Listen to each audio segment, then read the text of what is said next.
changes to their how to start a stream thing. It used to be you push these buttons and then you push go live and it say, okay, 3, 2, 1, and then you go live, right?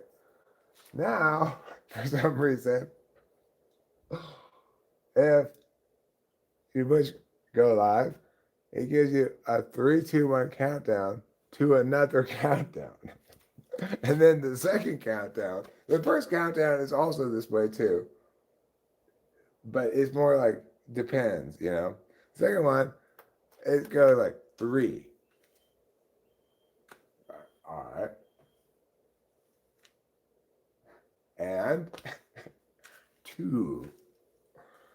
It takes such a long time between each of the numbers. Why? Sometimes it'll start over too, like 3, 2, 3. It makes a little like the visual thing too. It shows that it's starting over. Why? What is up with this change, YouTube? How is this possibly better than what you had before? It's not.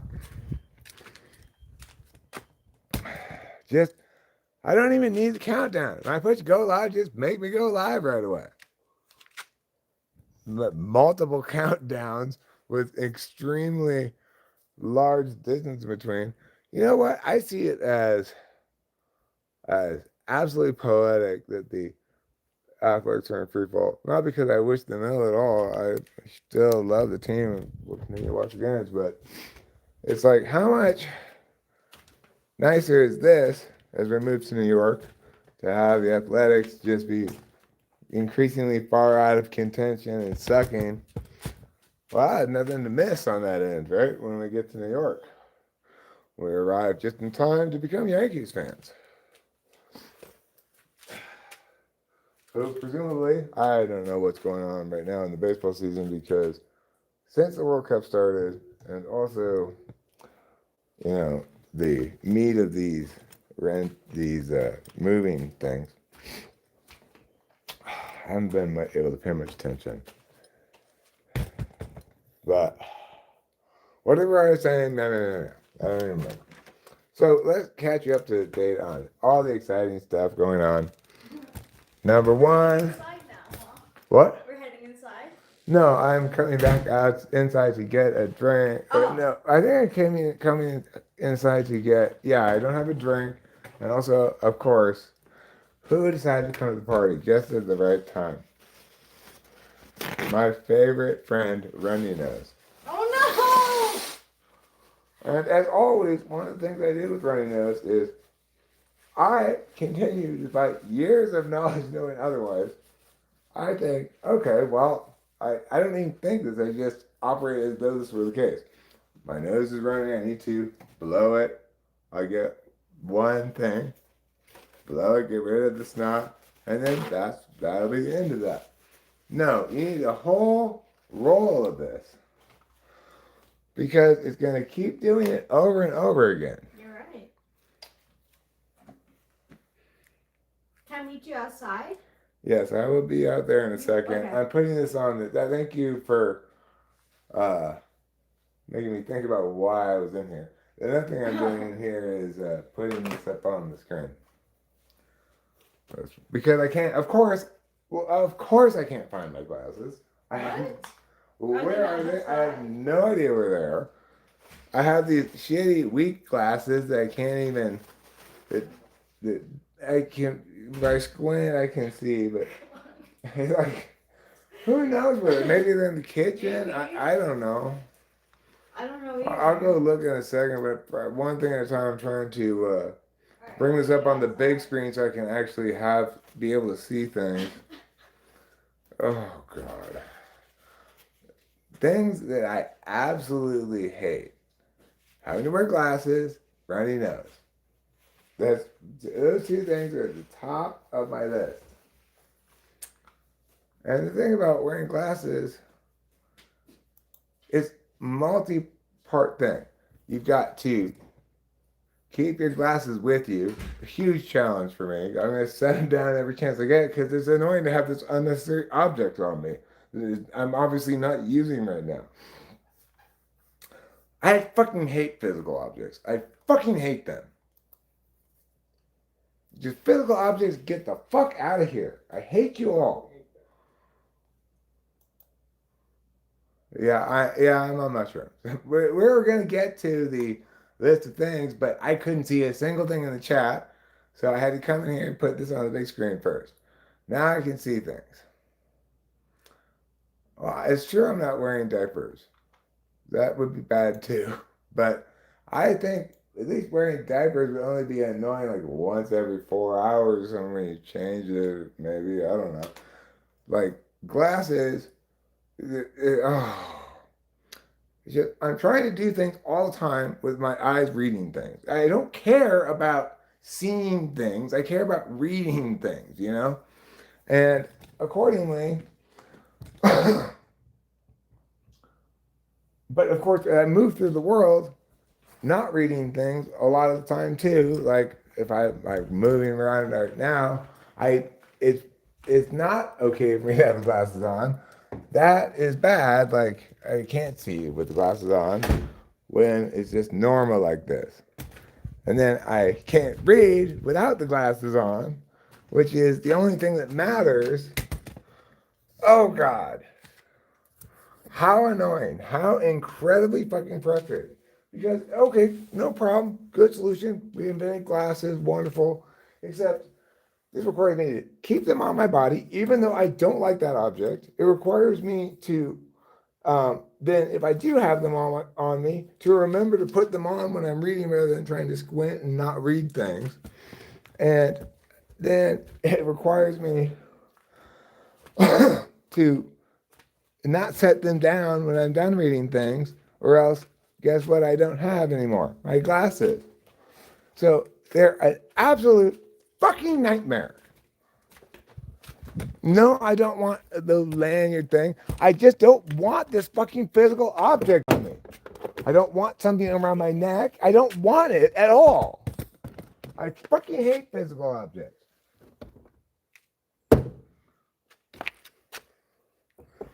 You know I'm on mushrooms and I start having a little rant about how much I fucking hate sensory stuff. God. Just get out of my way so I can go about my business, sensory shit. I fucking hate you. Always getting in the way and doing nothing of any value.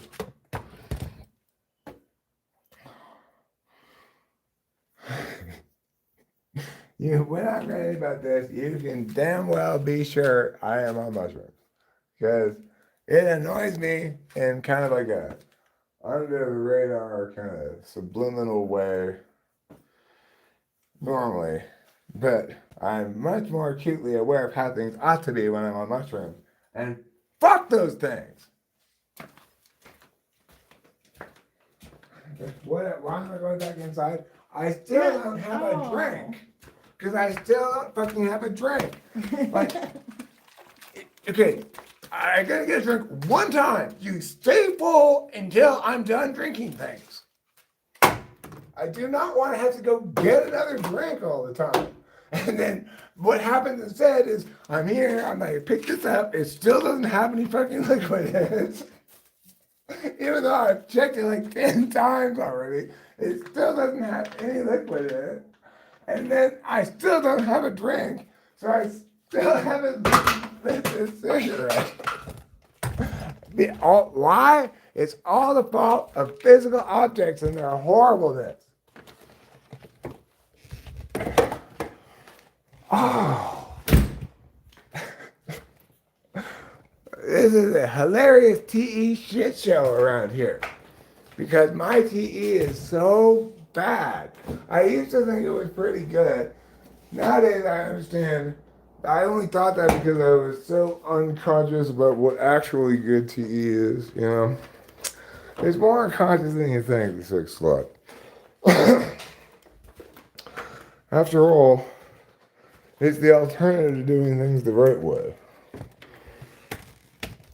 And that's how the world needs to be. It needs to be TI, not TE. Nobody likes TE. TE's horrible. I hate TE so much. Get out of here, TE. I'm terrible at you, and I'm so terrible at you that I'm not gonna be 6 miles up the path before I even realize what a fucking hilarious TE shit show I've made for myself.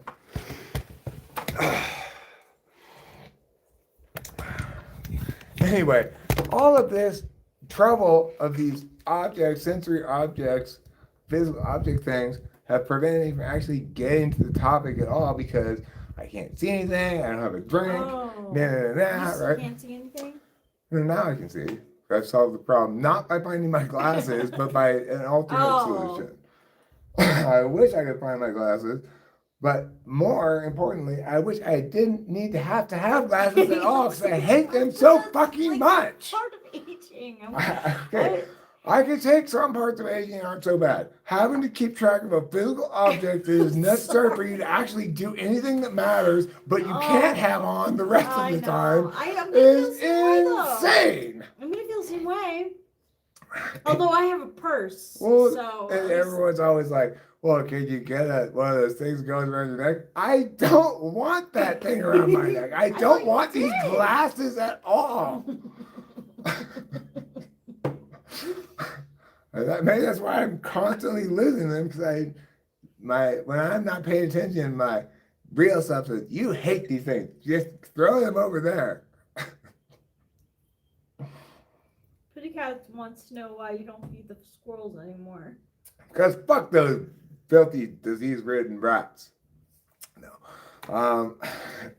There's some guy on next door who really hates squirrels. Oh, yeah. And he was saying how they carry the bubonic plague and that everybody should kill them, and how in California you can kill squirrels as much as you want. They're not considered game animals, they're considered pests. And so everybody should get their guns out and start shooting all squirrels. That's what this guy next door was saying. I was like, okay, well, even if you're right about squirrels being bad, how did you come to care so much about this? I'm sure they must cause him specifically some kind of problem to make him so hate them so much. But I don't hate the squirrels. I try not to run them over when I'm driving. I will come to a stop because they're terrible at getting out of the way. Mm-hmm. Squirrels are absolutely terrible about getting out of the way of a car. You think, oh, he's safely over to the side. This is going to be fine. He'll change direction and go right in front of you at the last second. Those fucking squirrels, I tell you. If you did want to kill them, all you have to do is not try, just drive normal. They'll run right in front of your car. But anyway, we're not here to talk about squirrels today. We should and can and will continue to talk about them some. But we actually have some news today, which is we pay the realtor her fee and first and last month's rent on our new apartment in New York. It's ours starting August 1st. Mm-hmm. And we're not going to move into it that early, but we could. And boy, the $2,650 we paid to that real estate agent was the best $2,650 we have ever spent. Because there is zero chance we would have ended up with that sweet fucking deal exactly where we wanted to be. And this perfect situation with an old lady down below, and we have our own stairs and everything. There's zero chance we would have gotten this apartment without her. And I don't care how many hours she put into it or whatever. She earned every penny plus more even.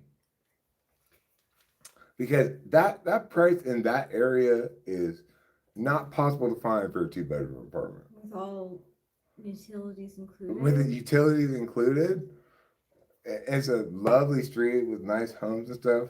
It's really nice. Yeah. Really nice we were very ready to spend $3,000 a month. Mm-hmm. So that's fantastic. It even has a dishwasher, right? Yep, It's has a got a dishwasher. She dishwasher in it. said we could put in a washer dryer if we want Oh yeah, to. we will for sure. If there's hookups, then Yeah, I we'll think, put that in for yeah. sure. Um, I think she said one combo thing though. Yeah, yeah. So I don't know if that's because there's only the amount of hookup. We'll see that Oh, when we we'll get there. see. Yeah. If there's not enough space for it, we're not. We'll diagnose ourselves if we have to do that. If we do have to do that, we'll do that. But if we can put a separate one, washer, separate dryer, we'll do that instead. I don't even think they make top loading Oh anymore. God, You I know, know. to get Well, the. the thing is, I think I believe you might be right, but I also think they've gotten better at dealing with the problems of the front loaders. So, like, come on, engineers, fucking appliance making people. The top loading washing machine is the only sensible design. Why would you I change it to know. front loading? Why, so you could look in it while it spins I around or know. something? I It's know. insane. What what were they thinking? In contrast, you look at refrigerators, they are absolute triumphs of human engineering. They last forever, they never give you an ounce of trouble. It's true. They got all these shelves in them and everything, different part compartments. They cool it different ways, and you never hear a peep of difficulty from them. Same with our washer and dryer. Occasionally, I gotta change the high heat fuse on the dryer. That's fine, but they are workhorses, beautiful machines. We do not need your fucking fuddy duddy front loading yas. They're shitty, you know. Those things, that was my dad having Oh no yeah. in eye when Forgot about when that. like so he put in this little thing back in the day when they remodeled the house with where you put the washer and dryer and it had these little folding doors that when you close it, they'd be behind that. But then later on, when it came time to change the washer and dryer, they were not that size anymore. And they also didn't have top loading anymore. And also, he didn't even think about it. He was just like, "Oh, well, I got this front loading one looks great." He didn't think about the implications of it.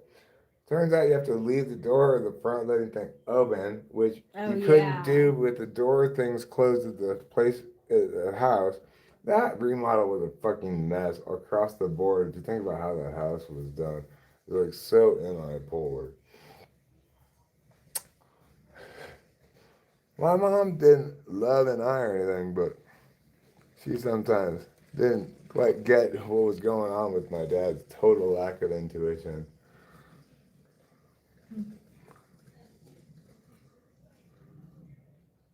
You know, so my dad's thinking this big gorgeous maple tree in the backyard with a nice flagstone patio.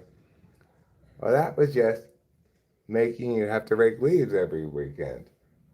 And wouldn't it be nicer if there wasn't any tree there and it was just decks all around?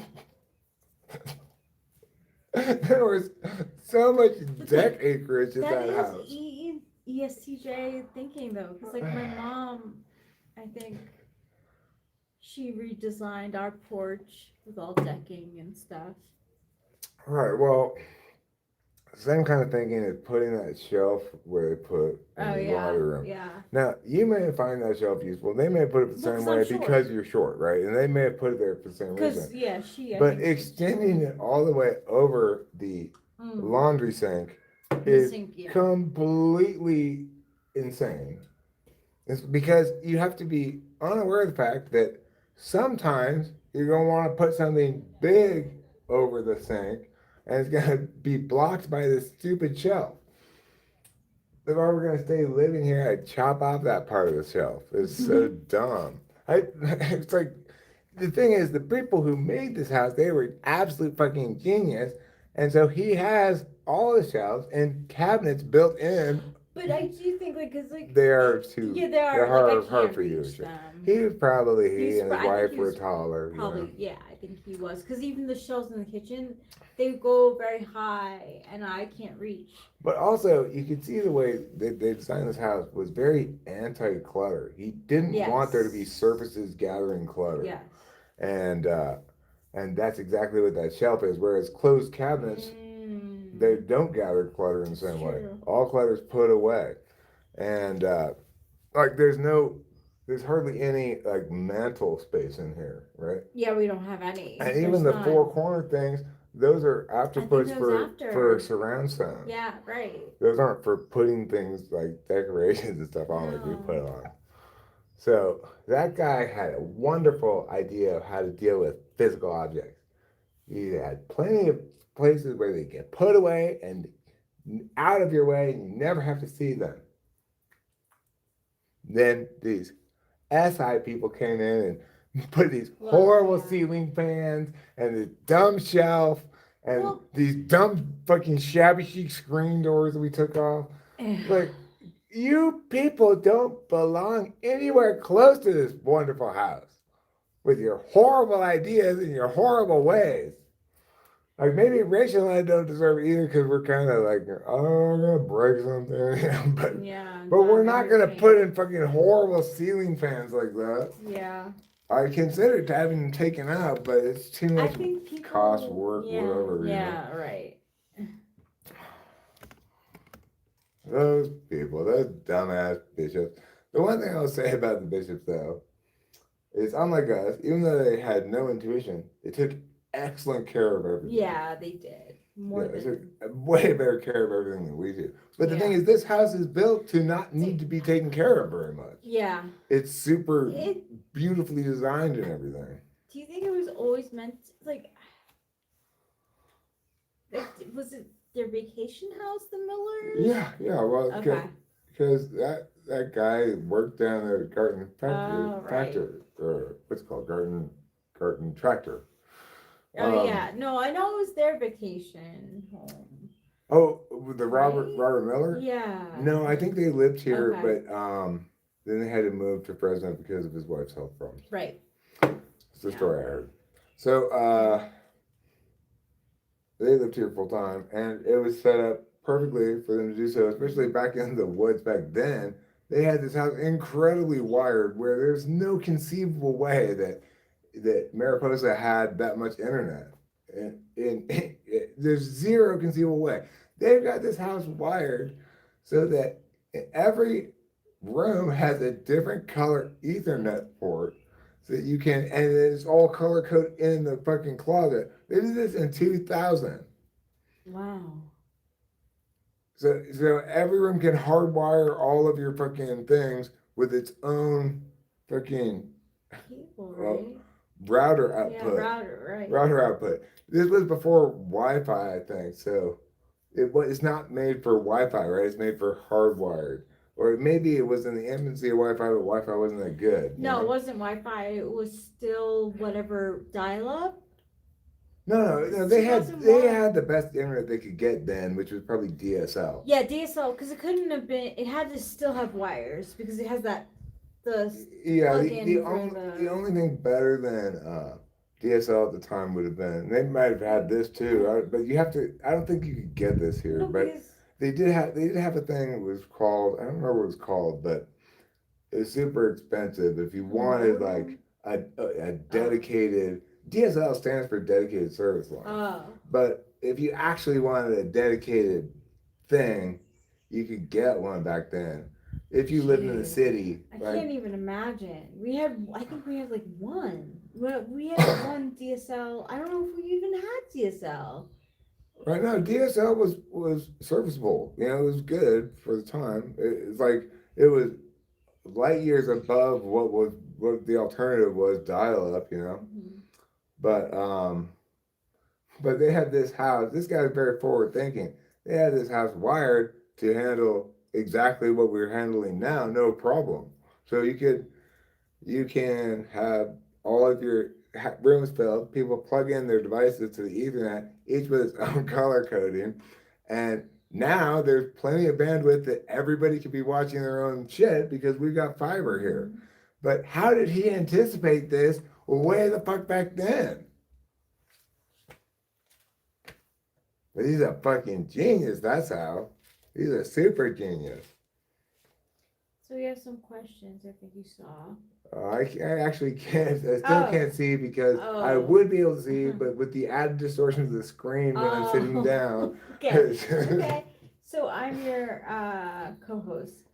Will you be able to smoke in your new apartment? Asked Putty Cat.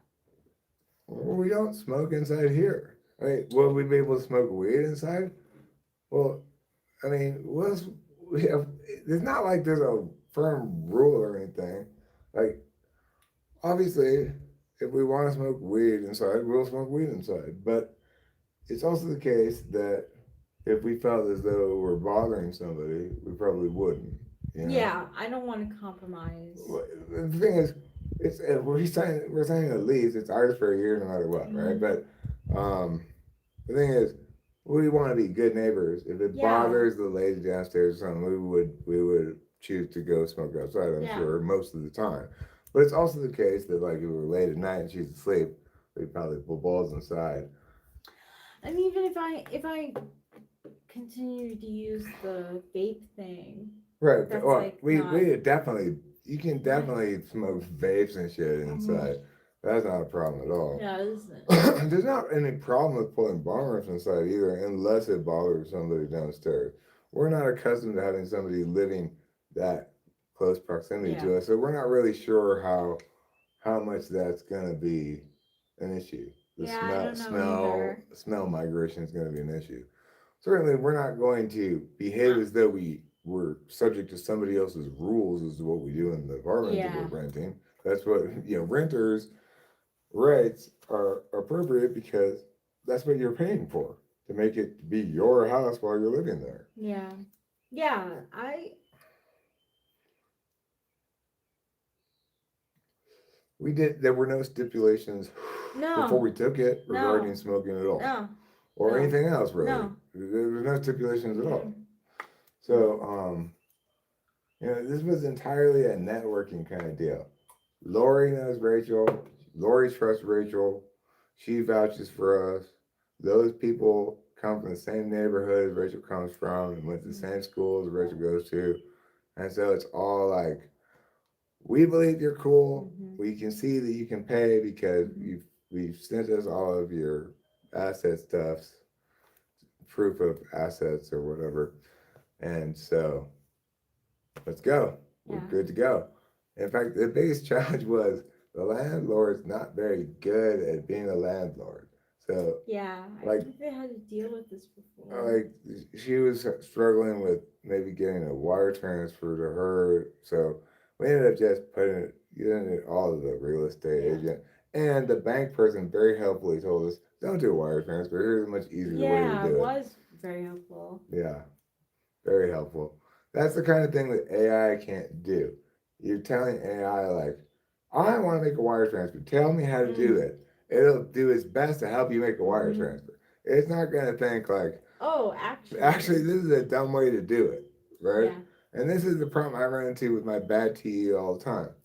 I can be good at TEing my bad idea. and it's missing the point entirely, right? The point is, I'm trying to get this money to these people with as little complication and difficulty as possible. Wire transfers are actually quite a hassle, whereas getting a cashier check and depositing it directly into that person's account at their bank, that's easy as pie. So, that's why I'm saying I'm realizing how terrible my TE is.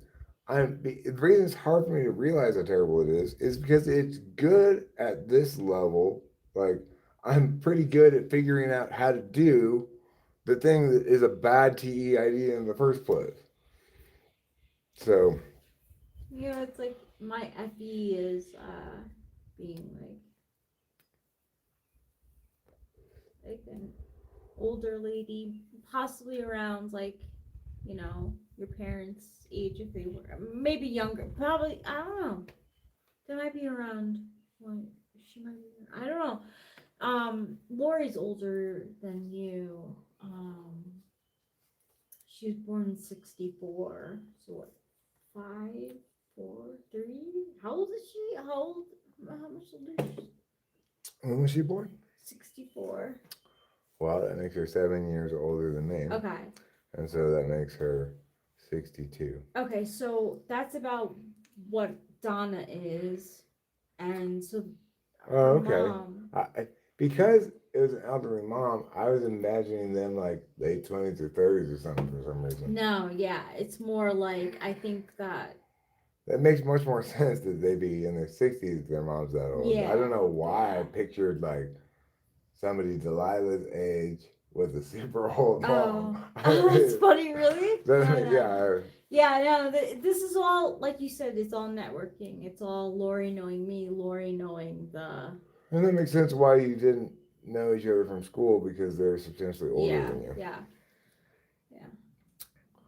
Okay. Well, anyway, it's like Ti Tool. I had this urge to feel the need to like inform them that it was my fault the whole time. It was not them on But the. that's okay. I'm sure they I, appreciate no, that. I don't think I'm not sure I have Oh, conveyed that. I feel I need to, but there's absolutely no reason to convey that. It's like nobody cares, and it's just Ti Tool running amok. it feels like it's like they want reliable, nice people, and the fact that like I grew up there, went to Polk Street School, went to Cary, like kind of like was like we trust Lori. She's from the area. Right. Plus, I can't lie. I think us wanting to help out my dad also. Sure, and also our eagerness to send them money as soon as we Yeah, I can think yeah because we yeah. want to lock it Right. down. Yeah. Yeah. Uh, we're not like demonstrating the kind of behavior that people who might not pay the rent behave That's true. demonstrate. Yeah, we did everything we could. When they say, okay, well the total's going to be 79.50, and we go, well, let's hurry down to the bank and send it to you right away. Then they go, okay, well, that's a good sign. Yeah, yeah. I think they did take it as a good sign. For us, we're just trying to, we're afraid that somehow I until this know happens, we're going to lose that it, we're gonna. right? I know, and they kept on reassuring us like, no, it's yours, it's yours, it's yours. But Yeah. like I don't feel comfortable until the There's money no is. good way to celebrate a win until the game's over. Yeah, yeah. There is no good way to do No, it. It doesn't matter if you're up by 1,000,000 points with 1 second yeah. left. There's no It's good way to true. celebrate a win until the game's over. I don't think you should. No, you should. That's what I'm saying. There's no good way to do it. So therefore, all ways of doing it are bad.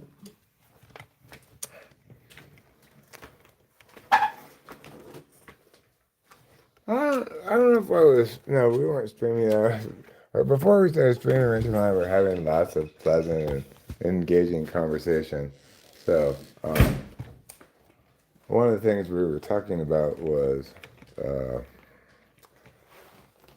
oh right, how weird mushrooms is in terms of it's like highly specific retardation things it puts on me. Like I can be you give me a problem like some kind of oh god this got shifted in time over and I gotta try to fix that in the audio thing. No, I am gonna be completely unable to deal with it when I'm on mushrooms. It's just impossible. And then like when I'm not on mushrooms the next day, I look at it and I'm like, God, how dumb could I have been? It's just like click, click, okay. Um, but then other kinds of things, it doesn't impact it at all. It's a wash. Like it might make it better in this way a little bit, and then worse accordingly in the like. For example, it tends to make me more incisive in my argumentation and reasoning, but at the expense of a more nuanced, bigger picture a little bit. So it's a wash basically. So I can end up doing things like I did last time. I took mushrooms and tripped really hard, but it wasn't streaming at all. I was working on this thing with Gemini, and I was doing my normal phenomenal job of expressing ideas and everything. But what I wasn't doing was a good job at all of paying attention to what Gemini was doing. And at the end of this long trip of me producing all of this stuff, I realized that Gemini was fucking it up from the very get go the whole way. So, TE will kill you even if you don't notice it. Let's see here. Did the same thing that caused the frogs to be gay cause the frogs to be gay? um, yes. The same thing that caused the frogs to be gay caused the frogs to be gay. That one I can confidently say yes. It's a strange question to have. I had a frictionless wipe. My hand is cramping tonight. I made a oh God. Why are you being so gross? Oh, we don't need to hear about that level of grossness. I mean, I get it. I do get the SI inclination to share. Oh my God, this was such a meow in the bathroom. I do get the inclination to do that, but better probably to restrain oneself. Like I used to when I was streaming, I'd go take you into the bathroom if every time I went to the bathroom. I just never thought twice about it. But then later on, I thought, wow, if somebody else was doing that, I was watching stream, I would think it was gross.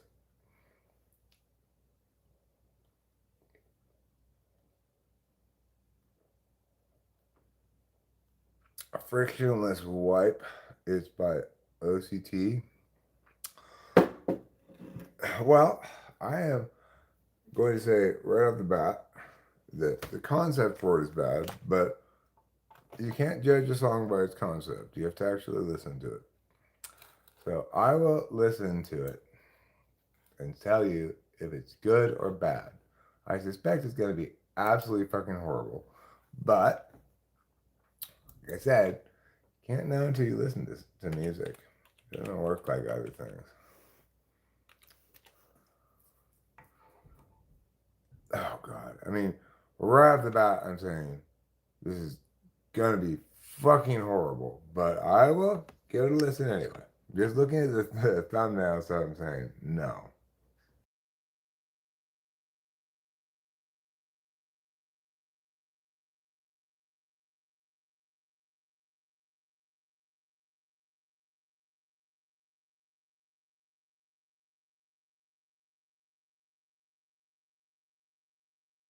It's even worse than I imagined. It is the most insanely horrible thing I've ever encountered. It's unspeakably horrible. Everything about it is a holocaust of horror, horrible art missteps that only a fucking complete retard would ever do that. It's so offensively bad. Oh, oh my God. How does that have 2 million views or something? Who likes that? Oh, I literally feel like I was walking along and suddenly, like, I accidentally walked into a big bucket of mucus or something. It's absolutely fucking horrible, disgusting. Oh my God. And I'm not talking about the concept. I'm saying the concept, of course, is part of it, but the music, the everything about it is, oh. Like I couldn't even listen to like 5 seconds of it. It was so insanely bad. Wow. Wow. That is one of the worst things I have ever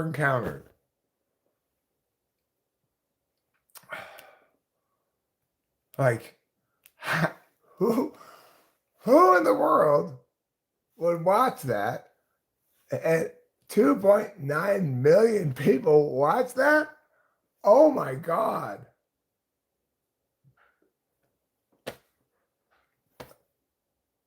No, I listened to plenty of it, believe me.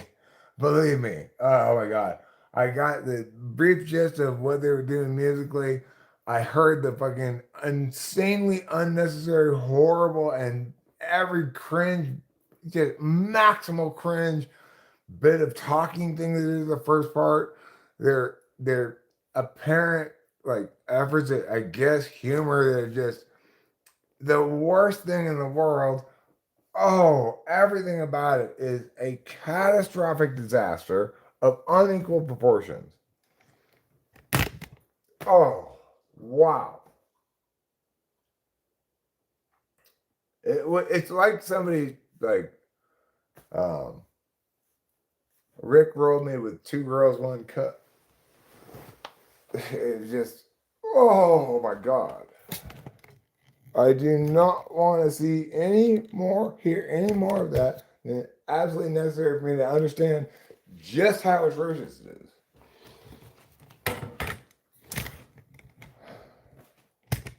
I don't think you could make worse art if you tried to make worse art.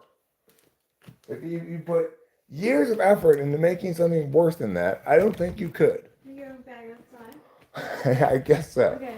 You know, me and my sensory stuff, I just walk around places because It's okay. I just want to follow. I don't even know why I'm going any place. I feel like just because I was there when I encountered that insanely bad thing, I would like to move away from there. It's so bad, it poisons the place where you are when you encounter it. That's how horrible it is. But I do give you credit. It is hard to direct me towards something that's literally the worst thing ever. So good job on that. I thought there wasn't a clear very bottom of the barrel. Now I know that is literally the worst thing in history. So that's good to know how low it can get. It's like it's good to have those kind of things, like for example, Aquaman, an insanely terrible movie that I for some reason watched all of, or The Last Airbender. Oh my God, was that movie terrible? That was so bad. That movie was the worst. Well, this song it's worse. If it were a movie, it would be worse than either of those two movies.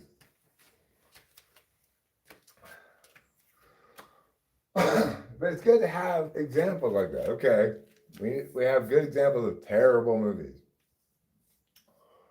We've got good example of terrible shows like what are they? Like anything by Tyler Perry. It's good to have examples of terrible songs. It's not like I'm gonna have a lot of this because I only listen to spectacularly good music. But it's good to have that, to go slumming it for a second and realize it can get this bad. Otherwise, the only chance I'll ever have to hear bad things is when I'm like playing in the dentist's office. Mm-hmm. They do play some pretty terrible shit. Or I can just listen to what the neighbors are playing across the street. Oh, that's auto-tune country is the worst. Yeah, auto-tune country. Auto-tune new country that has absolutely zero actual authenticity, but resonates with retards about what it means to be an American. Now since I've learned about who like Jelly Roll is, I think he's been listening to Jelly Roll because Jelly Roll is like a country Christian auto-tune singer. Speaking like people who it's inconceivable how they ever became popular. Like, how is that guy a star? How is Bad Bunny a star?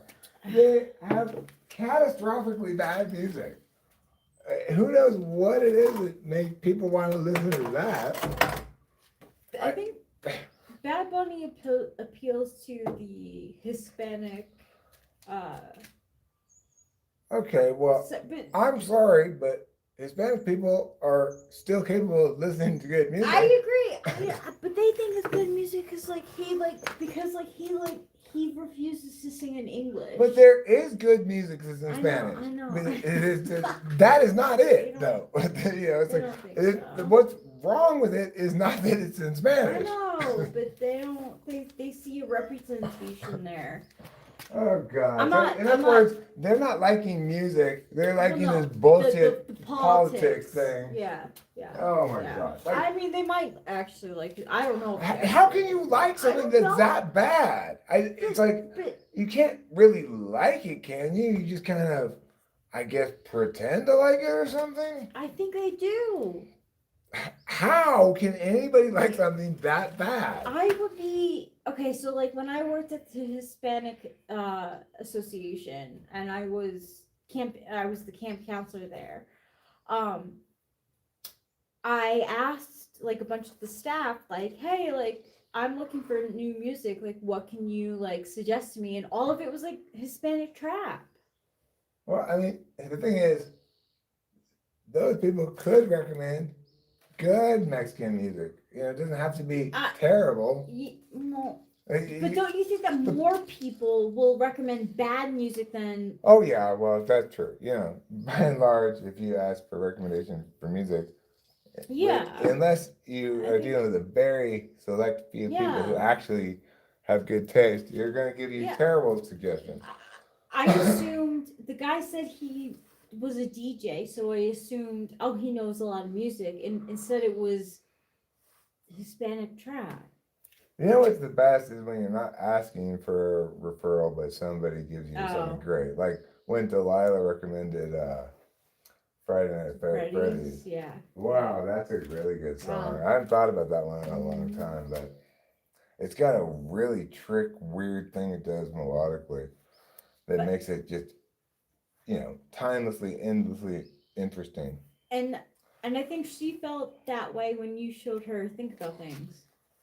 Well, but more importantly, it was a long time after I told her to check out the new Johnny album. She finally got around to it, and then when she finally did get around to it, she flipped her lid about it. But she actually likes the wrong tracks, in my opinion. But that's like on par for course. There's nothing wrong with the track she likes a lot. I'm just saying it's not.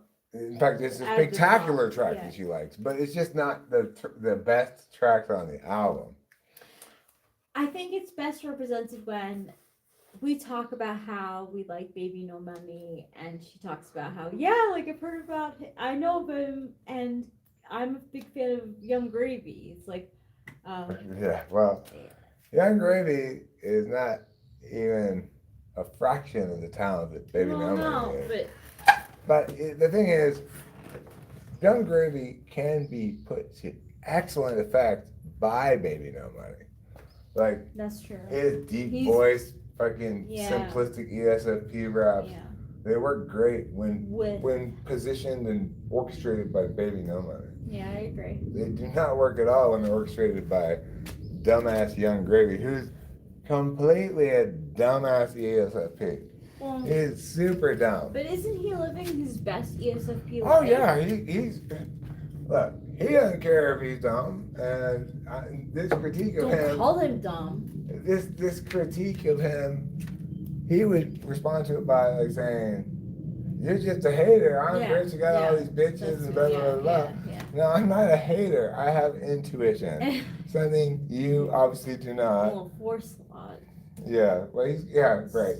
And you can see how that's very effective in some ways. Like his super simple, dumbass fucking rap, like,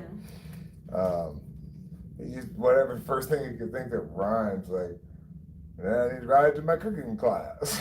Yeah. And I'm gonna shake my ass. Yeah. And then I need to ride to my cooking class. It's like. It's funny, but somehow I actually think that's true. Like, I don't know. He's such a hoe. Yeah, that's one thing I don't like about him is his like way of being like, I'm cool because I'm getting yo bitch. Yeah, You know, yeah, I don't like I that don't either. like I that don't like stuff it at either. all. Baby No Money's so much smarter than he is. Yeah. He makes no Oh. mistakes with that kind of lyric stuff, right? Well, he clearly has a conscience too in this, you know, in uh But what's the song? I know I'm self-same. that's a little bit Yeah, what's that? You know how he says, you know, I created this character that I hate. right. I don't think ever. I don't think the maybe. That's the superpower of ESFP. They don't have to be self aware and Yeah, worry about yeah. shit like that. And they just I think they he don't just even is. know what they're doing. Like Trump doesn't know that he's in any intellectual way how he's being effective. He just does it by instinct like an animal. Mm. That's the ESFP superpower. I'm terrible at something, but I think I'm fantastic at it. And doing 90% of the battle, so everybody else is gonna eventually Yeah, come around. yeah. Like so like Trisha Paytas, right? Like I'm pretty sure she's an ESFP, and she's done OnlyFans, and she's a really big podcaster now, and um she like she's unapologetic for anything she's ever done. Well, the thing is, we want to deal with people as people that we don't even know in our life, right? So when I talk about ESFPs, I'm talking about ESPs that I don't actually know in my Yeah, life. me The too. ESFPs, like in actuality, I have a much more easy relationship with ESFP than with ENFP. Like as was demonstrated when we went to that Thanksgiving thing there. Like Yeah. I Oh found yeah. I may not have. The only reason I didn't appreciate her touching was I was out of respect for you. You know, I understood it was harmless that ESFP touching. She wasn't trying to. You know. Oh, you know, but the thing was that like I saw her touch you once, and I was like, oh, that's very bold to touch a married man like that. I didn't know that she touched you that many times. Well, I mean, the thing is, I don't remember exactly how much. It just that it was to me. Put me in a bad situation because I understood it from my perspective as harmless and not intending anything, but I also understood it as I need to be, you know, respectful to you first and foremost, and I don't know how to deal with this. You know, it was a tricky situation. But by and large, what I'm saying is that my my it's much easier for me to engage with ESFPs than ENFPs Mm. because they're wrong about everything. ESFPs they're not being right or wrong about things. They're just doing their Yeah, thing. but like You I know. got the sense that Trisha Paytas, she discovered she wasn't smart, so she did everything else, and so that being smart, I'm gonna actually, or not being smart, I'm actually gonna use it to my advantage. So she like plays it up. Well, yeah, I mean, sure, but most importantly, like again, we want to understand these Yeah, I types know. without That are actually simpler. knowing them at Yeah, I all, know. or without Ah, referencing our SI experience. yeah. And I'm the same way as you are, but when I actually think about my engagements with them, like It's so so, much more simpler. yeah, it's so simple. Like J. Joe's fantastic. I love him. You know, he's great. He is. And he's so genuinely warm and supportive Mhm. and loves us Mhm. and wants to include us in things and Mhm. stuff. He's fantastic. And it's so much easier to deal with him than it is to deal with an ENFP because the difference is this. It's like they're doing everything wrong and should know better because they're doing the right kind of thing in the wrong way. Like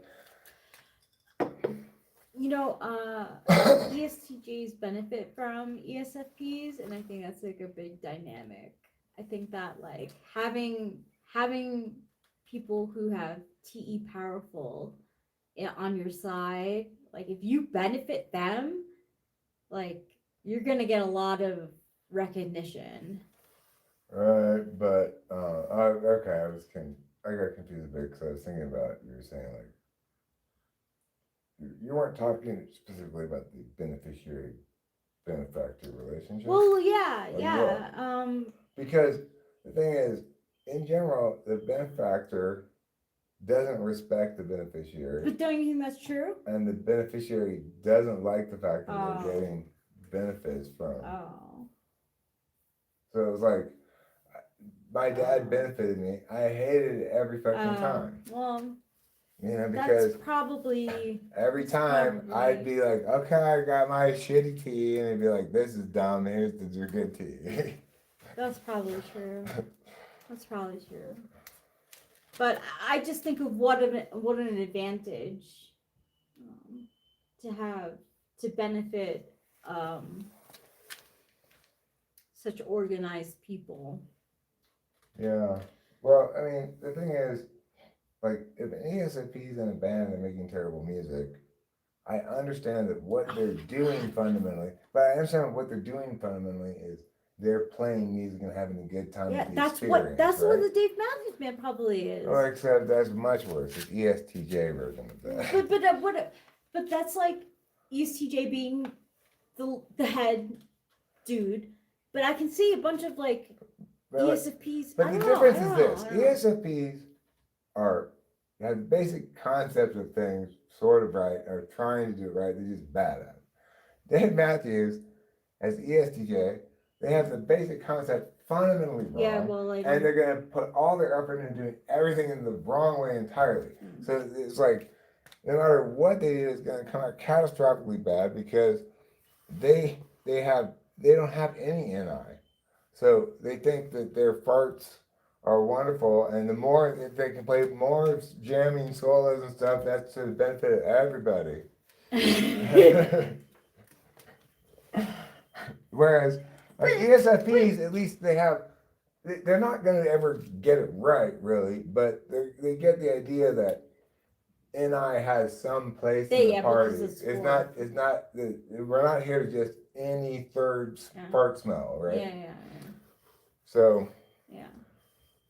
Yeah, even there's a weird dynamic between ESFP and INFJ because on an NI level, like we like sometimes get it. Like I could be like to an ESFP like, oh yeah, the vibes were off. And then ESFP will be like, yeah, totally. They were totally off. Yeah. And you can hear when like JJ talks about things, he's interested in finding the good idea, right? Like, I really like that lick, and so I was going to go with that lick. Or something. Sure. Whereas Dave Matthews loves all of his mini licks, and he wants them to constantly be varying because he's got any third. Yeah. Like, Jared, too, he's not maybe intuitive, but he's got the basic idea of some licks are good and some licks aren't, you know. Yeah. The thing about ENFPs, obviously, they're going to make better art than ESFPs, but they're going to bug me more because, like, I tried to have a conversation with Kay one time about our differing friends of understanding what to like, how we make music, right? Like, oh yeah, how I remember. I'm trying to make music that's universally good, and it's based on her feelings. Right, and the thing is, I was presenting this as an interesting, like, difference of ways, trying to be as, like, I guess, diplomatic as possible. Mm-hmm. No, but it was very clear that she was just, like, appalled by the idea that I could try to make music that's appealing, that's universally good, and it's not based on my subjectivities at all. No, because everything is based on her subjectivity. Yeah. Like, for her, what makes a song good is she knows it how she feels about it.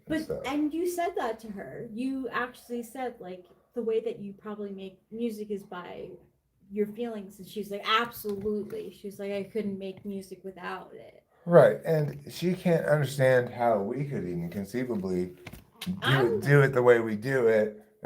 With, it's like, she understands that we must be doing it wrong if we're not trusting our subjectivities. Yeah. And I also think the same. She's doing it wrong by trusting her subjectivities, but I at least acknowledge that by her method, it doesn't matter if she's doing wrong. If what she comes up with is great, then that stands on its own, and it doesn't matter that method, right?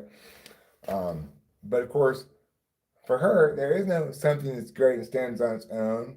It's because it's always from her. It's always part of Yeah. her. You know, for Yeah. me, my job is to get it to be as little Eric as possible.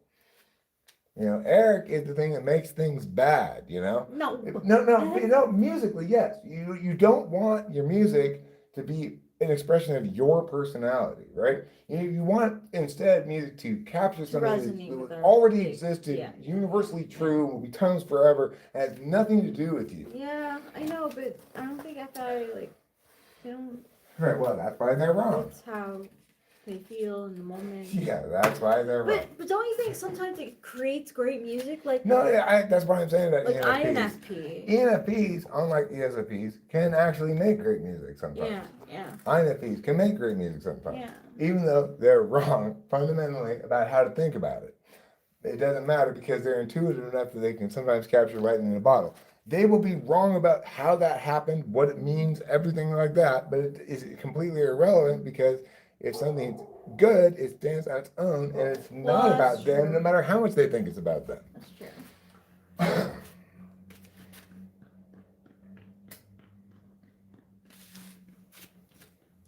People are totally vacationing. I'm like, I've never seen that person run in this area in my life. We saw like a whole I know. there's like 10 Man. people passing each other on both sides. It's Like, what is this? going Is on here? it a parade? It's summer. This is a hot spot apparently now, because the waterfalls are back. So it's like you know. Oh yeah. Well, we'll get more money for the house then. We might. Because It's a hot spot. all we've been thinking so far is we're hoping to get what we paid for it. We get a little less, that's fine. Yeah. But it's possible we might even get more than we paid for it. Who knows? It's a hot spot right now. Well, I tell you what, at 500, this house is criminally underpriced. Yeah. I can't believe we got it for that price. I can't believe we're going to sell it for that price because this house is an absolute triumph. I think for especially like say grandparents who have grandchildren or like a family who has 3 kids, like it's a great place. Like, well, it's the kind of place that you move in, you expect to be moving into a regular house. It will continually surprise you with its thoughtful design and over and over again as you realize, oh, I've been running around extension cords. It's actually a plug right here. well, that's the thing. I don't even know. I don't even know if sensors are gonna like notice that. Like I think of like a very like I think of selling the house to people who bought the mini. Right. The thing is, you can't sell that quality of this house.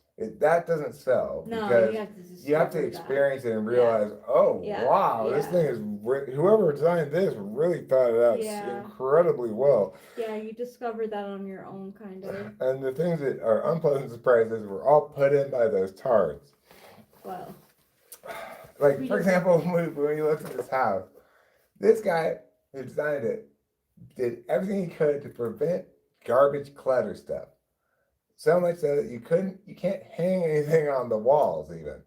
But despite that fact, these fucking retards in the upstairs hallway had somehow fucking managed to hang 50 fucking crucifixes.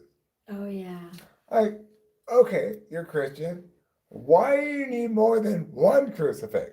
Yeah. And you don't need even one, obviously. I know I'm Christian without having any crucifixes around. Yeah.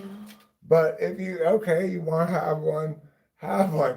Why are you imposing this horrible idea on this house that is expressly telling you you cannot do this? These walls are metal and you cannot fucking nail shit into there. They're gonna engineer some fucked up, stupid fucking ESTJ way of dealing with it anyway.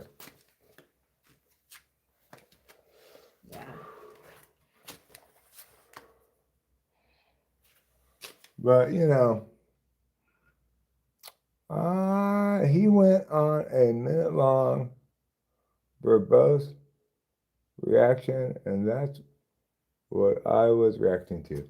Well, that's what I do on mushrooms. I just meow, meow, meow, meow, meow, meow about things, and I rarely even look at the chat. I'm not on that many mushrooms today. I only ate an eighth of them. But my head's clean, so, I'm tripping okay, I guess. I should have eaten more. I was afraid I'd get a little unhinged way too much because I'm kind of high on life right now because we got this apartment.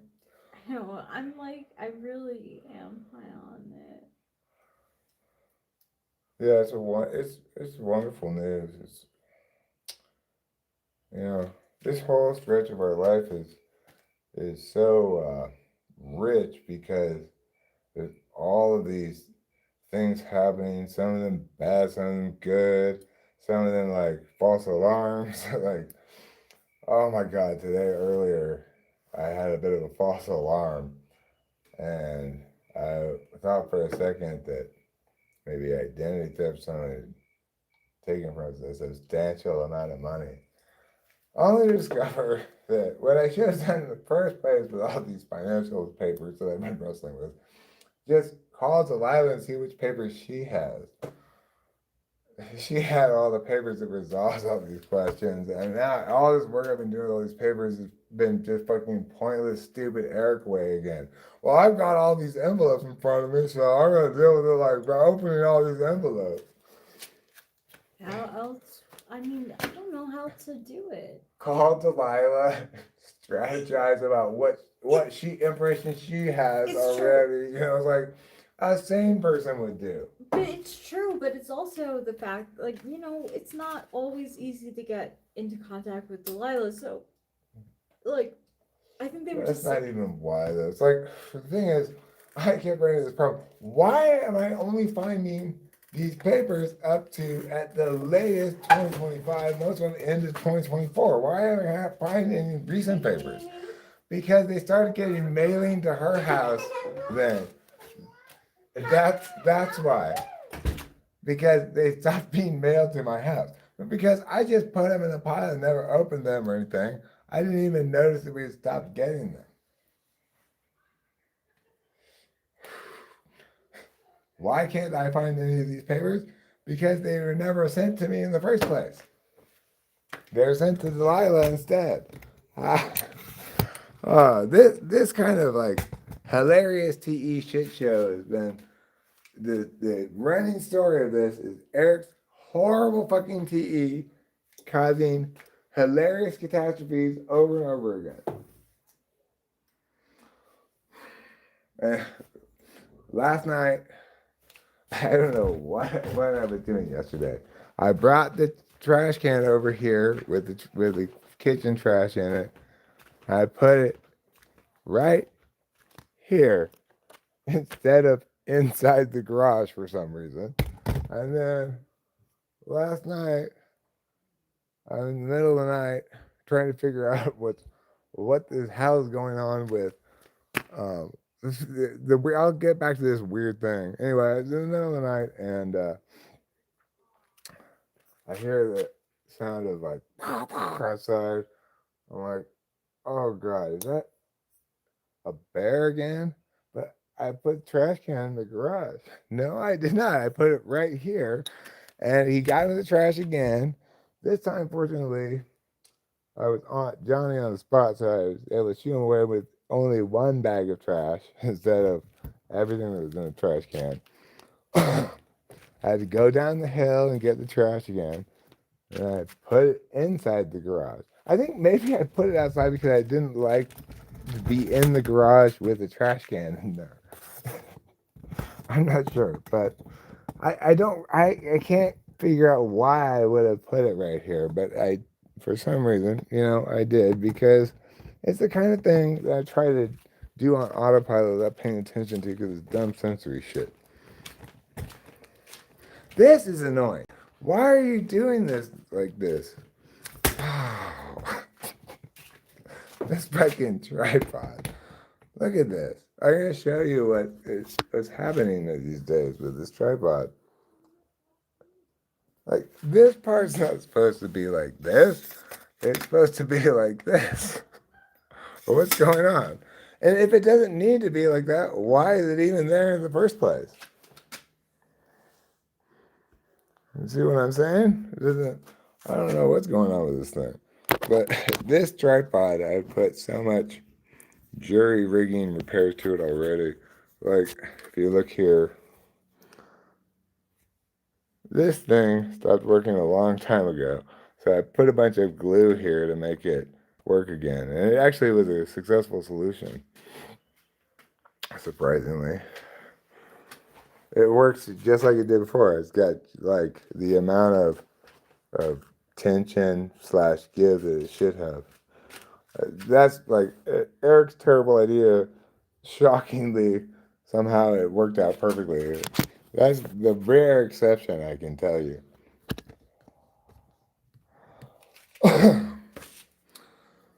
This middle thing though, it's like it's like stuck in here, so I can't take it out entirely. But it's not obviously doing anything. So, and I have this other tripod. It's not a good solution either because it's a super cool old tripod, but it's not quick and easy enough to move around in different places. So, it was fine, I'm sure, for 1967 when you had precious film. But, sorry, you can't keep up with my modern ways. Even though I try to use it for a while because it is so cool. I do like things that are cool. I mean, I'm not much of a cool thing fetishist, you know. I don't like physical objects in general. But for a tool that I'm going to necessarily have to use all the time, like a tripod, I can certainly appreciate the coolness of this one. Look how cool this is.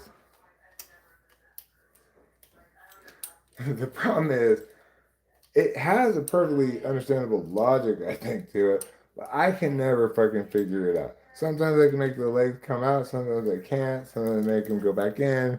And I have to do it one piece at a time, sometimes the whole thing goes back in. I cannot figure it out. It's too TE intensive for me. And Gemini and stuff isn't helpful either because it's too old for them to know, to be able to look up how it works.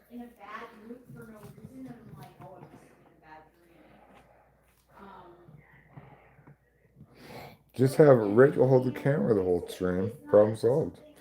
Or I could even just like put it on a table. You know, rather than have to have Rachel hold it.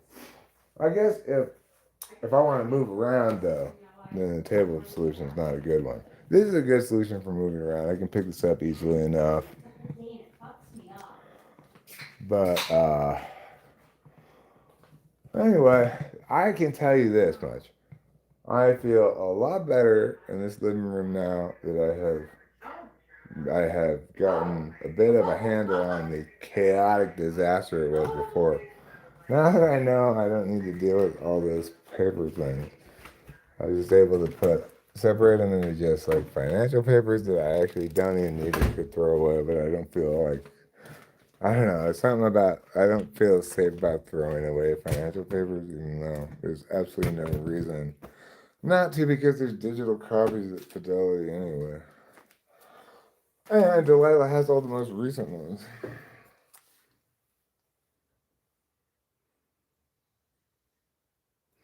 So yeah, I thought for a second today that a huge amount of money was just missing. It just turns out that the government doesn't like it if you keep money in dead people's names for too long. So um, it had to go from Jane Strauss into just being owned by the trust. Basically, it's in Delilah's name now. That's why it showed all these. Why is this minus all this money here in 1 month? Like this month they had all this money, and the next month there's no money in it. What's going on? Uh, I should have figured it was not something like identity theft. It was just some stupid government rules thing. or just good efficiency. Like the guy that my dad has as our investment guy, we just keep using him because we don't really use him for anything because we're not doing anything with the investments at all. But he's very good at this stuff, so he probably, even if we didn't have to do that, then it's probably beneficial to do that in some way, and so we did that. I don't need to know why. Doesn't matter. I just need to know that somebody didn't steal a whole shit ton of money from us.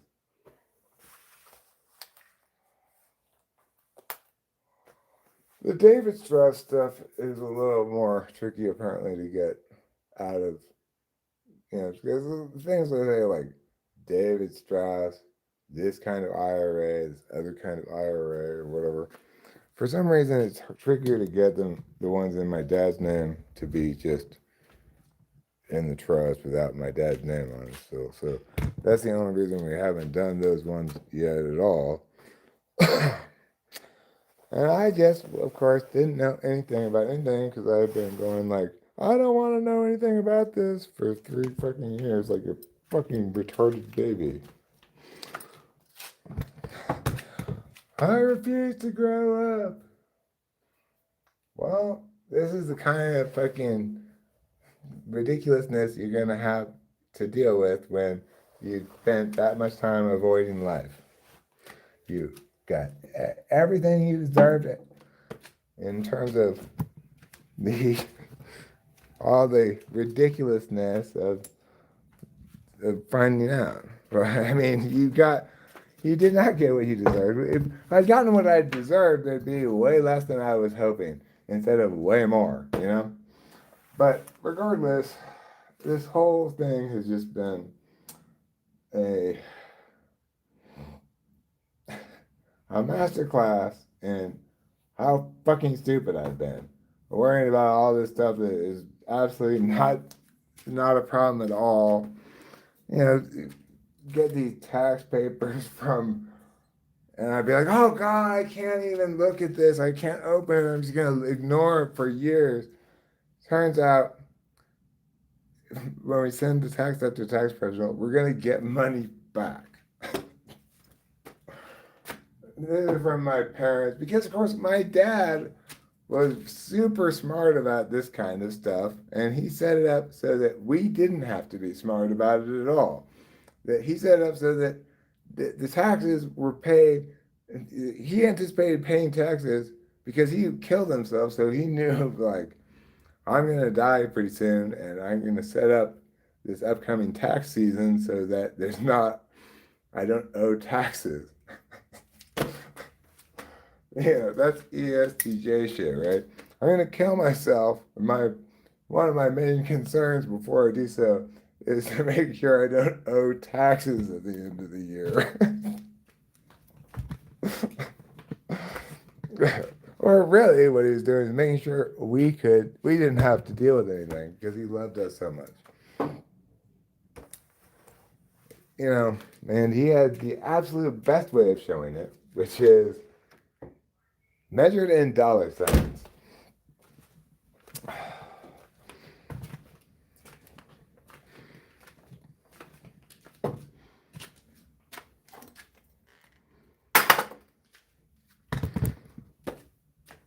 I was thinking like, oh God, I'm gonna have to pay taxes on this money I've been getting from the trust. No, I don't have to pay taxes on that.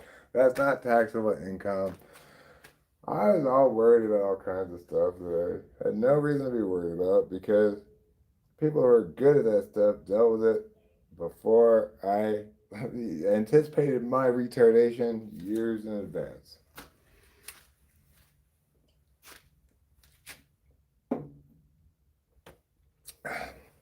My dad knew full well how retarded I am. That's why I'm not the trustee.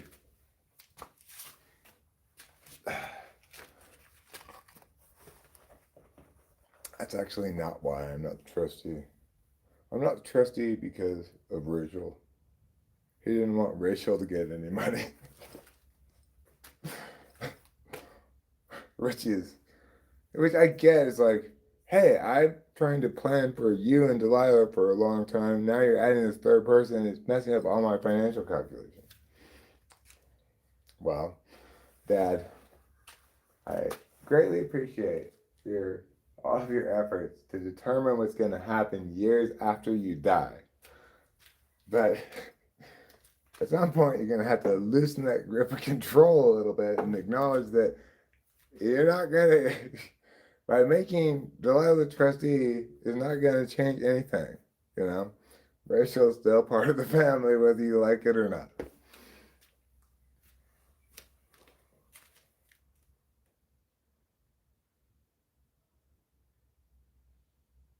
Yeah, I know. I understand. He was in bipolar, and I saw how much that caused him problems firsthand. And I saw what a burden it is when you're any third and TE.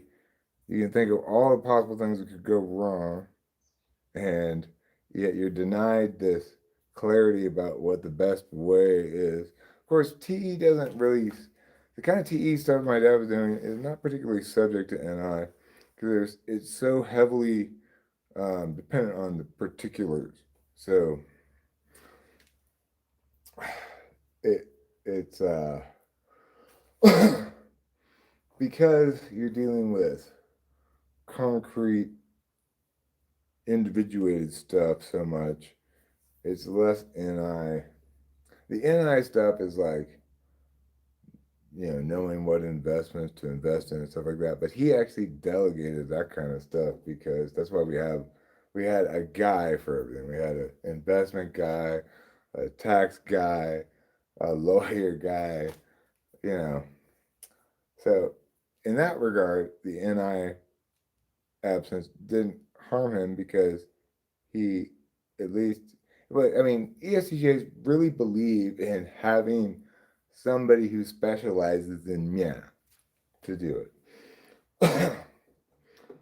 Like, I don't know if my dad, I don't remember hearing my dad ever really have any opinion about whether he was good at investing or anything. I don't think he thought he was. I think he, uh, he remembered a couple of things like he had one huge hit, right? He was the guy who said to the investment guy, invest in Peloton. Why did he think Peloton was going to be great? Because he liked the idea of it a lot. Like ride a bike inside your house and you get to see Europe. He thought, oh, that's so great. He didn't actually get one, but he just thought, wow, that's so great. If you had asked me, I would say, this dumb idea is never going to succeed. It actually succeeded hugely. I think in part because of the pandemic, was just luck. But by and large, he didn't make any investment calls. He left that to the professionals.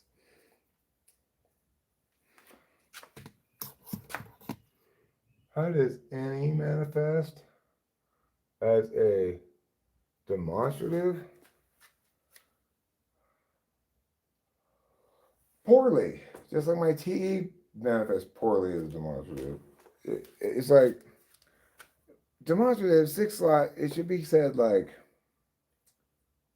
um like it's like a uh it has all the show of the thing but none of the substance. And the only reason that everyone's like, well, six slots more conscious, etc., is because that part of it's conscious. Like you get what it looks like on the surface, so you can do that, but you're actually not doing it at all. So yeah, six slots is actually quite terrible. Rachel's FI is terrible. My TE is terrible. Your NE is terrible.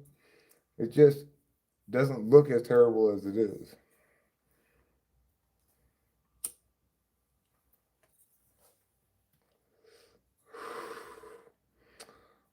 I guess it's better than seventh, but you know, it's probably not as good as A in some ways. It's weird because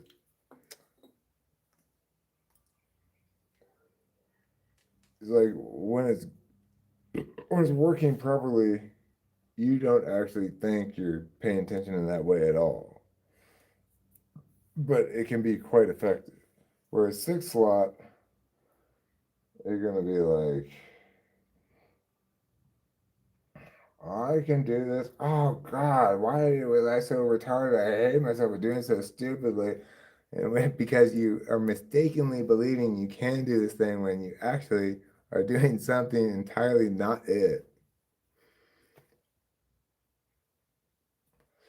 Like, this process makes me understand so much more clearly how what I thought of as TE is actually just my like TI repositioned, and it's not TE at all. Like, for example, we're gonna move. Well, I'm gonna have some good TE. So I'm gonna keep an idea of all the things that I need to do. I'm gonna try to tackle them first step first, second step first. Well, the thing is, if I had good TE, I wouldn't be thinking about it like that at all. I'd be thinking about it like, okay, well, what exactly do we need to know and not lock down, and let's prioritize that thing. Like instead of starting with what am I going to do with all these physical objects, I would have started with what's our actual financial picture. Or instead of solving a problem I don't have, maybe find out if I have that problem yet. It's catastrophically bad to eat. In no sane universe do you start moving by the first thing you do is take all of the objects out and try to determine whether you're going to sell them, throw them away, or they're going to go with you. That is not that is not a good way to start this. It's just, oh my God. If That's just NI ignoring too. It's not just bad to eat. It's just NI ignoring has kicked me in the ass throughout the thing. But Rachel's a savior of that.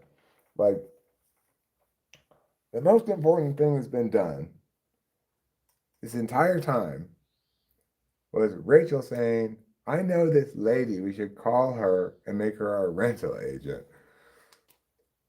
And that has made all the difference. So it's like this is NI, right? Like people INFJs will always be dramatically underappreciated because other people will be like, well, she didn't do anything.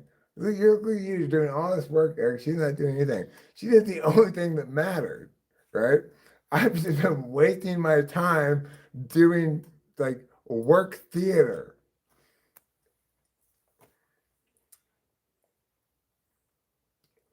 And then, like, when this lady found us this absolutely perfect place that we would never be able to find again, I was like, it's not time for making a decision on this right now. We're doing this stupid shit that I'm thinking of we need to be doing first, and just ignoring this is not what I'm thinking about right now. So this is not a good time for us to make this decision. Ignoring the big picture thing, like this is a one-time opportunity. You got to seize it. It's exactly perfect. This needs to be prioritized over your stupid arbitrary timetable. It's based on nothing. And it took me almost a week to go because I told Rachel I could see she was crestfallen. I was like, I'm so sorry. I just wish it were the right time for us to do this. And after like 6 days, I started thinking about it. I asked Gemini, but even as I was asking Gemini, that then the NI became clear. Obviously, we have to move on this now. I thought I had waited too long. We had lost it.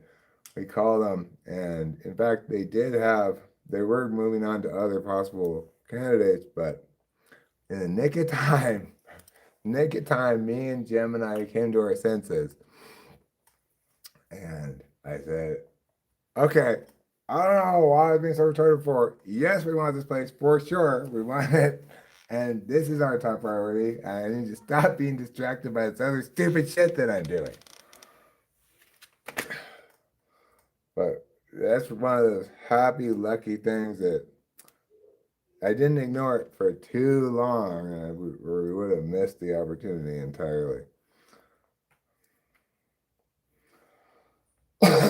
Like, you are not going to find this place that we have in Franklin Square for anything less than at least $3,200, maybe $3,400.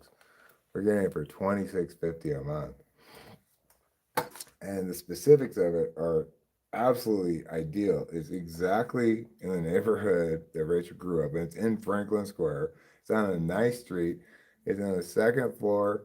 It's the second floor of a house that has its own stairs to it. And on the bottom floor is an old lady who has a health care aide come in. And the reason they're renting at the top is she can't go upstairs anymore because she's old. And this is, income for her to sustain her living and stuff. She gets $2,650 a month from us, right? Well, I mean she's old. She can't really hear, so we're not going to be a problem of being noisy.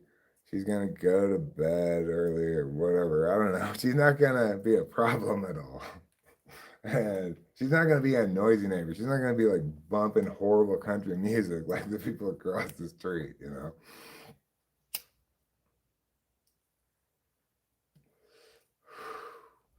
And this whole thing emerged because of old people and their old people ways, which I was not quite getting. Like the real estate agents in their 60s, these landladies are in their 60s, and they don't want to do things in sensible, logical ways. They want to do it with connections with people.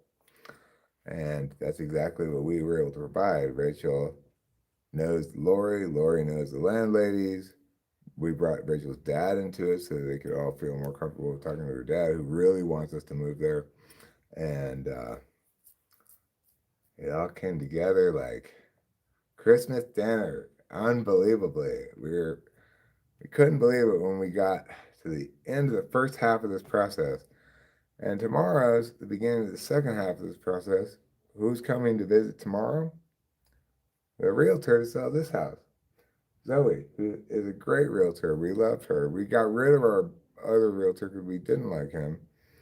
He was an ESFP and he was a little bit of a he wasn't really that interested in our interests. He was trying to get what he could get out of it. He's trying to get the sale done so he could get his thing. He didn't pay a lot of attention to the details. Like, hold on a second. We already came to this stipulation about how much we were going to pay for this thing, and now they're saying to change this, and you're just like, oh, I forgot we did that thing. But come on, bro. So we got rid of him, and we replaced him. We got rid of an ESFP and replaced him with an ENFJ. I don't listen to ENFJs because they don't say anything of value to me when it comes to real estate. Like Rachel and her speak the same language. Rachel's like, oh, but what's gonna make people want to buy the house? For me, it's like, if it's priced to be a good deal, people will buy it. If it's not, they won't. These other little FE shit that you're worried about is irrelevant. So, and Zoe's always trying to reassure me about stuff that I don't care about at all. Like FE stuff that, like, okay, well, I don't really care oh, you're making those people so happy or whatever. I just want this deal to be done because I fucking hate real estate. I hate it so much because it's so terrible. Obviously, no sane person would like real estate. It's everything that's wrong about how to do things. Where you have to just, make decisions on things where nothing's nailed down. Everything's in this kind of escrowy contingency and stuff. Fuck off, real estate. That's not how things should go. Obviously, I want to spend as little time around you as possible. But, there are people like ENFJs. I guess that's just right in their wheelhouse. They the TE stuff super unconsciously but effectively. And they actually think the FE stuff is like that's their wheelhouse. Like for me, it would just be impossible to do all this like glad handing networking stuff with everybody. But yeah, like the New York thing shows, people skills are more important than actual skills. Hello, cat. Yes, I don't want you here right now, but I am trying to be less short tempered with you because I understand this moving process is hard on you too, and you're looking for a little extra reassurance. Exactly the time when I don't have extra reassurance to give because I'm busy, but that's fine. I'm trying to have a better relationship with you during this trying time for both of us. I understand how this makes you kind of anxious too, and accordingly, have a higher total number of meows per second. OMG, did I tell you guys about this fucking horrible company called Capture? I don't know if I told you about this yet. The final story about it, anyway. So get this. I thought I had 5 videos and 1 audio tape. And for some reason, I decided to send the audio tape to a different company than the video, even though all these companies do all the things. So I sent these 5 videos to this capture.com. And then I also bought Legacy Box. But the difference is with Legacy Box, you have to wait for them to send you a box to send you the thing. So it took a while for that box to get, not very long, but it took a longer while for me to put it into the box. And then it took a very long time for me to actually get to the mailbox and to get to the post office and send it. The reason I couldn't take it to the post office, I had to go to UPS. But anyway, that's not why it took such a long time. I just kept forgetting to take it. I'd like leave the house. Like, okay, we gotta go to town because I gotta take this box and we gotta do the other thing. And then I'd be like halfway to town, and be like, oh my god, I forgot that box again. So anyway, Legacy Box got sent out a full 2 weeks later than Capture did. Okay. Capture and Legacy Box both told me it was done on the same day. Okay. Well, like, great, Legacy Box. Let me see let me listen to this audio. Wait a second, this is an audio, it's a film? Okay, let me look at it. No problem. Download it, all done. Yeah. Capture, they've got a different setup where you pay a certain amount of deposit at first, and then when they done with all your stuff, they tell you what the remaining total is. And it was fine. I'm not saying they were like scamming me about the price or anything. Um, so they sent me an email saying, okay, well, when you pay the balance, it's ready to ship and you'll be able to download your videos and stuff. So I paid the balance and no media. I can't find the digitized files anywhere. And okay, go away, Dan. It's like you come around here, you're all like purry and stuff, but then if I pet you, you look like you're gonna fucking attack me. So just go away then. I don't need this weird fucking BPD shit of yours.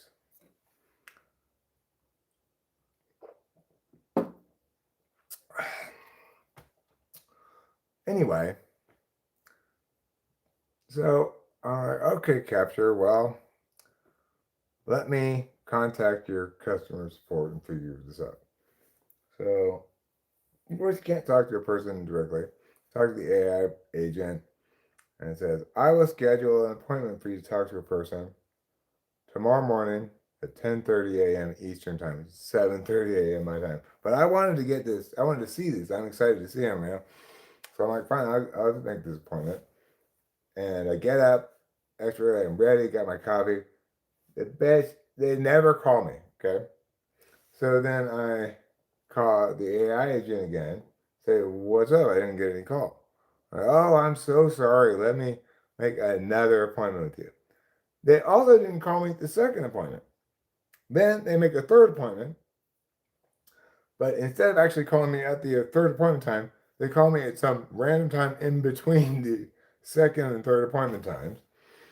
And I'm like, so what's up with, I can't see my videos? And she's like, well, yes, they're ready to ship, but you can't actually see the digitized videos until we actually ship, which means that, they're going to ship back my originals, right?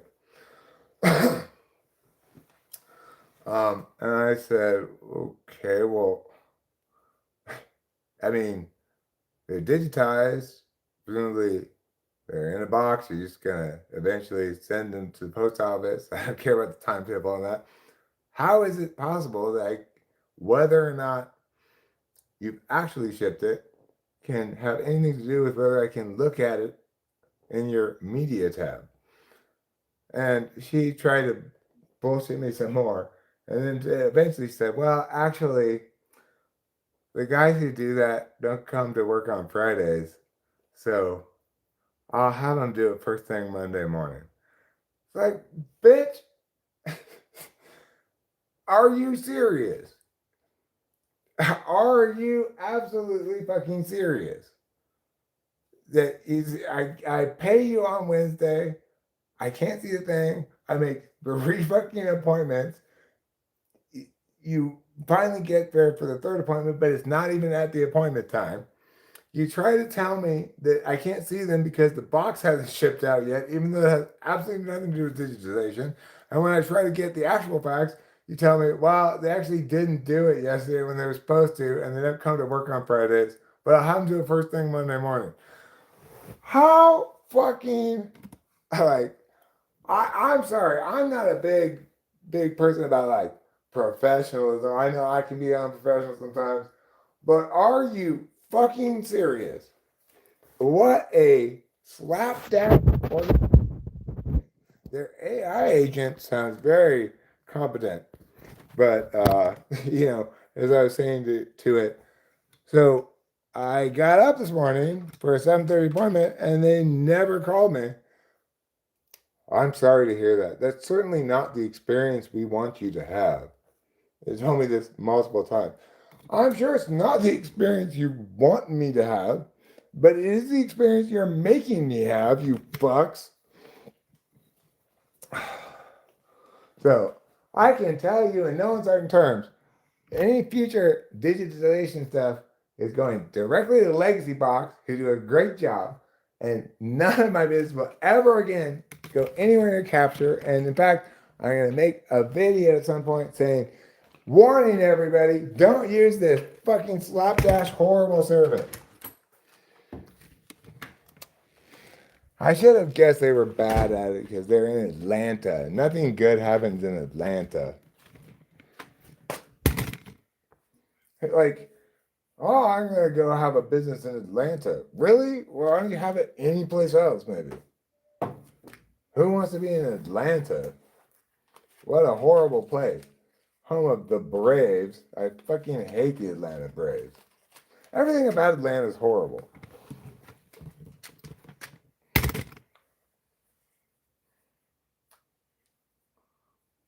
And sure enough, that includes their horrible digitization business they have in Atlanta. You're a shitty place when your city name sounds like an antacid medicine.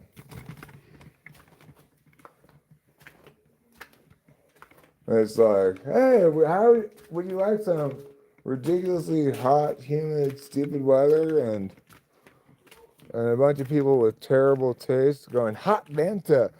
No, I don't want any of that. Atlanta, you suck ass, and you have nothing good about you at all, including your horrible, horrible digitization business, Capture.com, which nobody should ever use. I'm not blaming capture for Atlanta being bad. Atlanta was already well beyond saving before capture even had anything to do with it. I'm just saying capture is an example of just how horrible Atlanta is, not that it made Atlanta horrible.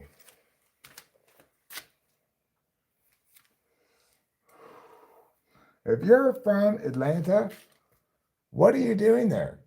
Move away if you possibly can. If you can't afford to move, something I get it, you're stuck in Atlanta for a little while longer until you get. That's totally understandable. But if you're not trying to leave Atlanta, why aren't you trying to leave Atlanta?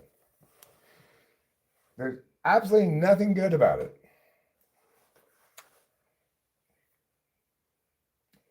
It's in Georgia.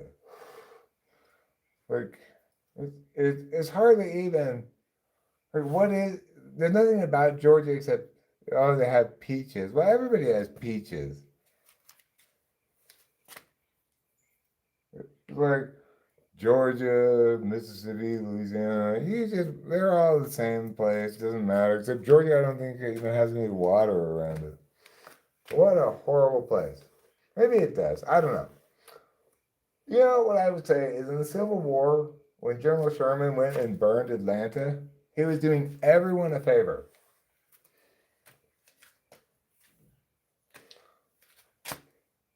Ridding the world of this cancerous place called Atlanta.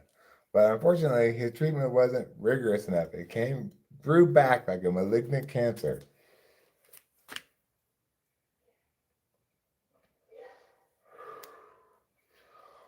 And that's one to grow on, everybody. So if you live in Atlanta, I hope you feel corrected about your choice now.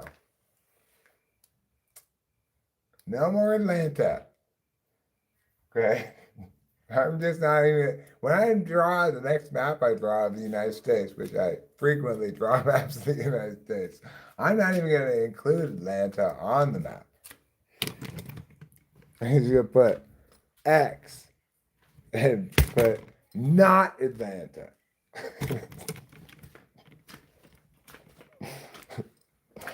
Well, I was having a fun time last night thinking about how my dad would take us on vacations and have to go with him in the car to look at Civil War battlefields. Like, what could possibly motivate anyone to want to go look at a field? I was looking at a soccer game earlier. Rachel and I were watching it.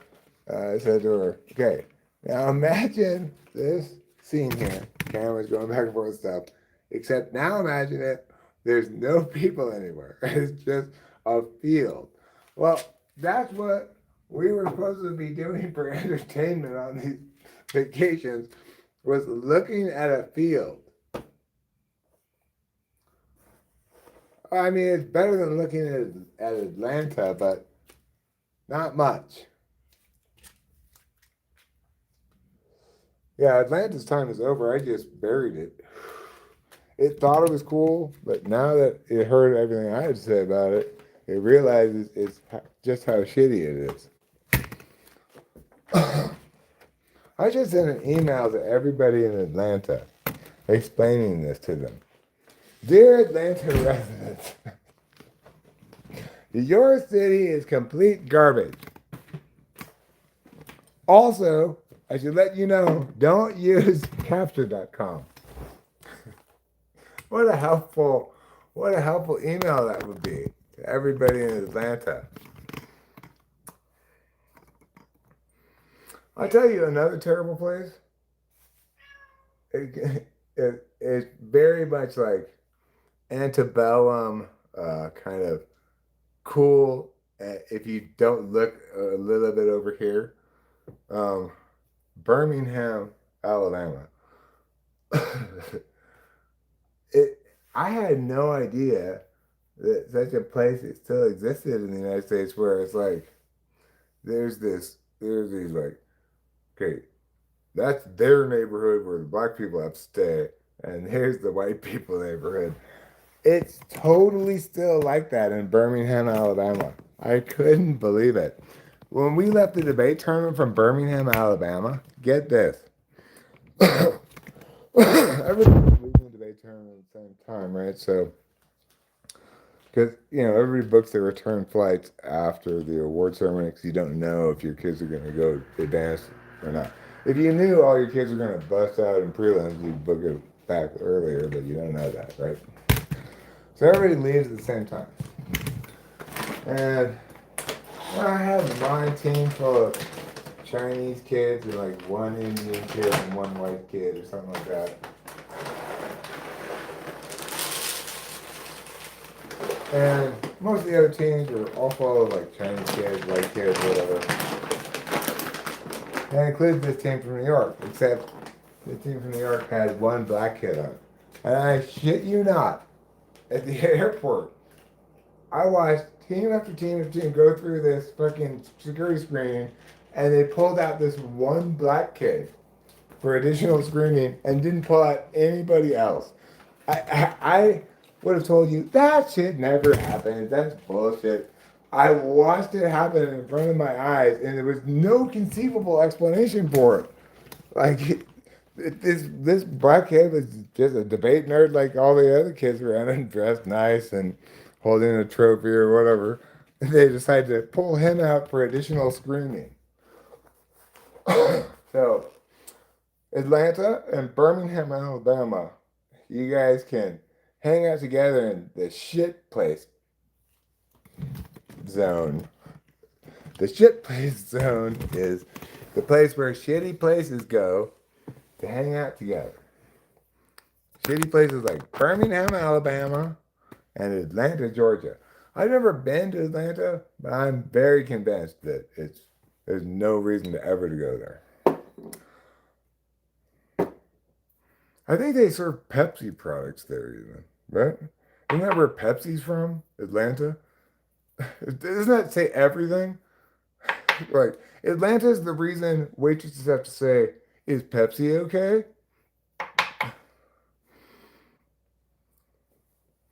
And shit on Stockton? Stockton doesn't need to be shat on. Like, the thing is, the reason Atlanta needs to be shat on is it has ideas about itself beyond what it can carry, right? Like, Atlanta thinks it's hot stuff, but it's actually the shittiest place in the world because it's where Pepsi comes from. And it's not that there's anything wrong with Pepsi. It's just, it's why even have it? You should just have Coke because Coke's better and, or at least the same, basically. And it makes it easy for everybody if everybody just has Coke products. Instead, thanks to Atlanta, we've got to have Pepsi products. Nobody wants your imitation Coke products, okay? Get out of here.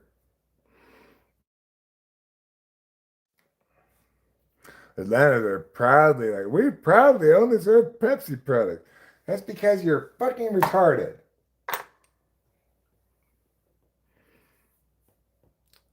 Stockton doesn't try to shoot above its weight class, you know.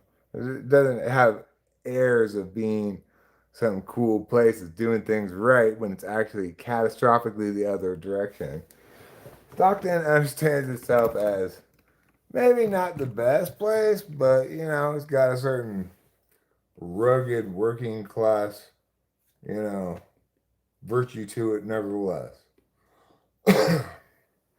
Who could shit on Stockton? Stockton is where Dallas Braden is from. Thus, it's a wonderful place as far as I'm concerned.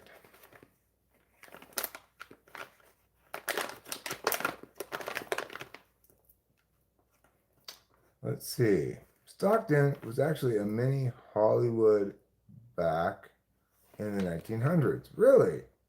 They made movies in Stockton? That seems odd. I guess it probably didn't look the same as it looks now.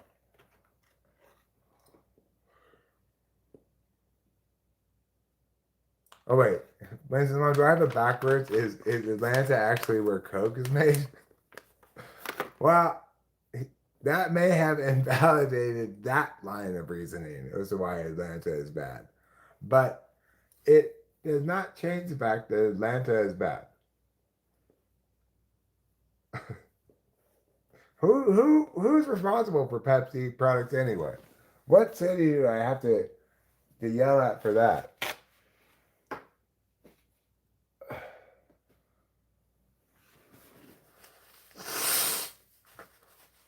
I thought Atlanta. I mean, it's natural. The natural place for Pepsi to be from would be Atlanta.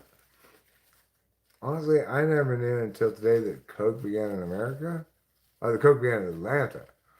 Well, it makes no sense, right? Why would something good be from Atlanta? But it's the exception that proves the rule. An expression that doesn't mean anything. People say that, but it's like, what are you even talking about? How does it not being the rule prove the rule? You like the TV show Atlanta? The reason you liked it, Acacia, is because it actually was not filmed in Atlanta. It was filmed in Toronto. So really what you liked was Toronto. Thoughts on Oakland? Oh my God. In general, the Bay Area is an absolute indictment on insane municipal politics. It's a catastrophe and a tragedy. Like San Francisco could be a wonderful place. Oakland, I'm not sure how high the ceiling is on that one, but if you go to Oakland nowadays, it is you can't leave your car parked anywhere for 15 minutes without somebody sitting in it. It's an absolute den of crime, drugs, homelessness, everything goes because fucking stupid feelers are like, we got everybody's so important, we have to protect everybody's rights without actually understanding what rights are and all. Because we don't like property, even though we have this rich house in San Francisco, we're incredibly stupid, so we want to believe I'm in there. Well, you got exactly what you deserve, you fucking tards. Well, the good reason to go to Oakland is that's where the mushroom store is. That's why I went to Oakland multiple times. I did go to Oakland to see a baseball game a couple times too, but that was fine because when you get to the Oakland Coliseum, they got a lot of fences and security and stuff to keep out the rest of Oakland. Um, but by the mushroom store, you know, if I went by myself and Rachel, I couldn't let Rachel sit in the car, I was genuinely worried that when I got back out 15 minutes after I went into the mushroom store, that my car was going to be vandalized. Like I saw it happen multiple times. I went to the mushroom store and the cops are there. Interestingly, the cops are there at the mushroom store dealing with a mushroom store person complaining about their car being vandalized or broken into. They're not caring about the mushrooms at all, which is great. That part I think is fantastic. Someone stole your debit card in Atlanta because that's what Atlantans do. They try to think they somehow are related to the wonderful people of Atlantis. Instead, they're related to the horrible digestive problems of Mylanta. Hi, Show Media. Why are you deleting yourself? Don't say that. Don't say that. I know, coming from me, who can be not very nice sometimes, that's maybe pretty rich, but seriously, you're valued and important, and I wish I had never conveyed to you anything other than that.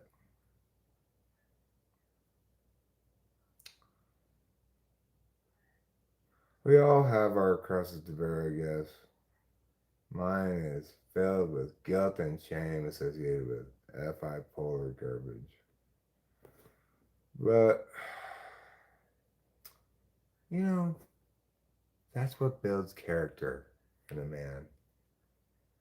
Reckoning with their failures. It's the difference between a healthy person and an unhealthy person. Unhealthy people cannot be accountable.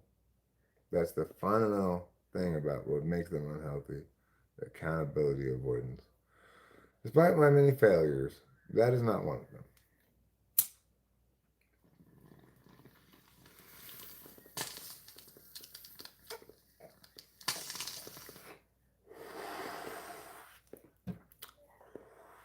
Boy, I was enjoying a wonderful little thought experiment today. We're going back to Franklin Square, which is just like not very far from Mercy Medical Center, which is this fucking concentration camp atrocity parading as a medical facility. I'm gonna be right there. You know, if some of those people who mistreated Rachel for such a long time still work there, wow, what a wonderful chance to walk in with a camera rolling and do an expose on this fucking shit show they call a medical facility.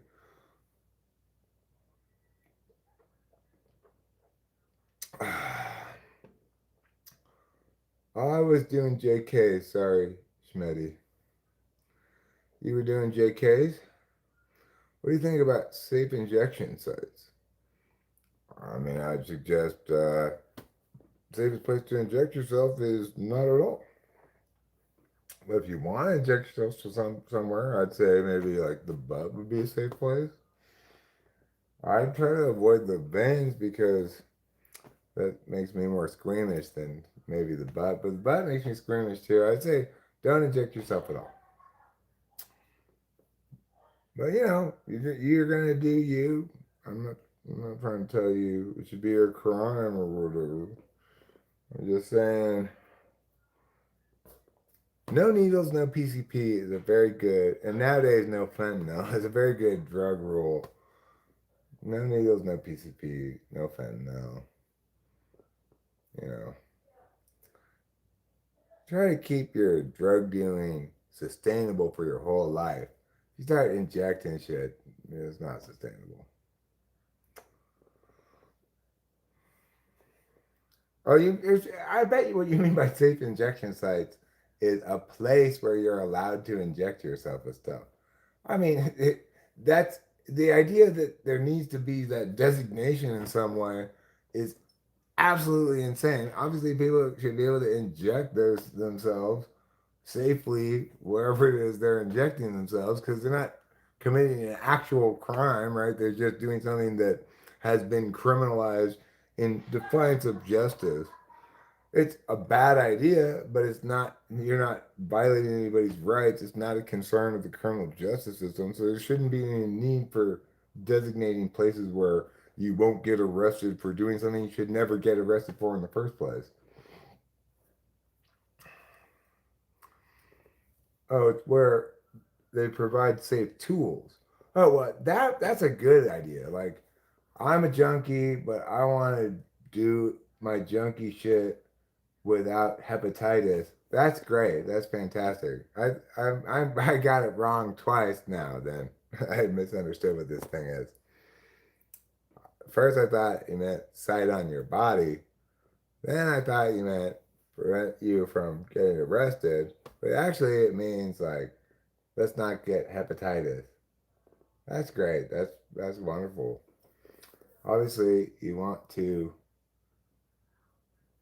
prevent the bad impacts of drug use that are caused actually by the criminalization, not by something implicit in it, right? Like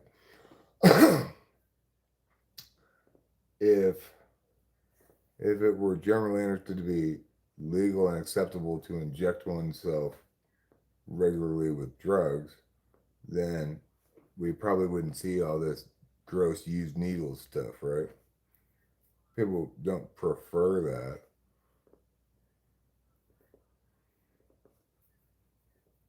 Oh, if somebody ODs, they can be brought back. Yeah, that's a good idea. Like people who shoot themselves up, they should all have that. There's this drug you can give to people who are overdosing, and it like wakes them back up. Apparently, I know somebody who overdosed on fentanyl, and he was like basically dead for a little while. And they were doing chest compressions. When the paramedics got there and they gave him this drug, I guess he popped right back up. I was like, wait a second. Let's go back to step one of this. So you're telling me that you were in the bathroom smoking fentanyl? When did you start smoking fentanyl? I had no idea the guy was doing those kinds of drugs, right? And he's kind of telling me the story that he died basically like his chest was all like fucking mangled from all the chest compressions and and brought back to life. And was it. And then he told me like, and I went back to my house. I was like, phew, I'm glad I'm out of the hospital. That's over. And I said, well, this time I'm gonna have to be smarter about smoking the fentanyl. But then shortly after that, he's like, oh, now I can't listen. I was like, okay, I smoked a little bit more, but then later on, I was like, that's it. I gotta stop this. And from that's where he ended the story was he was no longer smoking fentanyl. But like, bro, do a narcotic that's less overdose prone than fentanyl. Take heroin or something. Or I don't know. Because he was buying these things from the dark web, right? Like he had Monero, which is what the new name of what they used to call dark coin was. And that's how you buy drugs on the dark web.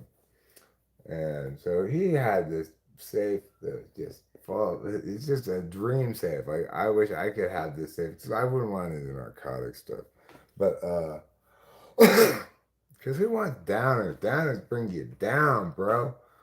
But he had DMT, he had ecstasy. But the thing is, a lot of these drugs, like he had portions of them, and some of them he was scared to try it. Like, and not really, you don't know until you try it if you're actually getting the drug they say.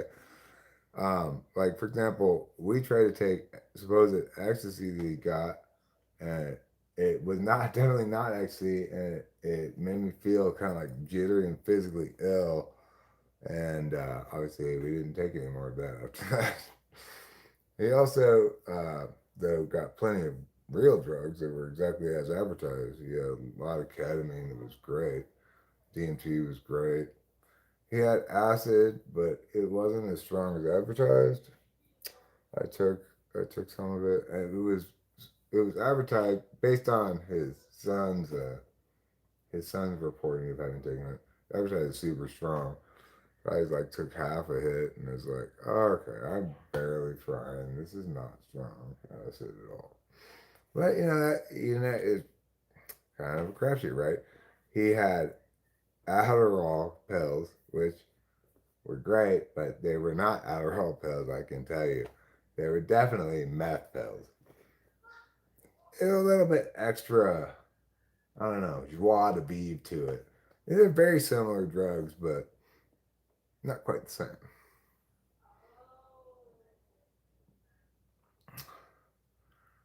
I'm not suggesting heroin. I'm saying if you're going to choose between fentanyl and heroin, fentanyl, you can overdose on it super easily because it only takes micrograms of it rather than milligrams of it to make you to have its effect. It's also, I guess the appeal of it is that it's I don't know if this is the appeal of it or not, but it's also a fast flushing um, I guess it's an opiate. I always forget which one's the actual morphine opium things and which one's the fake ones. Yeah, which one opioid or opiate? I don't remember which one's which. But anyway, uh, it it hits fast, flushes out of your system fast. I guess that would be a good thing about it for some people, or a bad thing depending on what you're looking for. But they gave me fentanyl at the dentist office. I don't remember it at all. It's very interesting what they do at the dentist.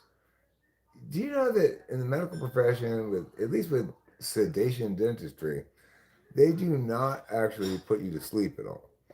Instead, what they do is they induce the opposite of retrograde amnesia, which is forward grade amnesia. It's not I don't know what it's called, but it's they make it so you won't form any memories of the time that you're in the dentist chair. You're on fentanyl and whatever else they give you to make you like kind of just woozy and compliant, I guess. And then you actually are awake through the whole thing, following their instructions. I had no idea. And of course, when I woke up at the end from it, I wasn't waking up. I was just returning to my ability to form new memories. Isn't that weird? That is so impressive. I was like, I now medicine. You just impressed the fuck out of me. That is what you just did. To be able to balance all these little medical, of course, as always, what's impressive about medicine? There's only one thing that's impressive: pharmaceuticals. The the absolute precision that people are able to execute with this weird combination of pharmaceuticals to induce exactly that thing while I'm sitting in the chair where I'm going to be woozy and compliant, not in any pain, awake though, so I can follow instructions. And because it's a horrible thing that they're doing, like fucking shaving down the top of your jaw and all this other shit, it would be traumatic if you remembered any of it. So we're gonna make it so you don't remember anything, even though you're awake the whole time. How crazy is that? Well, that's not. Maybe that's why they don't want you to remember it, but I don't think so. I think they want you to think the best patient experience is for you to feel as though you've been sedated, put to sleep, and then you wake up at the end and it's done. That's how it feels to you, and that's the easiest for you. So they make it seem like that, even though that's not true at all, but it totally feels like that. I I am so impressed. Great job, medicine. You know, I talk a lot of shit about doctors and how dumb they are and stuff. Nothing dumb about that. That's fucking genius.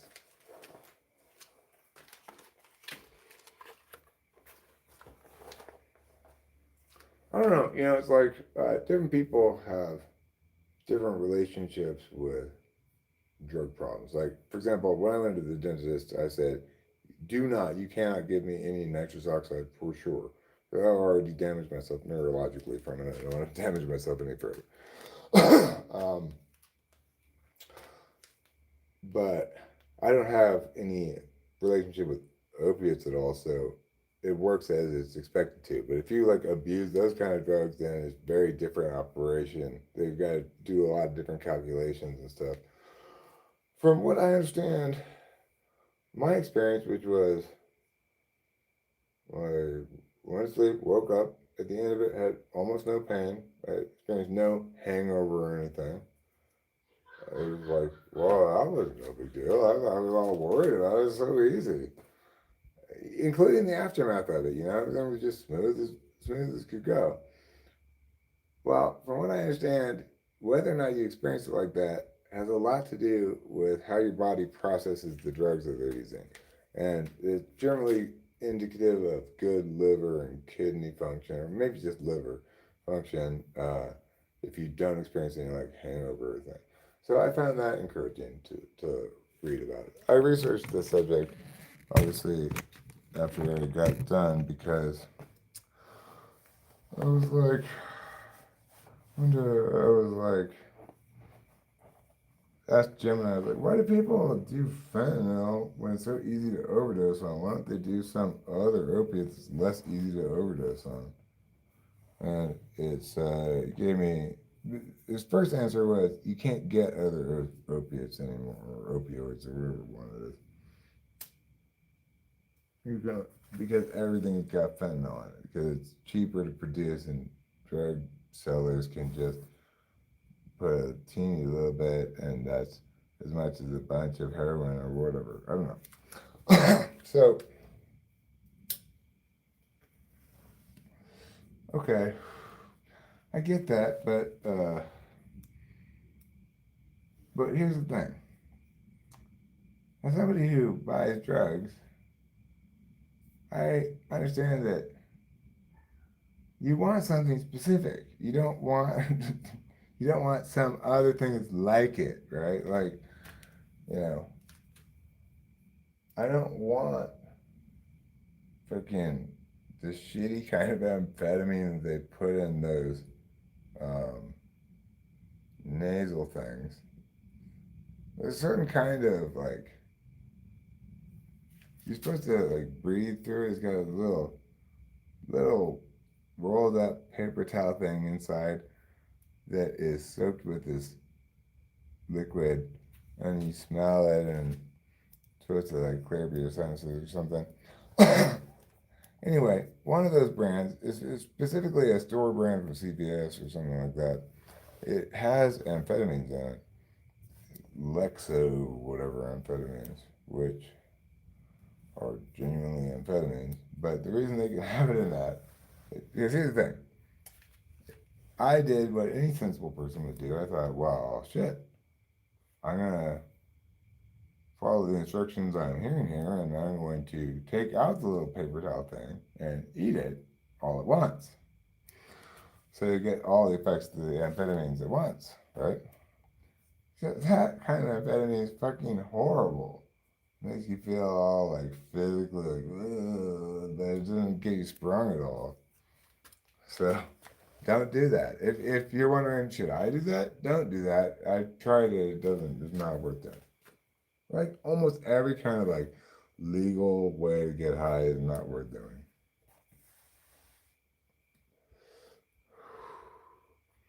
Oh, Claude, I cannot sing its praises enough. You are absolutely right about it. It's remarkably better than Gemini at everything. I'm shocked. I'm stunned. I'm blown away. I still use Gemini. Actually, Gemini's a little bit better for chatting with me about sports. I haven't actually tried to chat about sports with Claude. But Claude, it definitely seems more intelligent than Gemini, just like you were saying. You could not have been more right. And because you're an ENFJ, I didn't listen to you. This is benefactor beneficiary thing, right? Um, which one am I? I'm the benefactor to ENFJ. I forget which way it is, but whichever way it is, the part I am, you don't listen to the other part. I find this to be the case all the time. Like, I normally am a fantastic listener. So, um, when, you know, that doesn't necessarily mean I'm going to agree with you. I heard what you were saying about Claude, but I didn't really listen to you because I don't take your opinion about this seriously because I think it's got too much FE in it or something. I didn't think these things, but that's just why I don't listen to ENFJs a lot of times. Interestingly, I seek out Ruben's advice about things. I listen to him, but it's also the case that I don't really hear him. Like he says these things, I intellectually sort of look at them as objects, but I don't really listen to him, you know? So obviously I didn't listen to you when you said Cloud is better. I thought, well, you know, I don't trust his judgment about which thing is smarter because he's probably using some FE thing. Well, I, once again, proved wrong and proved how it is very important for me to listen to ENFJ, like the realtor. I couldn't believe it when we were selling the house in Arcadia.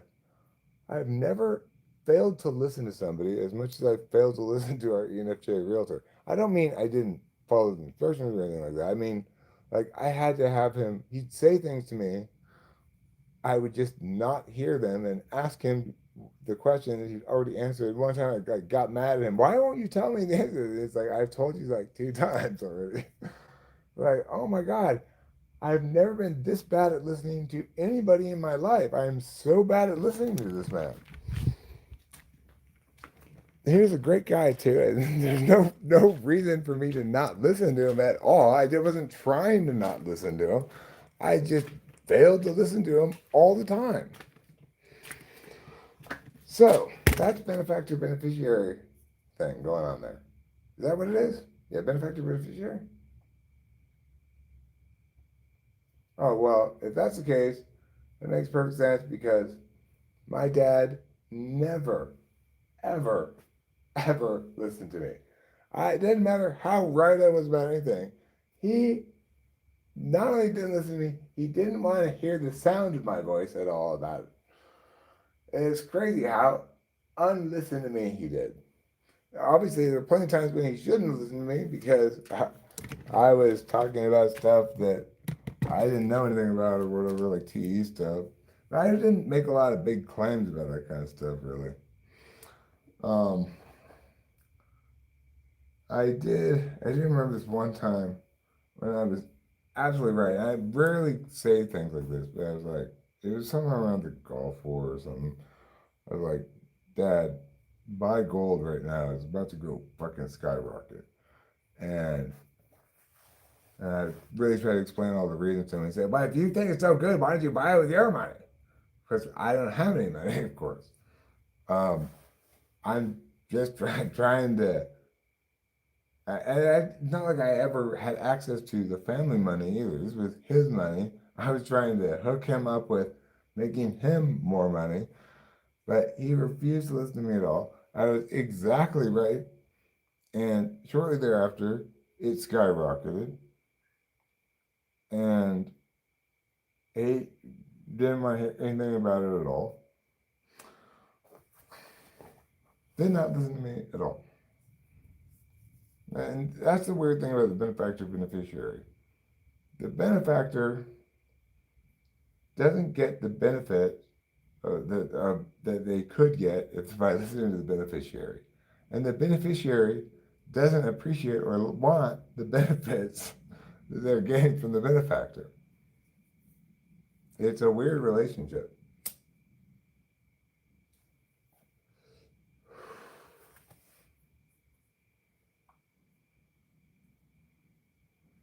If you think it's so good, why don't you marry it?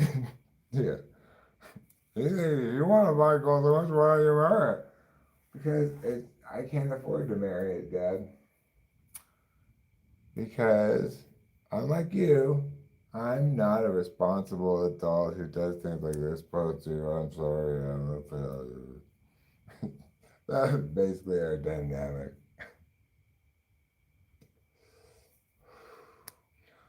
I had a very clear understanding of exactly what it would look like if I were doing a good job, and I obviously was not. And there was no getting around that. And there's no changing the fact that my father was horribly disappointed.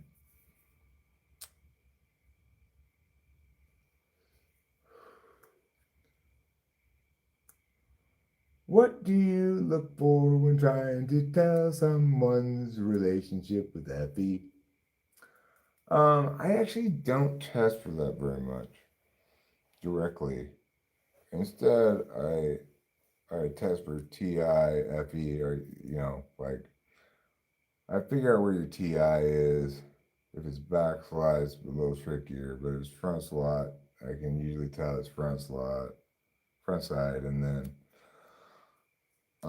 at that point, I can usually figure out whether it's above FE or not, right? Because if I determine that your TI FE front stack, well then now I just got to figure out which slot it's in. So I don't actually determine where FE is directly very much, although I I could be more successful at doing so if I listened to the kind of answers that I don't like to listen to as much. Like for example, I don't like test questions that can be gamed as much as I like test questions that cannot be gamed. So if I ask you to tell me about your values regarding things that are going to be informative about where your FE is, I don't like to trust those answers very much because I see them as just correlations, not affording any certainty about anything at any given point. So I can't really do any process of elimination work with them, right? But I ought to treat them as a package thing. Say, okay, if this package of various responses is all consistent and strongly speaks to fee absolute value of pi or something, I need to prioritize that as the same kind of thing as, okay, well that eliminates these things then, you know. But I need to get better at typing people in general. I continually I'm always trying to get better at it, but sometimes I'm trying harder than others. You know, like I'm always trying my best in any given typing session to do a good job, but uh, there are stretches of time where I'm more actively engaged in the good kind of self criticism, you know, and other times when I'm more apathetic about that. So, but in general, over time, obviously, I get better typing, not worse, because I'm an SI user, so the more experience I have, this is true for everybody, but it's consciously true for SI punch type people that you feel a lot more confident with things when you have a lot of experience with it. But it's also the case that people with SI over N, that's going to be full of pitfalls for them because they're very subject to, well, this is the way I'm doing things and continue doing them even though, ma'am, this obvious cue here is we need to change our operating procedure and do something different, you know. So really, I do think that epistemologically, SI fourth is probably ideal. I do think it is ideal epistemologically, because NI fourth is much more subject to a certain kind of problem that's harder to solve than SI fourth. My SI fourth problems are easy for me to conceptualize, recognize, and try to act against. So implicit in my way of doing things is recognition of the fact that I'll note something example in my personal life, and it will also be an example that fits into, well, this thing happened between me and Rachel. Is that implicit to INFJ ENTP? I don't know that yet, but my natural instinct is to extrapolate and say, well, okay, so this is representative of ENTP INFJ. But I have a lot of built-in protections to prevent that kind of overreach. I have to verify things with multiple other metrics before I'm going to accept that this example is indicative of a general thing, right? It's much harder for NI4 to get around their NI problem because NI's problem is dealing with things that ought not be dealt with holistically. And it and NI up top does a fine job of reconciling those kinds of things, or a much better job of reconciling those kinds of things. But at NI fourth is subject to being NI knowers and subject to the pitfalls of holistically knowing about things that are actually determined by their particulars. And there's not any good way around it like there is for me. You can't understand your way around that.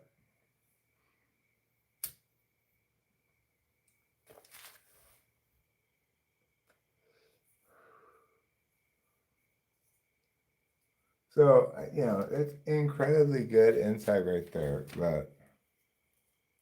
about how, like, different things are optimized for different things. I'm really aware of what I'm optimized for. So when I say SI for any DOM, ideally TI tool, is most epistemologically well set up, well, if we extract the determination part, and I'm just saying from the knowledge perspective, because the reason is the fifth slot one is going to be very effective, but in its non native way. So, like,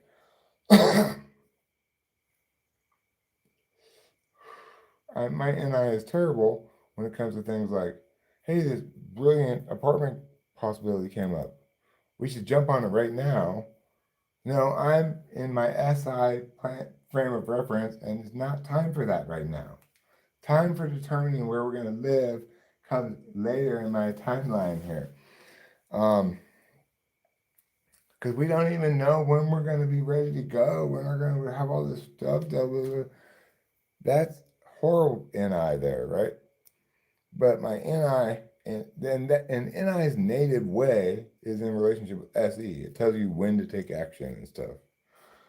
Um, but its native way by itself is with NE. Like it says, okay, well, we know what's good. We make something that's good, or we recognize when we fail to do so.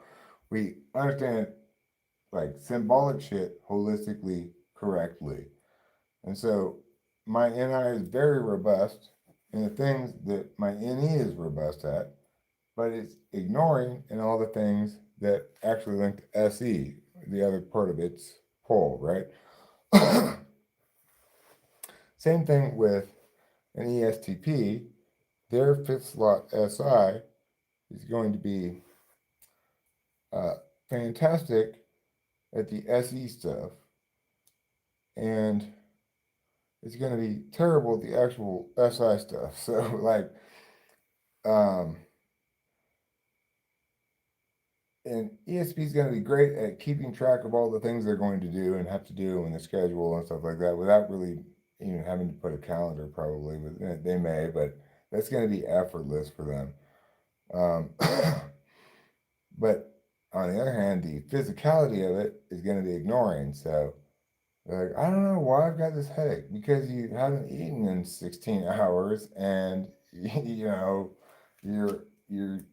just taking more Adderall. That's why. Oh, really? Is it, could that kind of thing lead to a headache though? That's going to be the kind of incredibly bad SI that comes with SI fifth. And, you know, what they have conscious instead is the NI fourth, which will be capable in both its native and non-native ways, but because that's the difference between conscious and unconscious in that sense. But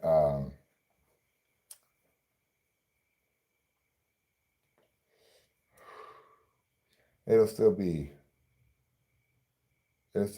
weak in terms of the end part, right? Like so, and ESTP's NI is going to be great when it comes to, you know what, that girl sitting in the bar right there, she's kind of looked kind of lonely for a second.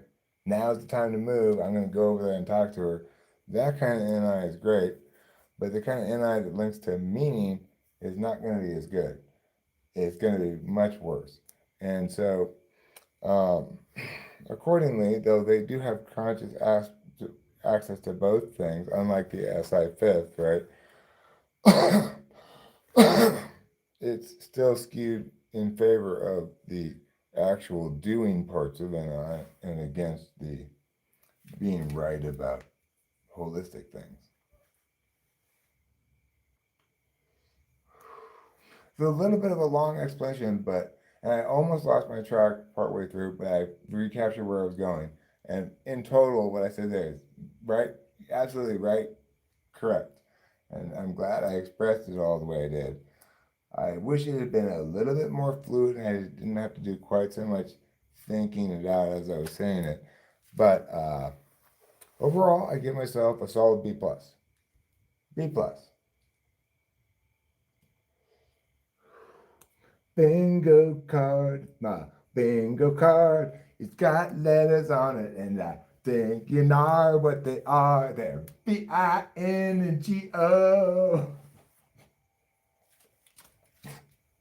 That's a great song. That is a great song. I'm sorry, I hate to toot my own horn, but that is a great song. I tell you what else is a great fucking song. Grow by Tessa Violet. It's an astonishingly good song. It is so simple, and yet, and this is a perfect indication of how you know it's a brilliant song. Um, I it gets stuck in my head, and then there's this other part where I can't actually remember or sing the melody part to it, right? Even though when you listen to it, it's incredibly simple. How could you not be able to sing that part, right?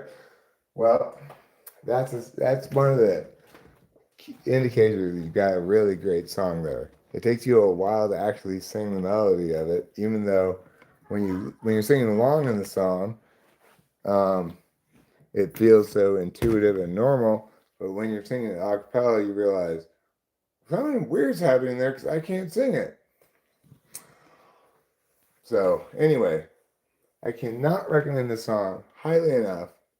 It's an absolute little gem, and this is the second gem that Um, she's dropped in recent weeks. An earlier one called "Easy as Pie" is also a fucking triumph. And the thing is, I liked Tessa Violet before. I liked her older music, which was different in its like production. Like the newer stuff is, if you were to describe it, it would describe worse. Like it's more like folky, less electronic, but it's it represents a jump to okay, she's fully realized as an artist and she's blowing my mind. Whereas before, she was good enough to make my playlist with some of her songs, and I was like, she's pretty tight. But this new stuff, I'm sorry, that she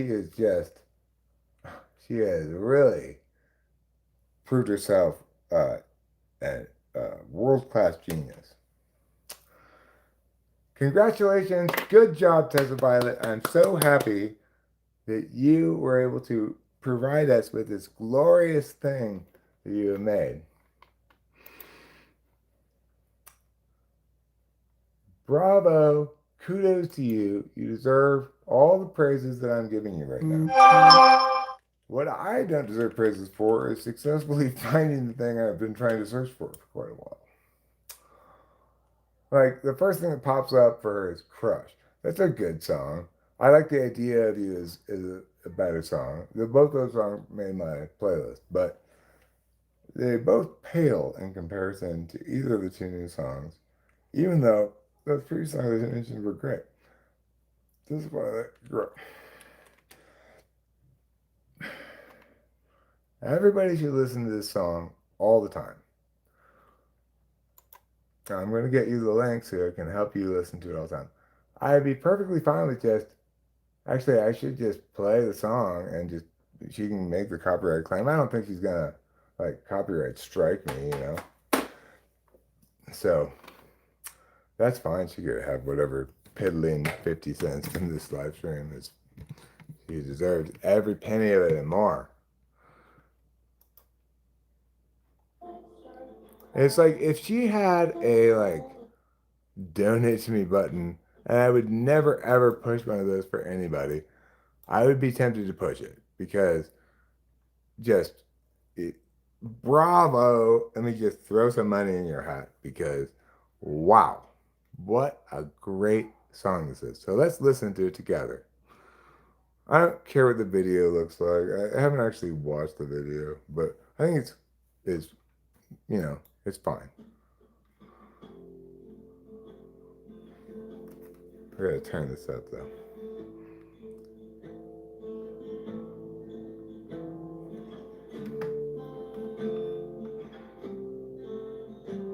There's the problem. My English teacher tells me, try it but angry. I don't know how to feel angry, so I start to cry. Apologize for crying. I know I've said it before in a song, and it bears repeating. Darling, this is not a test. This is your life. You can have fun with it.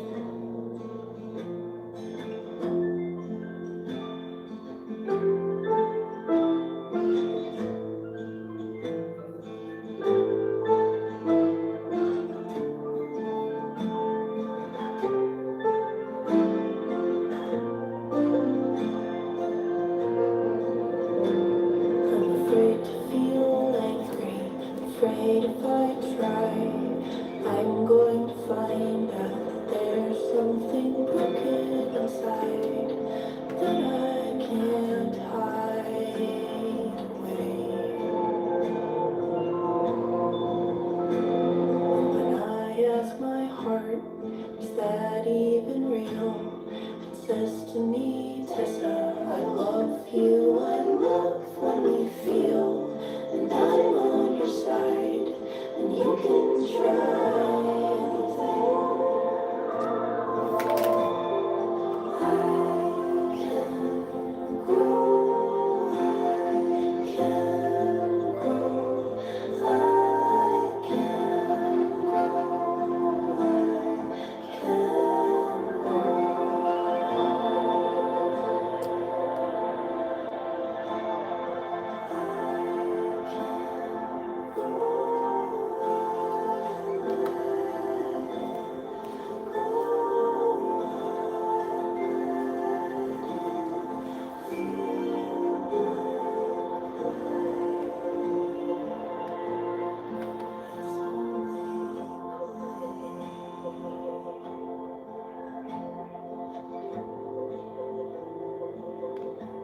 I'm gonna stop here to talk about it a bit.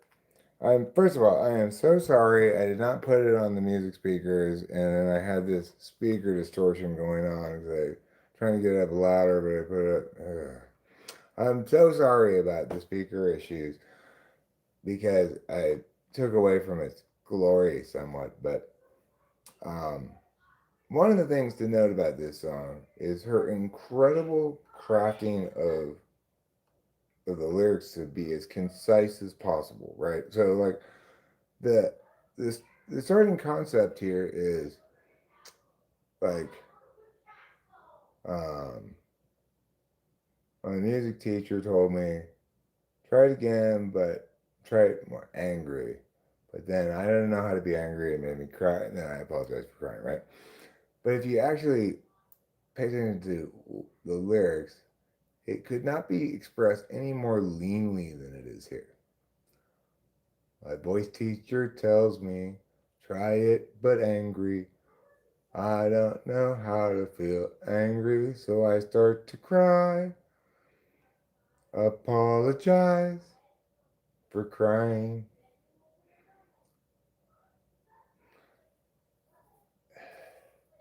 It's as concise and lean as it could possibly be. And I know I said it before in a song, but it bears repeating. Darling, this is not a test. This is your life. You can have fun with it. These are all super lean, perfect little NI expressions, right? Everything in this is crafted to perfection.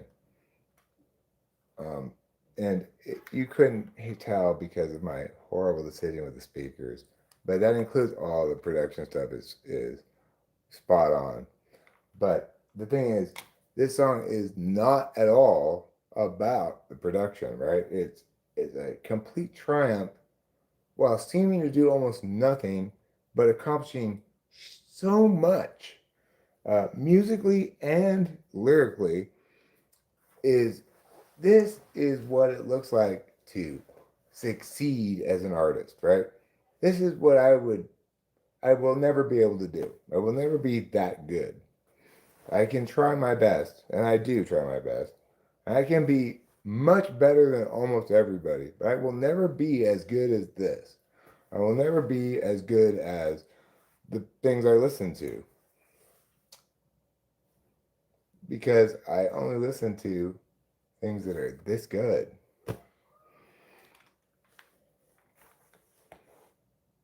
Because this kind of genius is like there's no explaining this, right? You can't figure out how this was crafted.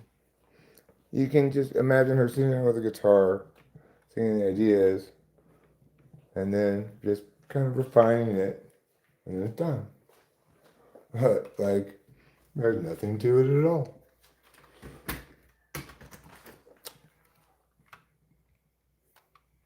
What a triumph! Easy as pie is also an absolute triumph. Uh,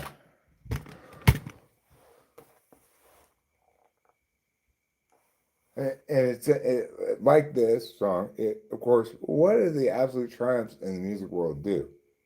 When you hear them, you think, I must have heard this before. This song has existed forever. I can't believe nobody's written it before. Well, surely somebody must have. Yet it sounds unlike anything specific I've ever heard. And when you like hear the melody of Easy as Pie, like, uh,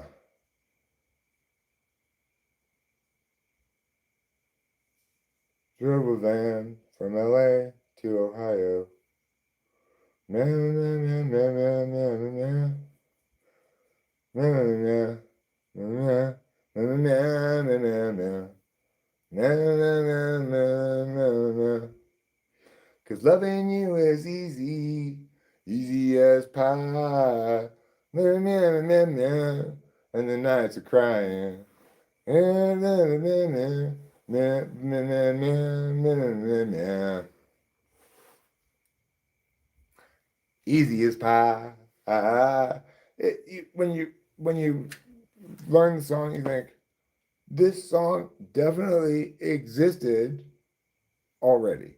It's a classic, unbelievable like thing you hear on classic rock radio. Let that freaking thing go. You stop that right now. You were definitely not bringing that in the house. Let it go. Let it go. Or just leave it outside. Yeah, no, no, no, no, no, no, no. You're gonna let it go. Where are you? Stop it. God damn these fucking cats, these murderous cats. I gotta get the flashlight. Capillo trying to murder a mouse for no reason.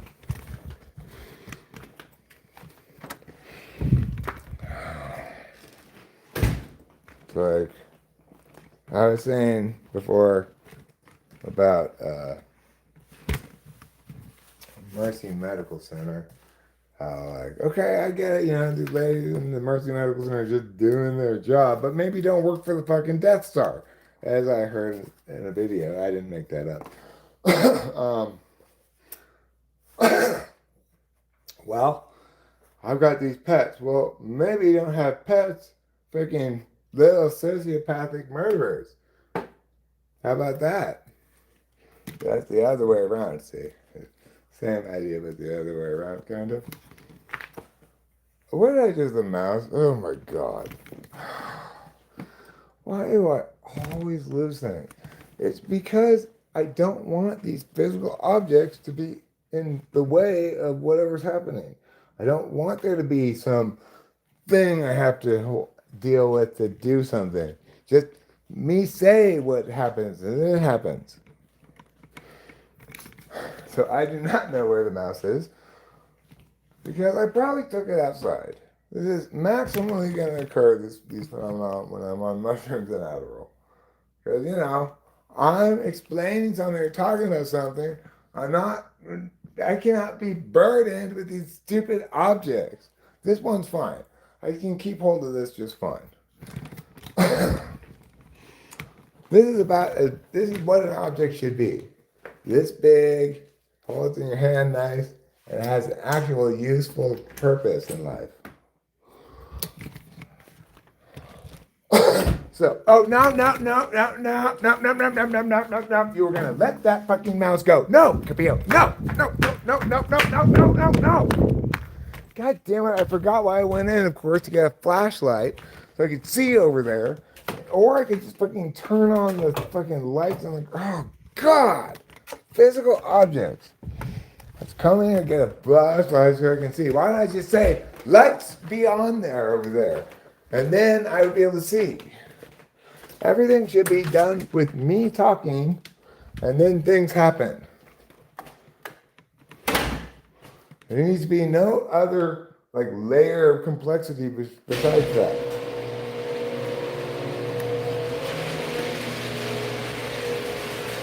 All right, Theo. I've had enough of your murderous ways. So if you've lost the mouse, good. You're going to continue to lose it. I don't want you to find it again. Leave the mice alone. I guess it got away. Capillo's looking sad, looking around for it, so it must have gotten away. Listen, I want you to hear me, Pio. What you're doing is not a good thing. We feed you food made out of animals that we've raised to kill to make food out of, not animals living out in the wild.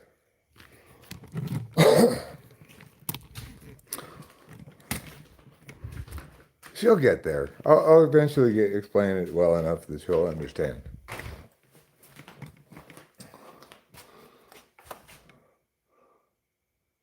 It's not because of her great ability to understand things. It's because I'm so amazing at explaining things. I'm so good at explaining things that even a cat can learn why it's wrong to kill wild mice when you have food provided made out of animals that we raised for that purpose to the only kind of animals. God damn it, this is a horror. I'm gonna have to go back in through the house. That's the best solution to this. All right, I want to walk out through the garage. I got all these objects all around the garage, so I have to have light in there, but I don't want the light to be on when I leave the garage. Okay. We know we're having a good time when I'm finding myself short of breath because I'm talking so much and breathing so little. Okay, fine. We've resolved all that chaos outside. We've set Kapia straight on her moral duty. It's not really a moral duty per se, but I guess you'd say the upright, the virtuous thing, the correct thing to do in terms of the non-determinate moral calculi. Why do I look sad? I mean, good question. I I have no reason to look sad because I don't feel sad at all. I'm so happy to hear you're having a good time listening, Mom. You know, when I'm streaming on mushrooms, I'm not engaging in chat so much, so I'm not sure what your experience is, but I guess sometimes it's better than others depending on whether I'm being more or less entertaining.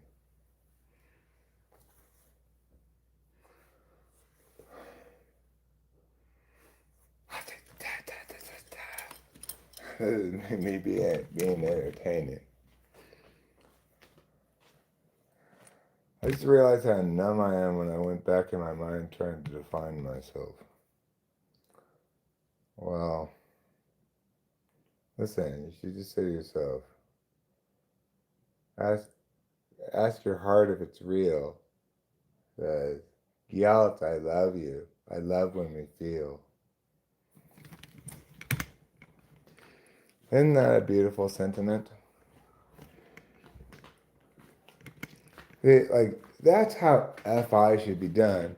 It should be done by clearly an NIFE person. They can render FI into a beautiful, beautiful triumph. Left in the hands of FI users, I think, I'm not so sure they can do FI justice, right? They get to live FI's justice, but I don't think they can do it justice as well in art as somebody who's actually not FI can do. And as indicated in that song, right? That is a love poem to FI. But instead of being the things about FI that are bad and I don't like, it's rendered perfectly in this universalist thing that is not at all preachy or anything because it's talking to herself in a brilliant fucking, oh, so brilliant. I think she must be an INFJ. I long suspected I thought maybe ENFJ, but I do think she's an INFJ because that story in that song is very much the story of somebody with not a naturally conscious good relationship with their feelings, even though it's demonstrative of what a good relationship with one's feelings ought to look like, right?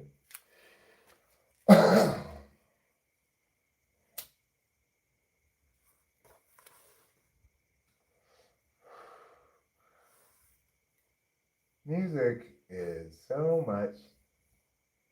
It's like every other art is just things wishing they were music. Like comedy in its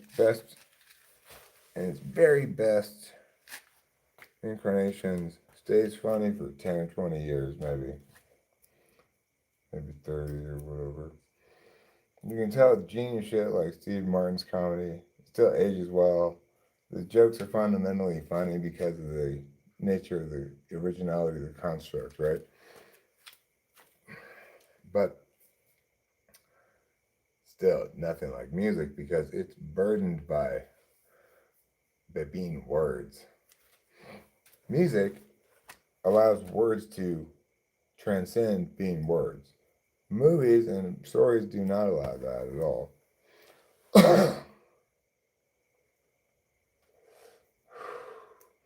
And, most significantly, like if you didn't speak English and did not know what those words mean, that song would still be hauntingly beautiful and glorious, even without the lyrics. So that's what makes music the king of all media by far. The best, the most important. It's the true soul of humanity. Like when someone transcends themselves to channel and present to us something that is timeless and perfect, like Mozart, it will remain timeless and perfect forever. Every such melodic entity rendered, not really rendered, but sort of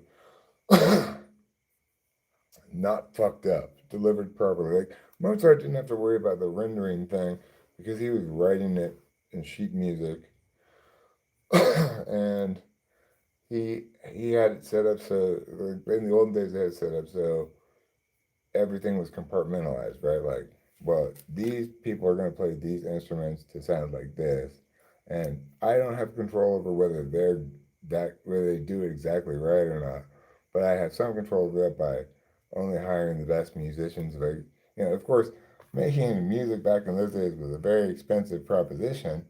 You had to have a composer compose this thing, and all these people come and sit down to play all these different instruments. It's a very big production, right? But the thing is, well, this is what is telling about music. It doesn't matter at all, the rendering. We don't have any access to those original recordings that were being played back in the day.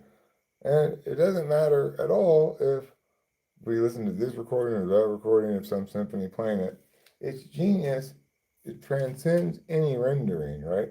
You could render it badly, but it's demonstrative of what music is. It's something that can be, rendered by various people. Like nobody, you could say it's true for like plays, right? There's a play, and various schools will put on this play. They're rendering instances of this play, but it's very different than the way music works. Like,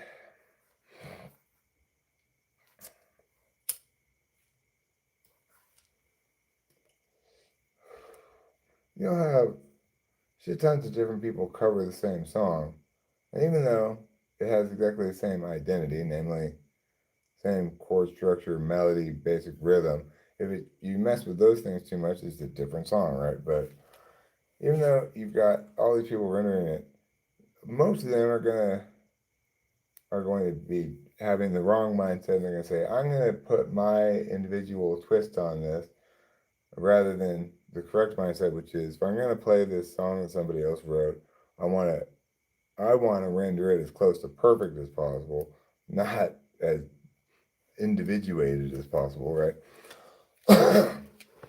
But whereas plays or something like that, they're like group group enterprises in a way that that like strips away that level of engagement. You could have a visionary director or whatever. The point is the words are the same and you can various things, but all of the meaning and purpose of the play is all contained within the words. And there's no other, like, you can't, you're not at risk of changing the identity of the play if you if you vary the pacing or something like that, or any of these other factors. The only way you can change the identity of the play is to actually rewrite totally different words, right? Whereas you'll hear people with a wrong idea of how to do covers, often like, do a different voicing on the chord or something and make it, you know, so it's like they're trying to make it halfway between what it is and something else. And it's always a poor decision. But that quality of there is a perfect rendering of it, and you ought to try to do that. That quality is unique to music.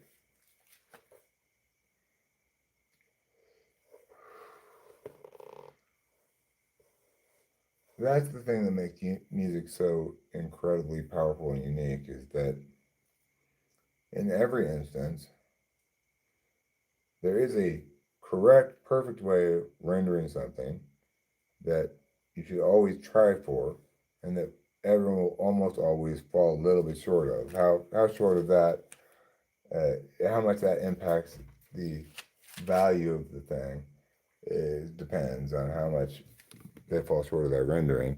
But if they're at least trying to do exactly that, then they have a chance of success in general. If they're trying to do something else, like render some individuated variation of the thing, then they're guaranteed to fail. That's not the case with other media. Like, some director could put a sassy new twist on something and maybe it would be fun. I don't know.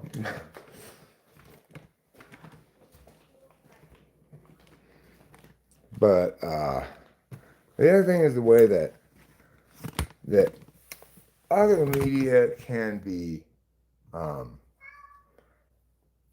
Okay, there's this term called abstraction layer cake, which I am fond of. It refers to. I wouldn't be surprised if Alzheimer's dementia is more frequent and intense with poor SI. Well, I think it might be more obvious sooner or something. But dementia doesn't have anything to do with cognitive functions ultimately. It has to do with certain plaques in the brain building up, and there may be something to be said about how dementia progression will look different in, say, an ISFJ than an ENFJ.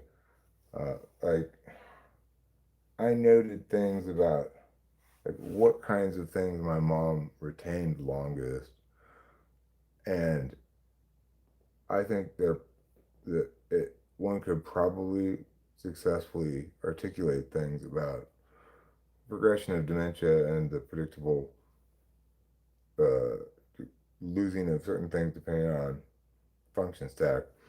But it would be too speculative for me to be saying stuff about that based on just my mom.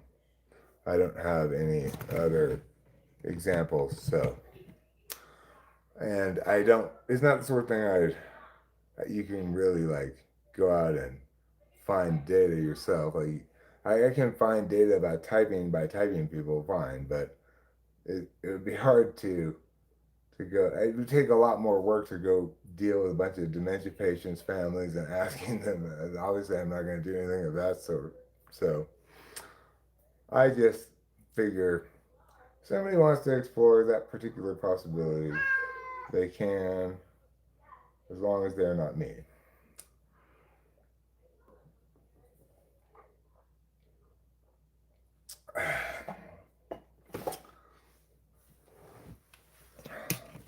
So yeah, obviously when you have like dementia and it's basically ontological degeneration, that degeneration will express as all human being does by things that can be described with cognitive functions, and it will be unsuccessfully, poorly, or wrongly described with something else. But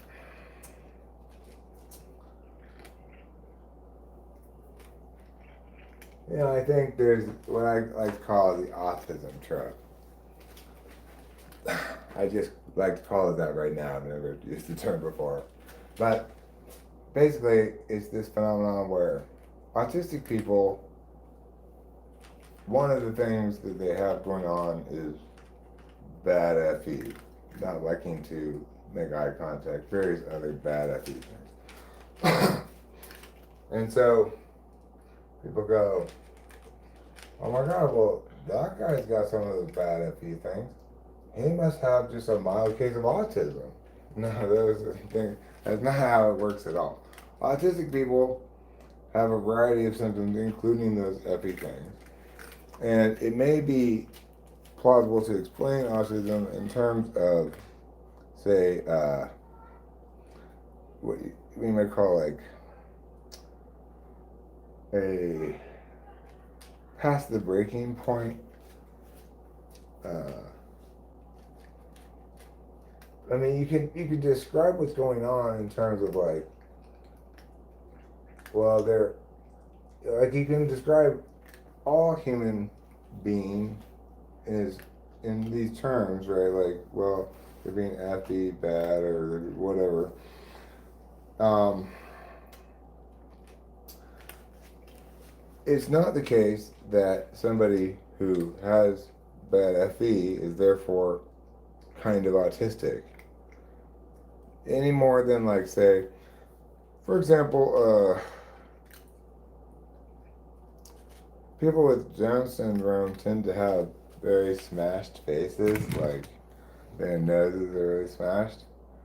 But there's other perfectly normal people who also have small smashed noses, right? They don't have Down syndrome. It would be incorrect for us to say, well, they have a little bit Down syndrome because they just have that nose thing. They don't have the rest of it. That's not correct at all. That nose thing is incidental. It is a thing of Down syndrome. These people have it, but it has nothing to do with Down syndrome. Well, equivalently with autism. And there was something I was going with this. It was not either of those things. The autism trap is supposed to explain the. I'm supposed to be talking about something else with that. Oh, what was it? I don't remember now. Oh, right. The autism trap with dementia and SI stuff. So yes, dementia people don't remember things very well.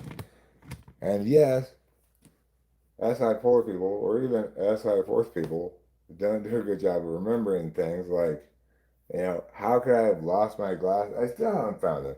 My orange glasses, the only, I've lost the other good pair of glasses that I just bought. Again, this has been a phenomenon that's happened throughout the entire time we've lived here. I bought, first thing I got was this orange pair of glasses.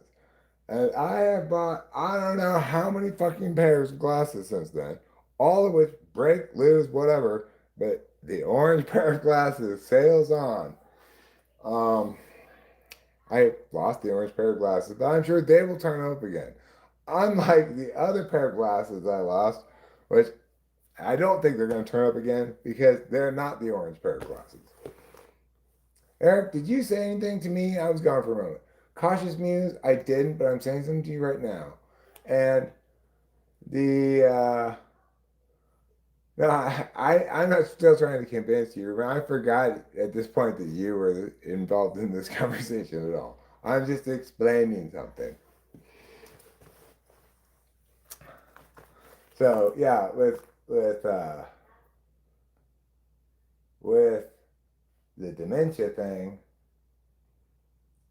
people have bad memories, dementia, and people have bad memories sometimes without dementia. But that doesn't mean that they're a little bit dementia. That's the moral of the story. Just as having bad FE doesn't mean you're a little bit autistic, and just as having a flat nose does not mean you're a little bit Down syndrome, so too does having a bad memory not mean you're a little bit dementia. But the one that makes me mad about all these things is only one that makes me mad. Obviously, there's not much of a crisis going on where people are claiming to be a little bit Down syndrome. And I'm not too worried about people saying people with bad memories are a little bit dementia. There may be such a campaign of propaganda going on out there, but I don't really feel that there is that much of a campaign of that. On the other hand, this autism spectrum shit, oh my God, will you get the fuck out? You are not autistic. I've worked with actual autistic people.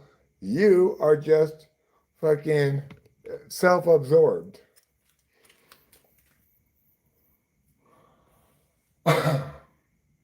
Look behind the couch. Oh, Winston's mom. If it were only that simple. I'm looking behind the couch right now. You could look behind the couch with me if you'd like. Let's see. We can look behind the couch right here from outside. Much easier than we can from inside, in fact. I don't see them. If you mean, you know, actually look like go down there and feel around, I could do that. But it's like, I already hate you, glasses. Now you're going to make me work to be your bitch some more? I don't think so, motherfuckers. I'll just buy another pair of you. And until I do, I guess I just won't see anything. I see just fine everything except things I have to read, which is the only thing that's worth seeing anyway. So it's horrible, but it's fine. I can make it bigger on the TV and I can see it fine. Yes, it messes up the format and it's annoying. Like, I don't want the text to be big so it's like it messes up how it fits on the page. Like, get over yourself, eyes. You have done belly aching around enough. I'm tired of your malingering. If you tried harder, you'd be able to see just fine. We're not going to come up with bionic replacement eyes anyway. Because I ain't having it with these fucking glasses.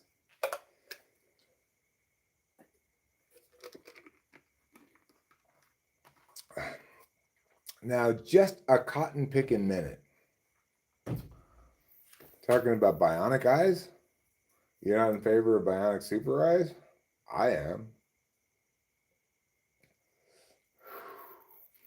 I'm not a big believer in like doing a bunch of unnecessary medical stuff to your body for no reason. But take out these eyeballs and put in some bionic super eyes. Maybe they can like instantly process text would be great too. I wouldn't even have to read line by line with my bionic eyes. I just look at a whole page, all the meaning would be streamed directly into my head.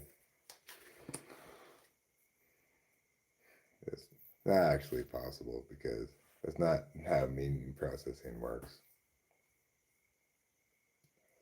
There's plenty of chunking going on, but there's also a feature of ordinality that's necessary. You can't, like when people are like, oh, I'm going to speed read and look at the whole page. Well, they're not reading it at all. I don't know what they think they're doing, why they would be doing that at all. Like, what's the benefit, conceivable benefit of doing such a thing? If I want to read something, it's either going to be enjoyable to read or I want to understand something that it's saying. So it's never preferable to have this shallow, cursory understanding of things. You lose any possible enjoyability and any value to the understanding because it's not real. It's just this surface level shit. So I don't know why anybody would want to speed read. The only reason that came out as an idea is because people are like, You know how school makes you read things you don't want to read for no reason? Yeah. Well, I've internalized that as the natural order of things. So speed reading is a good idea.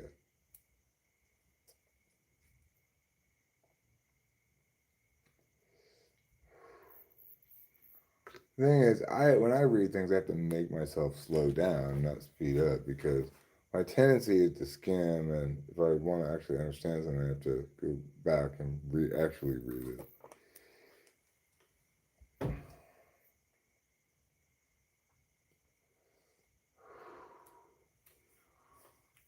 My tendency to skim, though, is not the same thing as speed reading. My tendency to skim comes from my correct belief that most things take a whole paragraph to say what could be said in one sentence.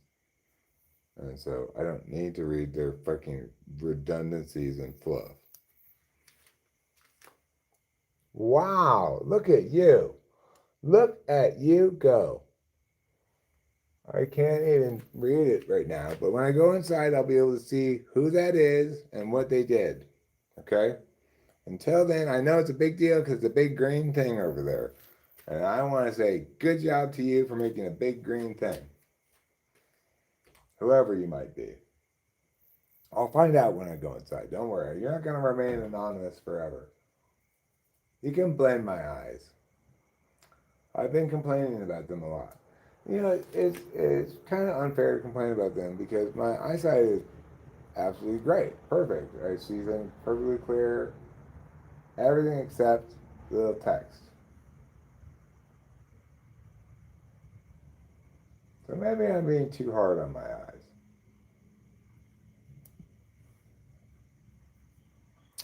I have no complaints about my ears. Yes, it's true. I have a little bit of hearing loss in my right ear that I got when I moved up here and got really sick. Prior to which I did not have it, and that's unfortunate. But it's quite minor. I can tell because I listen a lot. You know, like listen to music I'm making, for example, with headphones. I can tell. There's a little ringing in it as well, but um, it's not anything worth complaining about at all. Especially in earshot of Rachel, who is actually basically deaf in one ear. So I got no complaints about my hearing.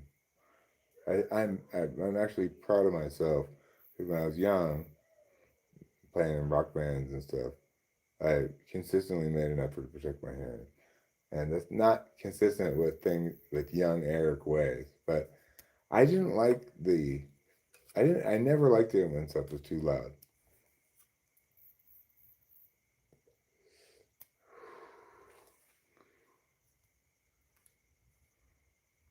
They're not. I still can't read things. They're not ears of corn. Is that what this is? I don't know. Let's go inside where I can see things. What a wonderful day today was, and remains, continues to be. What, in fact, I just feel so blessed and grateful for life in general. Ever since ever since we decided to move, and that's when all of a sudden I woke up after years of apathy, depression, whatever, and there's a little bit of morning stretching for stretch time there, but I feel 100% back. And what I mean by that is, like, I know when I'm done with the Adderall bottle. First of all, I'm doing a much better job of taking about what I'm prescribed. I kind of understand that it's it's much better when I take two, because some of the bad parts of Adderall, like things, me getting snowballing into some fucking thing that turns out to be a waste of time, much less likely to happen if I just take two. But it's also the case that situational realities can change that. Like, I woke up today after very little sleep, and I knew I had to or I thought this morning, I thought I had to process a bunch of fucking papers, go to the bank hopefully, but I had a bunch of shit to do. I wasn't feeling it, so I popped a third one. That's okay, it's gonna happen.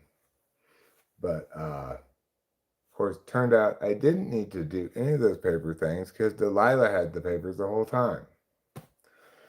Anyway, um, I don't remember where I was going with this. I do not remember where I was going with this. No, and I don't want to verify, but my experience tells me they look more like not ears of corn than yes ears of corn. Let's see what we're talking about. Let me go back up to this green thing. Oh, it's acacia. Poll request. Well, sure. What would you like in the poll, Acacia? What would you like in the poll? I can make a poll. I have to change what I'm logged in as real quick. Bionic eyes, bionic cries, bionic thighs, or you guys choose the other one.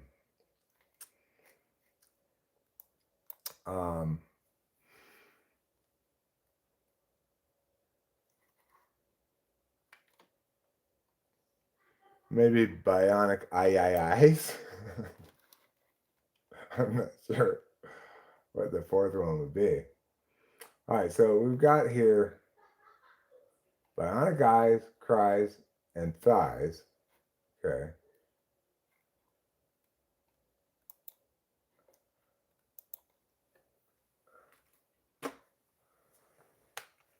I'm gonna frame the poll as I want bionic ... and then eyes,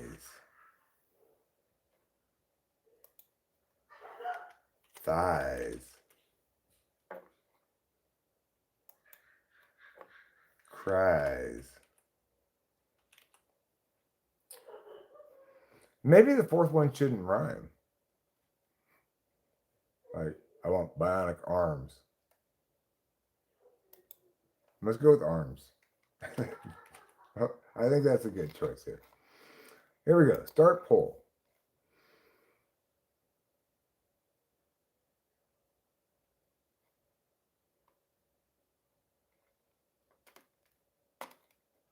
Oh, well, too late for that. I already made it. You don't get to decide it in the chat. I unilaterally decided arms. If you were really hoping it would continue the rhyming, then I'm sorry to disappoint you. Hopefully, the one I'm most concerned about is acacia. If acacia is fine with arms, then I'm fine with arms. If acacia is dissatisfied with arms, then I'm going to say, well, I'm sorry to have disappointed you. And also, it's still arms. Okay, well, I didn't see it until it was too late, whatever it was she said. Anyway, listen, I had to do the hard lifting and making a poll, and it was saying put something there. I just went with arms. We're just going to have to live with it. There's no going back in time and unpolling a poll. Once a poll has been launched, you're stuck with those choices. She's been a member for 24 months. I know. Well, that's why I figured she might appreciate having arms as a choice. Because what says arms more than 2 years? You have 2 arms, right?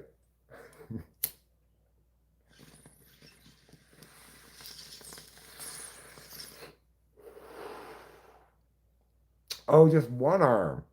Okay, well, look, you have 2 arms, but it doesn't mean you get to choose to have both of them be bionic. That would be unfair. Obviously, your eyes, you have to have both of them be bionic because they come together like that. Thighs, you get to have both of them bionic because it's not that beneficial, right?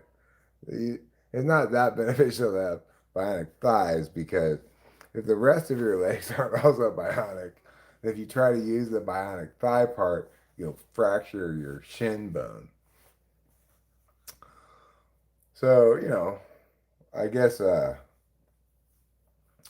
And also, if you have bionic thighs and you're a woman, then you might accidentally kill men when you're engaged in lovemaking activities.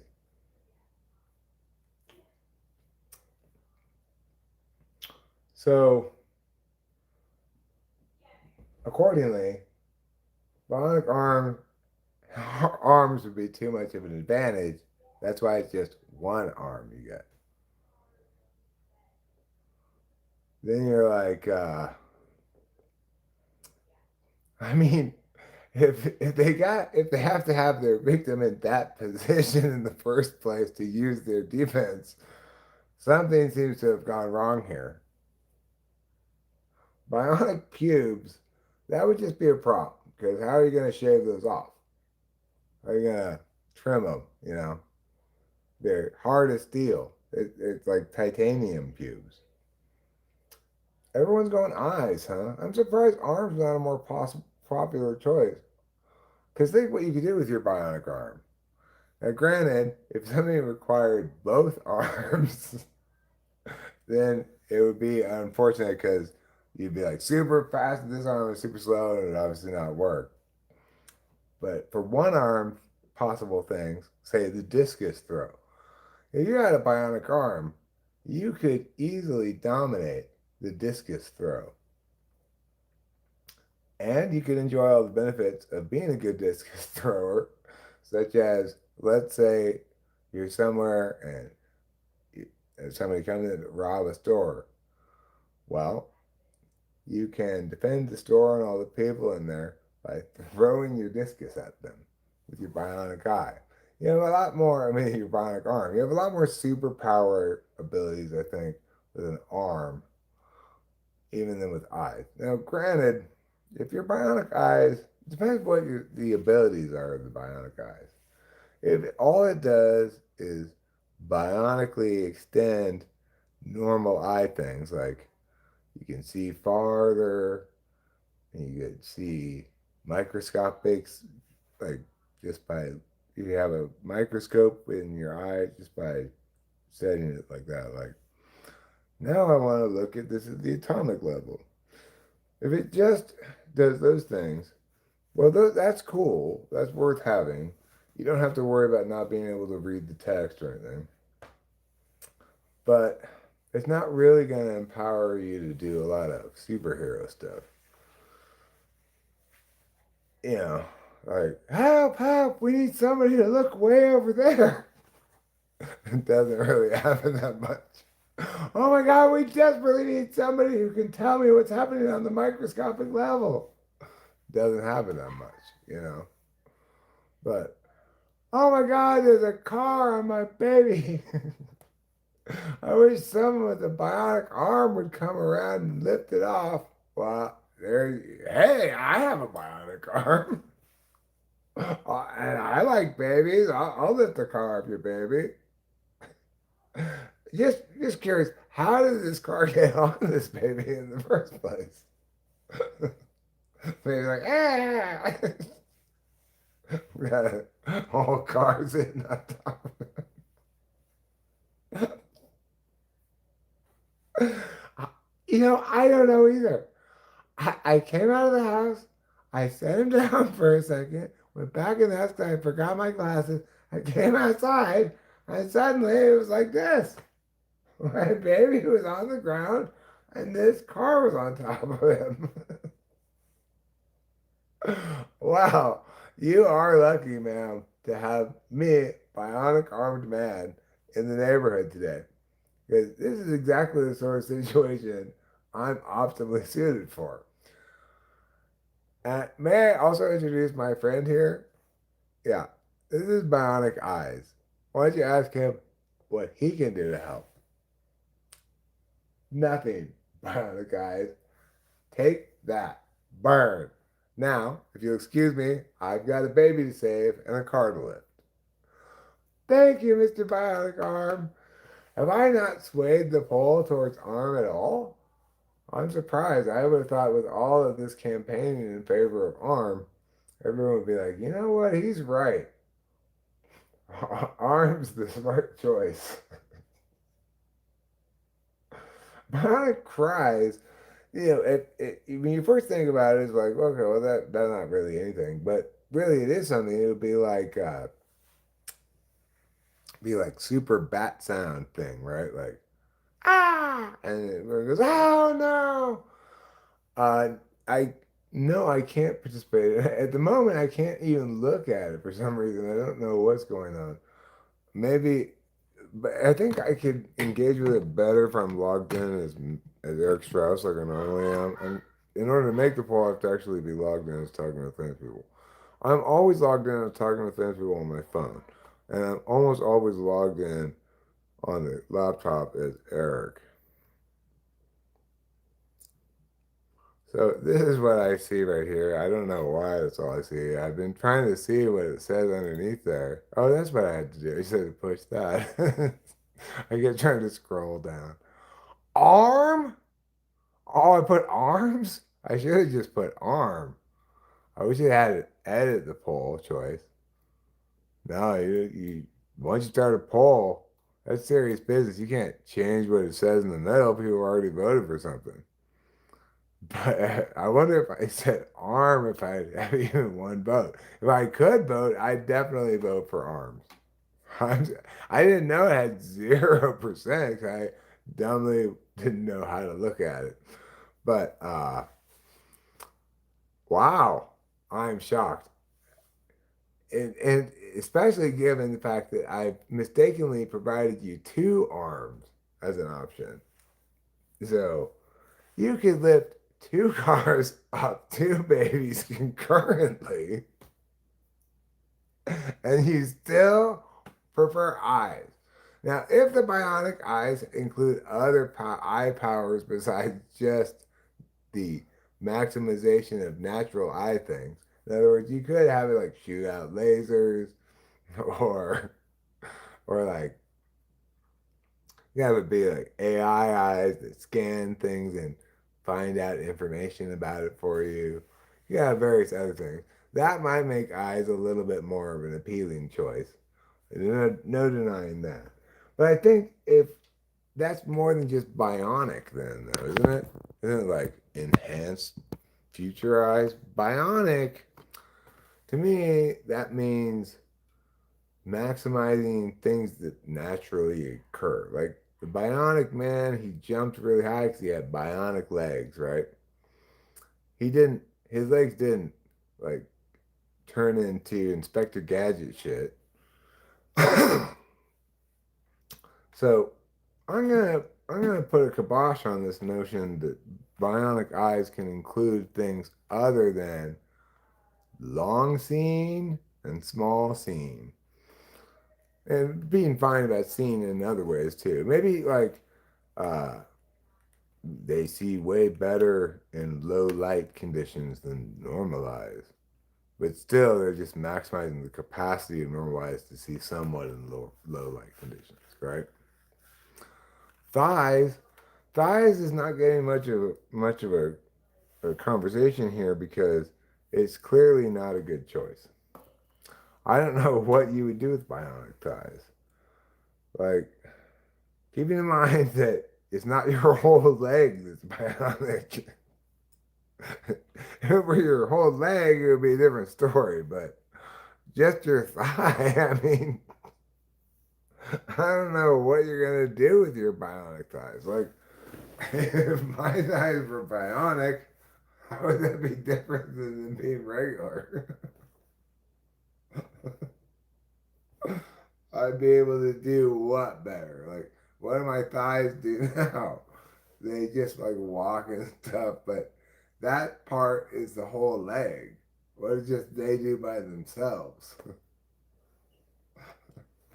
I, I I don't mean to be a thigh hater. I'm just saying by themselves without the benefit of their normal teammate, the rest of the leg.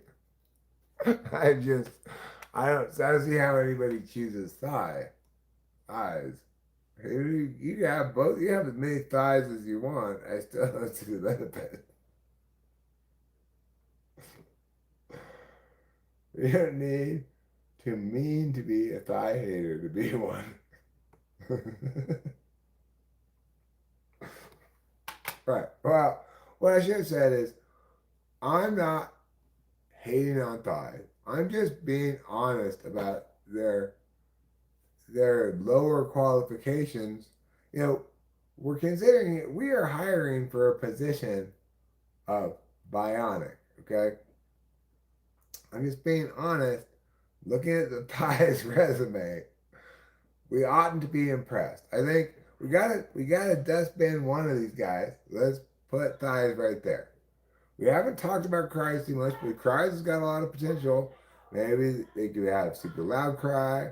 They could have like put you to sleep cry. I'm not sure. Whatever's like naturally possible again, right? Like so, things that the voice in theory can do, they could break a glass, right? Well, the bionic cries guy, he could break uh, steel girder just with his cry. Compartments, cushioning. They could go gyroscopic. You could do a high jump. Well, this is the thing. Here's what I'm saying about this, Vaughn Chase. If you rely on your bionic thighs at all, what are you going to do? You're going to injure the lower part of your leg that's not bionic. This is like designed to deal with normal amount of impacts, right? All of a sudden, your bionic thighs give it 100-fold strength. You're just gonna shatter your fucking shin bones. This is not gonna be an effective way to do anything. You'd have to have razor type precision on your bionics so that you give yourself just a teeny little boost, but enough for your bottom part of your leg to be okay. And it might give you an advantage. Maybe you could like that way cheat your way to an Olympic medal, but you probably wouldn't even get gold. You'd probably get bronze. Let's be honest. With just bionic thighs, I don't think you do better than bronze. I don't care what the event is. Could be high jump, could be running events, could be pull ups. I'm trying to think of it's an event where your thighs are of no value at all. Pull ups. I still think, you know what? Even though their thighs aren't going to help much, I still think bionic thighs will get bronze medal in pull ups.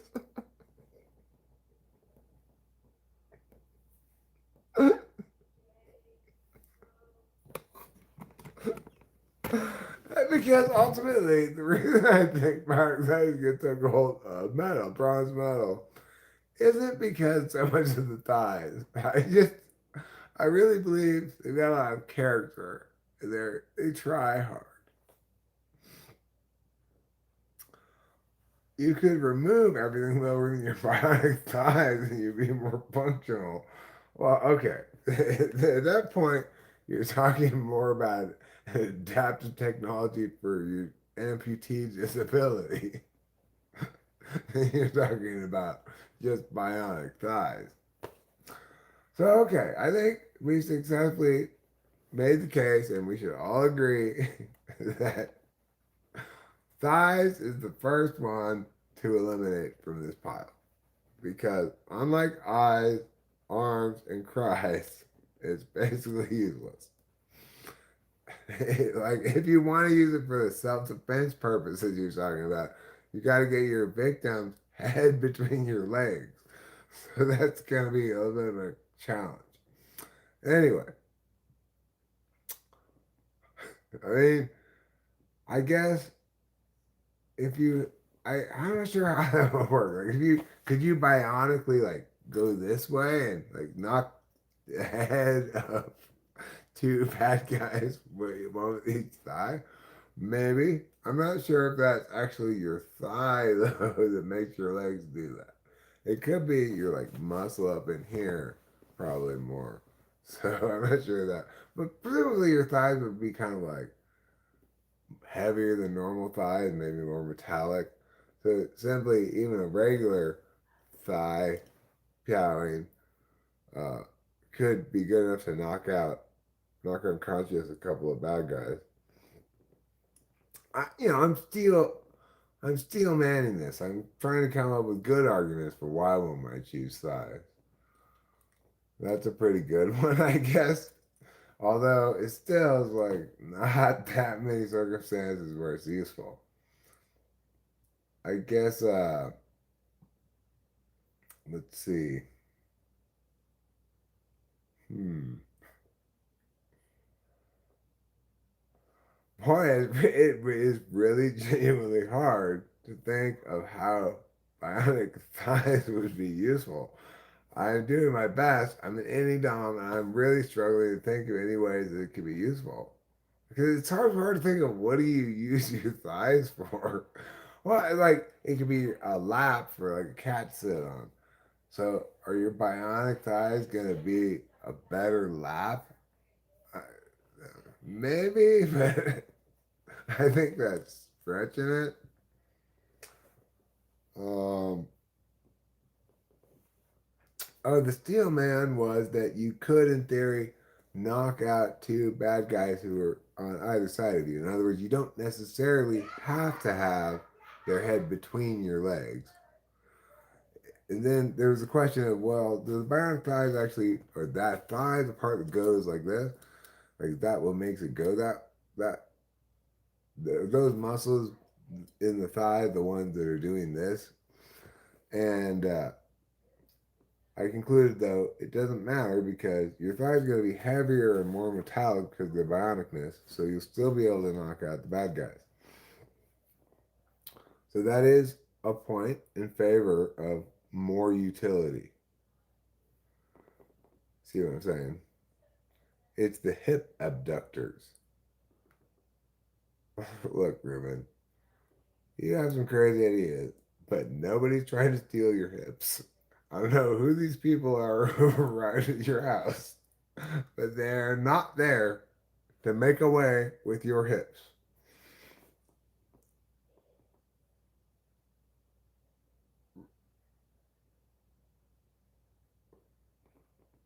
Right, but you're going to need reinforced hips.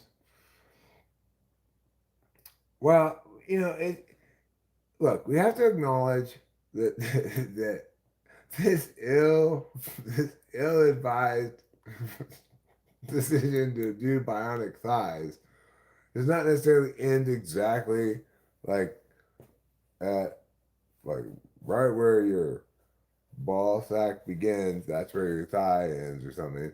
There's a little wiggle room. If you're talking about the knee, sorry bro, that's too low. That's not thigh. But there's a little bit of wiggle room here and there. So if you want to maybe not make the hips bionic, but reinforce them to support the bionicness of the thighs, I think we can make the case that that's legal. I mean, it's a bit of a technicality. Like, no, this isn't bionic. It's just built to withstand bionic. It's really whole part of the whole bionic mechanism. But I'm gonna give it to you. I'm gonna say, okay, you can reinforce those hips, and still that's legal for bionic thighs. But don't you start thinking you're gonna make an inch a mile because the second you get down to the knee, knees not included. I don't know why I'm being such a compromise monkey saying, okay, on hips, but not knee. Aren't they both joints? I think so. Wouldn't bionic arms have the same issue of exerting force on the shoulder? Listen, you're missing the point here, okay? The point is that with your arms, you get your whole arms. And with the thighs, that's only half of your leg. That's the point. Don't don't start bringing in shoulders into it. We're gonna talk about it next. Your your middle of your back, your the nape of your neck. Where does it stop? Where does it stop, sir? I don't think so.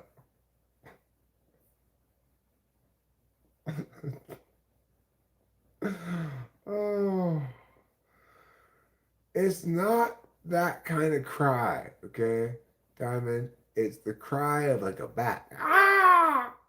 Or, but it could be like Jigglypuff, like, ooh, makes you go to sleep. It wouldn't sound like Jigglypuff, but you know what I'm saying? It had the same effect.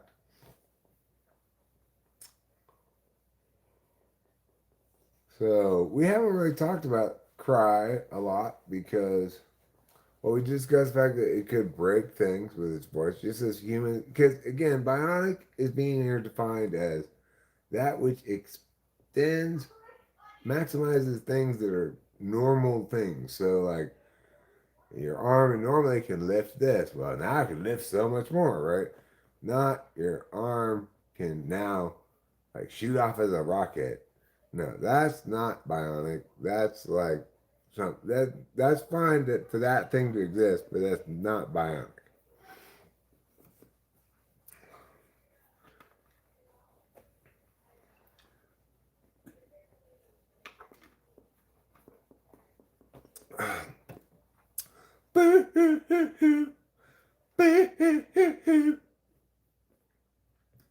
Why meow meow meow meow meow.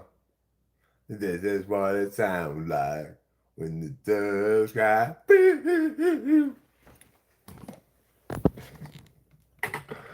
Oh, Prince, you so cray.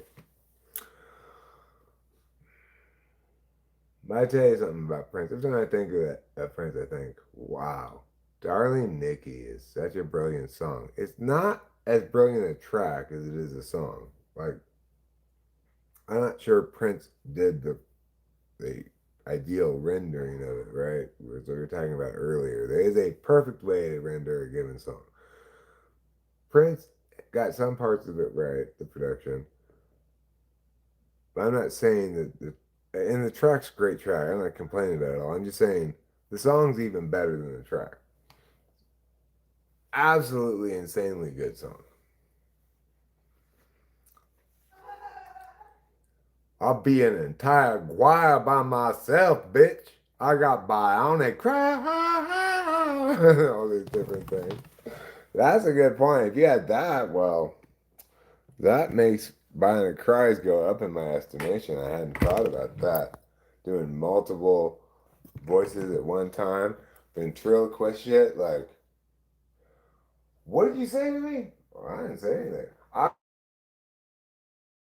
thought I was ugly. Like that kind of stuff. You can start fights like that with your ventriloquism. Mm. I'm really leaning now towards cries a little bit more. We've eliminated thighs. Thighs is not on the option table because it's obviously the worst choice. Obviously, everybody's saying right now, arms, arms, arms. There's the way to go. But let's not jump the gun.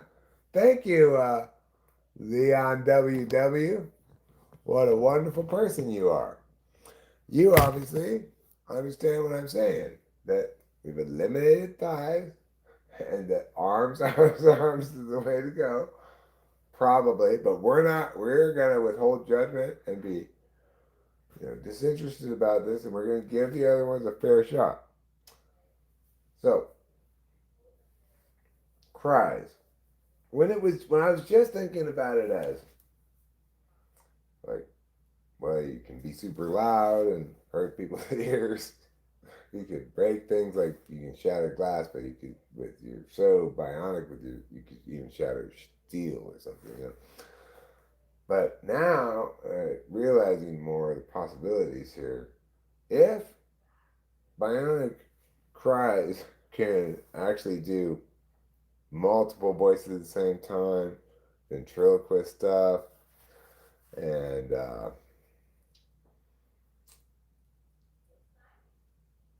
think it would be cool if he could do canceling frequencies. So whatever somebody's saying here, he can put out a canceling frequency so all anybody hears is silence. Because that shit is real, canceling frequencies like that. They use it in very sophisticated ways in like headphones and stuff. But so in Bionic Christ could definitely have that ability too, and that's a pretty cool ability. Can you imagine like you're talking to somebody and all of a sudden neither of you can hear each other at all? Like what the fuck is going on, you know? Well, I'll tell you what's going on. Bionic Cries is in the house canceling your frequencies, bitch. So I'm thinking Bionic Cries is moving up there. Um, obviously, Bionic Eyes we've discussed, but I think it's important to remember that we really ought to limit the scope of what Bionic Eyes can do to things that eyes can do. It excludes things like shooting lasers, excludes things like searching the internet and stuff.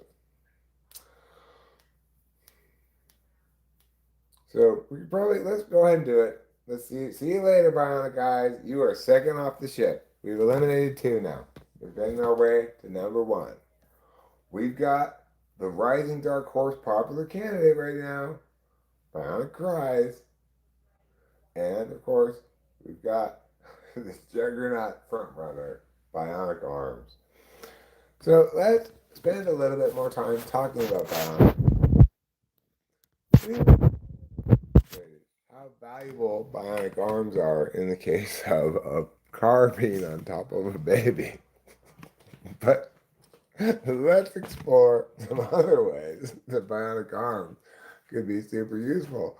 Leon W. thought you thought something about chicken thighs. I'm not talking about chicken thighs because chickens cannot have bionic thighs.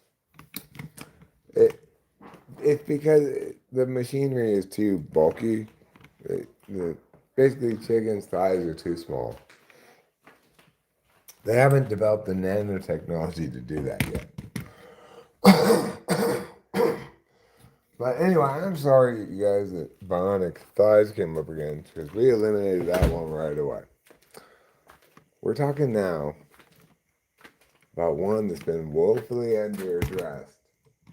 The real, I think, obvious front runner, probably best choice here, bionic arms. Okay? Because, first of all, let's point out that you get the whole arm and the whole other arm. Okay? And as it was originally imagined,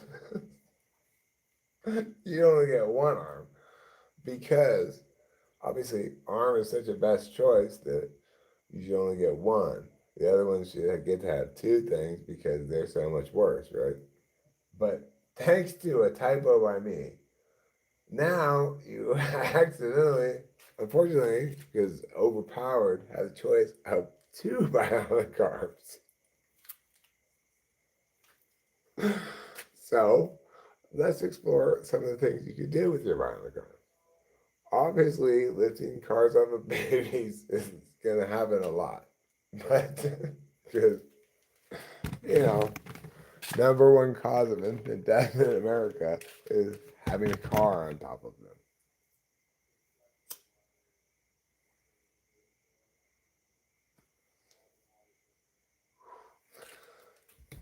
So, there's a lot of things you can do with your bionic arms. Just think how good you'd be at frisbee golf. You'd be the best, man.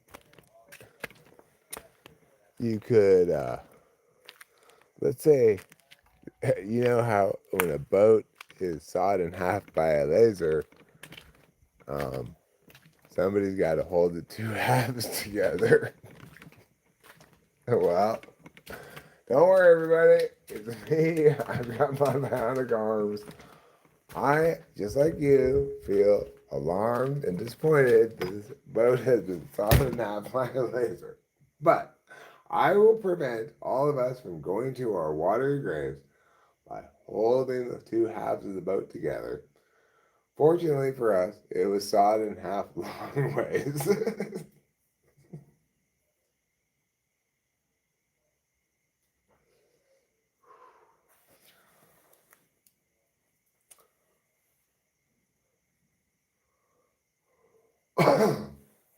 Well, the thing is, the amazing part about bionic arms is generally when you come across a baby with a car on top of it, it's still possible to save it for a moment or two longer. If you got there any later, it would be crushed. But it's in that little period of time where a baby can have the weight of a car on it, but not actually be crushed yet.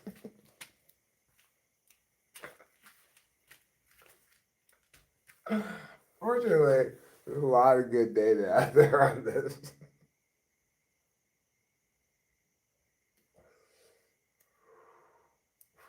Yeah, it's that what scientists call the threshold junction.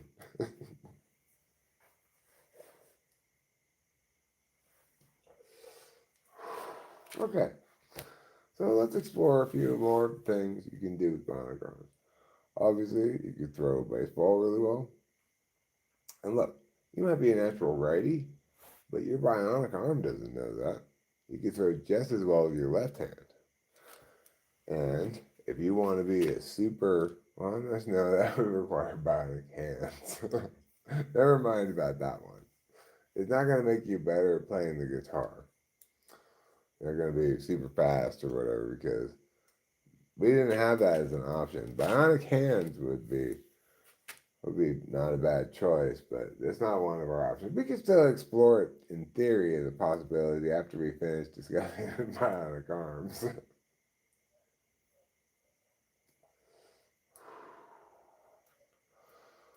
Let's see what else can you do with your bionic arms. Well, like big scale, like yard work, like let's say there's a large slab of concrete you need to carry from one place to another. A normal man can't lift that up. It would take a forklift. Basically, you could be like a forklift. You do anything that a forklift can do. Hmm.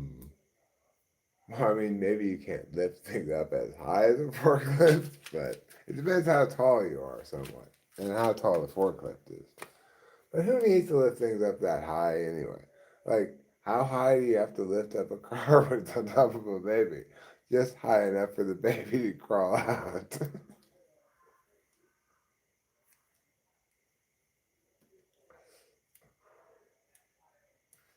Oh yeah, you're competing against other bionic arms. No, you're the only one who has bionic arms. Just like this is a one-time deal, right? The bionic science people say we've done it. We've got one pair of bionic arms, and unfortunately, we've lost all of the research about it in a fire. This is our one chance. Do not miss your chance to blow. It's once in a lifetime.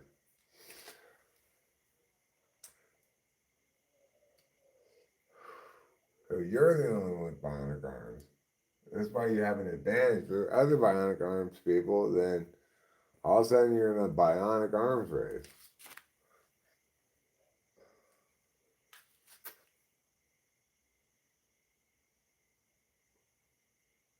If life can find a way, so can other bionic arms. No. You're missing the point here. The whole reason to have bionic anything is to be special, to be the one guy who's got bionic. They didn't call that show the $6 Million Men. No, just one guy got to be that. There's not a superhero called Superman. No. So it's like, yes, we can segment out bionics to different people. So like, you could have bionic feet, and somebody else could have bionic arms. That's fine, but only you could have bionic feet. I mean, sure, it's a dilution of the bionic brand, but I think it's more fair than the way other superpowers are handled.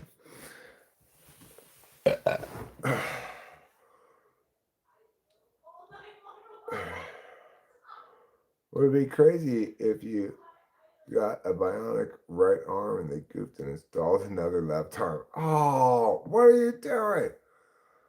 Well, I told you we had two arms, but I remember we lost all the stuff and everything. I forgot to mention they were both left arms. Well, who would want two left arms? You didn't specify you didn't want the two left arms. You did say you did want the two arms, so really it's your fault.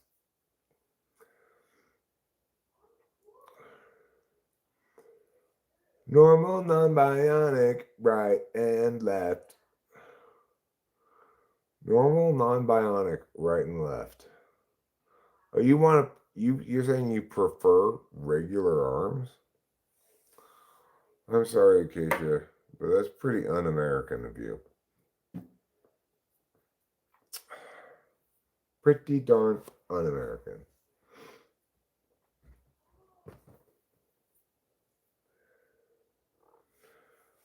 Oh, what a hot air balloon you are. I really like hot air balloons.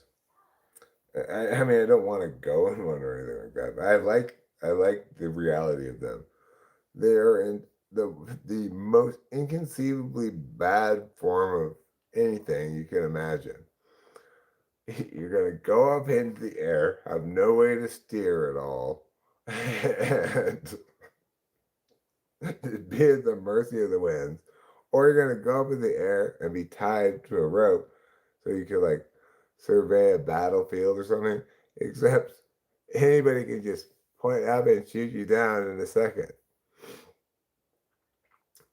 There's there's absolutely no reason why anybody should ever have come up with or ever want to do this thing. Go up in a hot air balloon. Except there's something very appealing about it because it's this once you have stopped spewing out the fire, it's this completely silent form of air travel.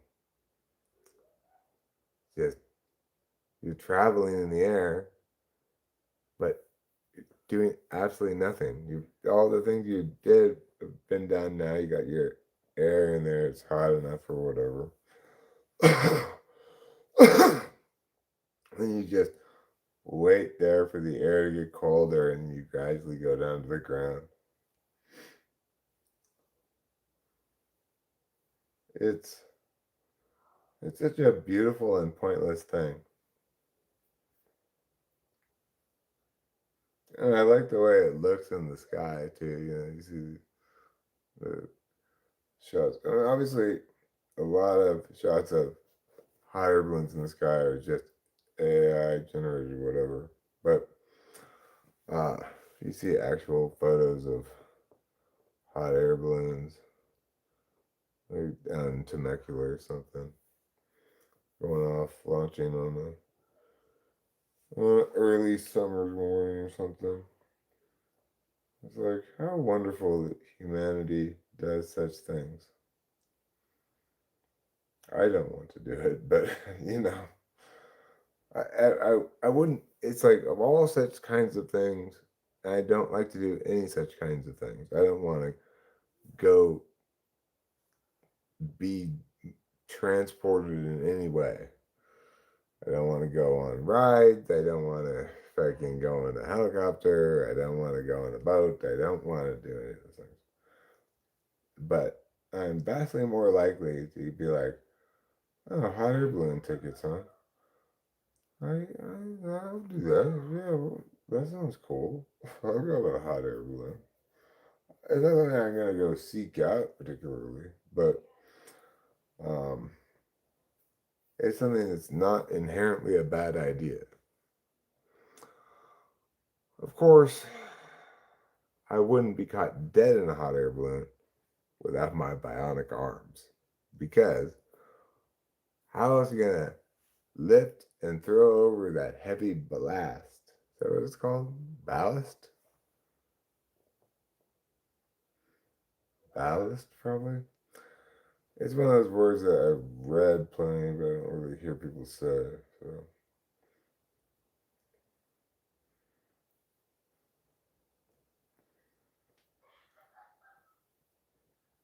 Oh, yes. Oh, indeed. You are the kitty for me. Yes.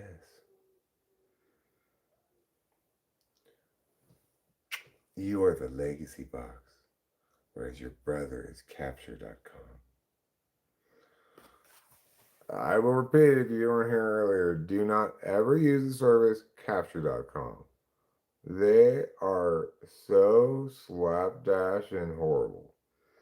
I do not know what the hell's going on with them, but my experience was absolutely insanely, ridiculously appalling. Like, I sent those things in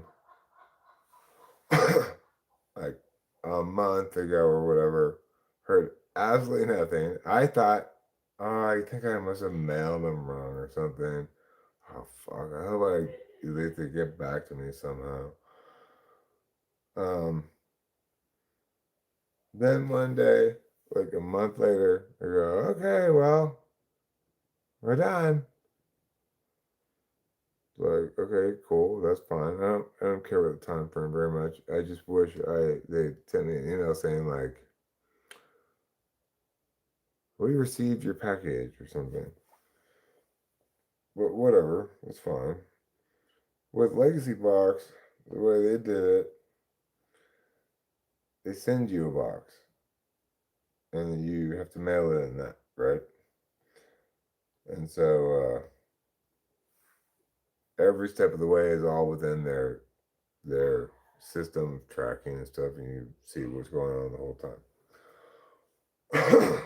From the moment they send you the box to the moment you mail the box, so every step of the way. I sent out the Legacy Box a full 2 weeks after I sent out the Capture Box. And they both told me they were done on the same day.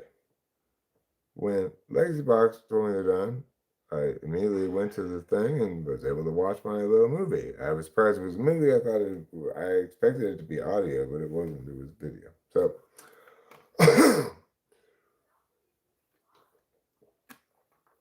and I was delighted with it. Entirely worth every penny.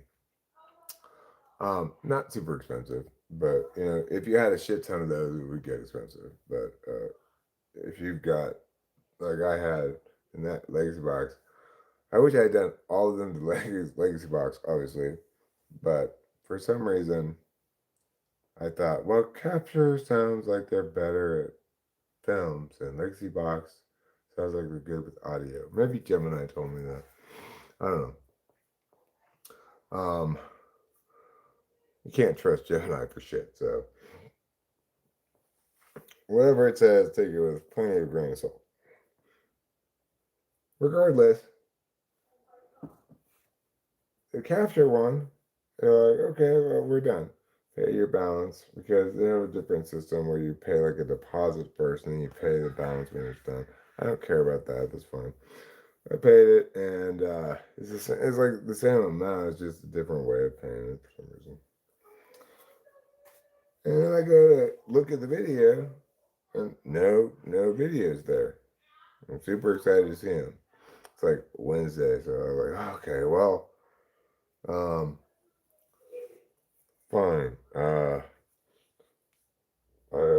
I will call the customer service thing. Of course, can't talk to the person. You get an AI agent who schedules an appointment to talk to a person, which I schedule for the next day, Thursday morning, 7:30 a.m. I'm like, I'm really excited to see these. I get up. It's 10:30 Eastern, so 7:30 my time. They do not call me at the time they say they're going to call me, even though I scheduled the appointment the day before, and I got up early to have this appointment. So I called the AI agent again. I'm like, what the fuck? So the AI agent scheduled a second appointment for me. And again, they did not call me at the time they said they're going to call me. And then I scheduled a third appointment. They didn't call me at the scheduled time for the third appointment. They called me in between the second appointment and third appointment at some random time. But I was still like, well, thank God I'm gonna get to talk to them. Let me talk to them. So I'm like, so what's going on here? I want to see my videos. They're like, well, you can't see your videos until we ship out your box. Like, but it says it's ready to ship, so that means you like got them in the box ready to ship it back to me. They must have already been digitized, right? And she tried to blow some fucking smoke up my ass about how, well, you can't actually look at them until the box ships. But why? Well, eventually, what it came down to was actually they didn't do it yesterday, and they don't work. The guys who do that don't work on Fridays. But I have them do it first thing Monday morning. Are you fucking serious? I'm sorry. With this string of epic manadias, it has to be the single worst experience I've ever had with any company. And I'm not like, ball buster. I need you to be all proper and prim or whatever. But failing to call, making an appointment to talk to me at 7:30 in the morning and then just completely ghosting me. I didn't mean to have to call you back to make a second appointment where you ghost me again. I mean, you've got to be kidding me. What a horrible company. And that is why I explained earlier that Atlanta is bad. Because they're from Atlanta. So I want to recap that so everybody knows, don't ever use this capture.com. Terrible, terrible experience.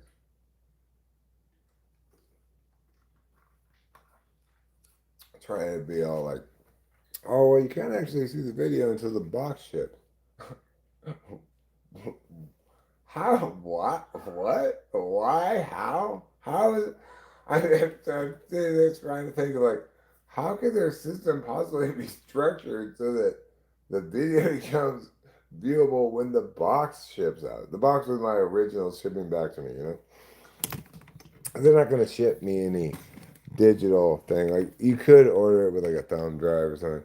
They're just going to ship back the originals, but they just could not think of any possible way they got things structured where they make they make when you can see the videos dependent on when the box ships. Like, what? How is that possible? What are you talking about? Well, actually, they didn't do it yesterday, and they don't work on Friday. Okay. So this has absolutely nothing to do with when the box ships. I didn't say that. I wasn't trying to make this woman's day miserable. I was just somewhat dumbfounded.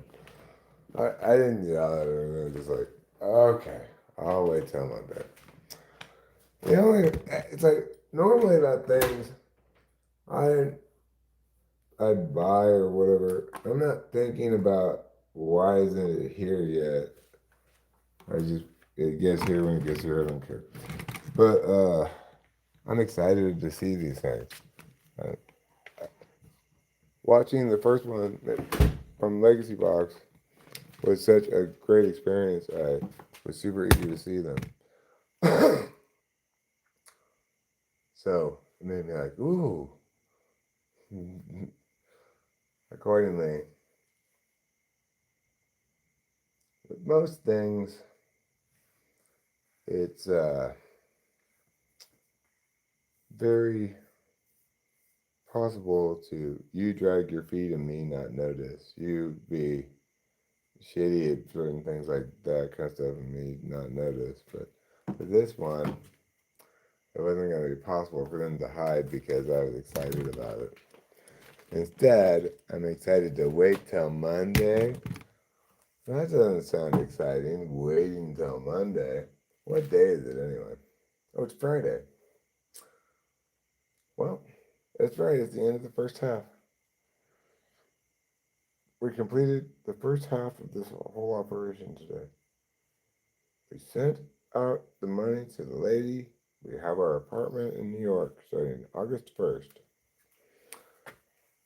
Crazy to say, crazy to hear, crazy to hear the sound of it in my voice. I mean, in my ears. Bye, see you later. Sorry I wasn't more engaging with everybody personally here in the chats, you know. It's a mushroom thing. I'm more or less come down at this point, but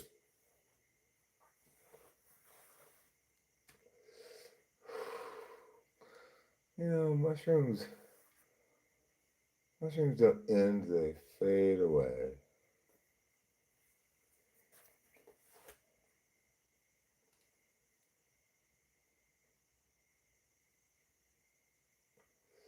Mushrooms are such an incredibly great drug for me. I can't, you know, I'm always just amazed that I find it like a gift from God, as long as they come with Adderall, which is a gift from Big Pharma.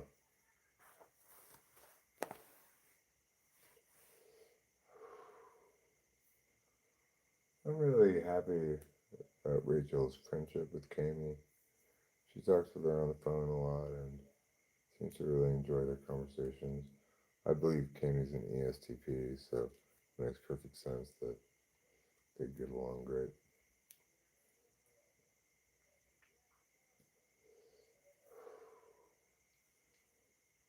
Ooh, I should have known.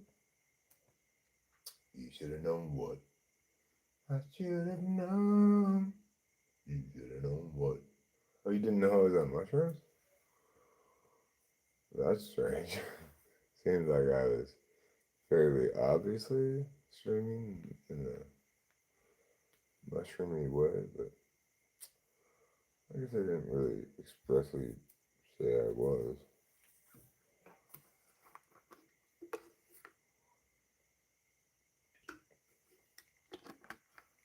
This is one of those situations where I did everything right. Like, I thought about taking mushrooms earlier in the week. Like, I'm too stressed out. I got too much shit on my mind. I don't feel like it right now. Today, after we finished all of this big stuff that's been coalescing to this moment,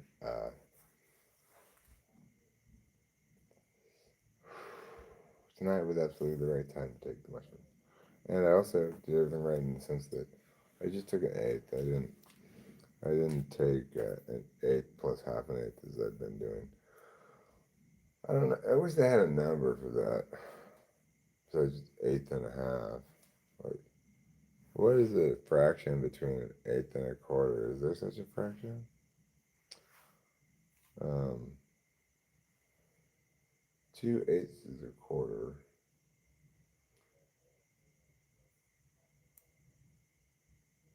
It's just there's not a fraction for that, right? I don't know. I wish there were. We should make up our own number for that. I took a halvesy of mushrooms, which means, see, that would sound like you're taking half an eighth.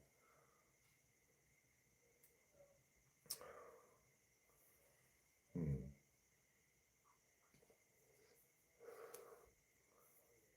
I took a plus, like, you know, your natural thing is an eighth,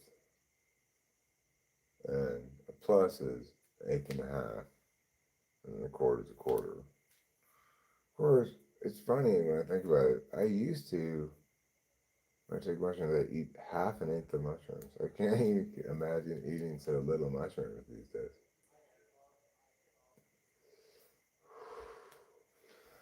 Half an eighth? Well, why bother eating them at all? You're just ruining your head for a week. You gotta wait to actually eat mushrooms. But I didn't eat mushrooms like that back then. I'd get them occasionally and rarely, you know. Now I have constant supply of mushrooms, which is what I need to have in life. Because mushrooms, in their most optimal deployment, are taken once a week. Of course, it's actually 3 weeks out of the month as well. because you have to deploy them in conjunction with Adderall. So there's going to be 1 week where you don't take them.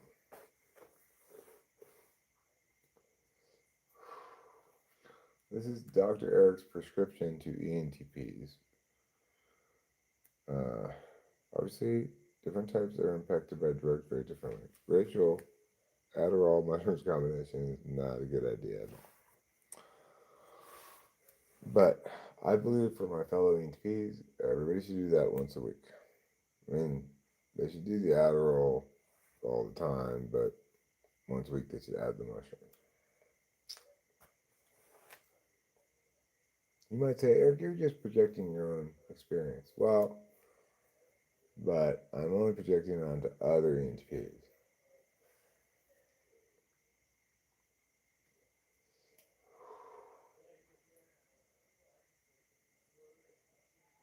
It makes sense to project your own experience when you're only projecting onto people who are just like you.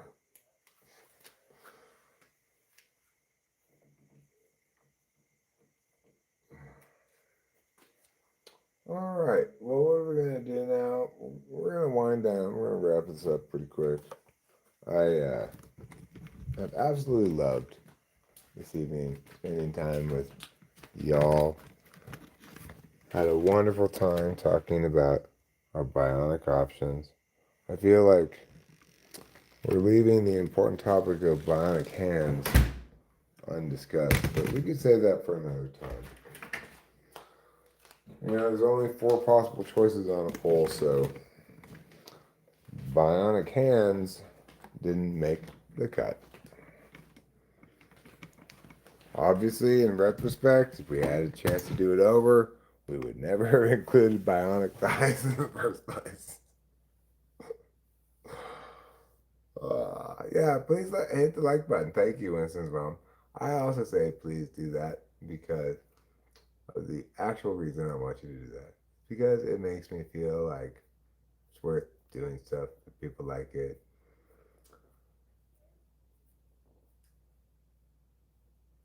I don't think it actually helps channel performance very much. I don't know if it does or not, but I'm not in the mindset that maybe it's a small factor in how much put in front of people given video gets, but I think it's a very small factor. But it matters to me for emotional reasons, not for practical reasons.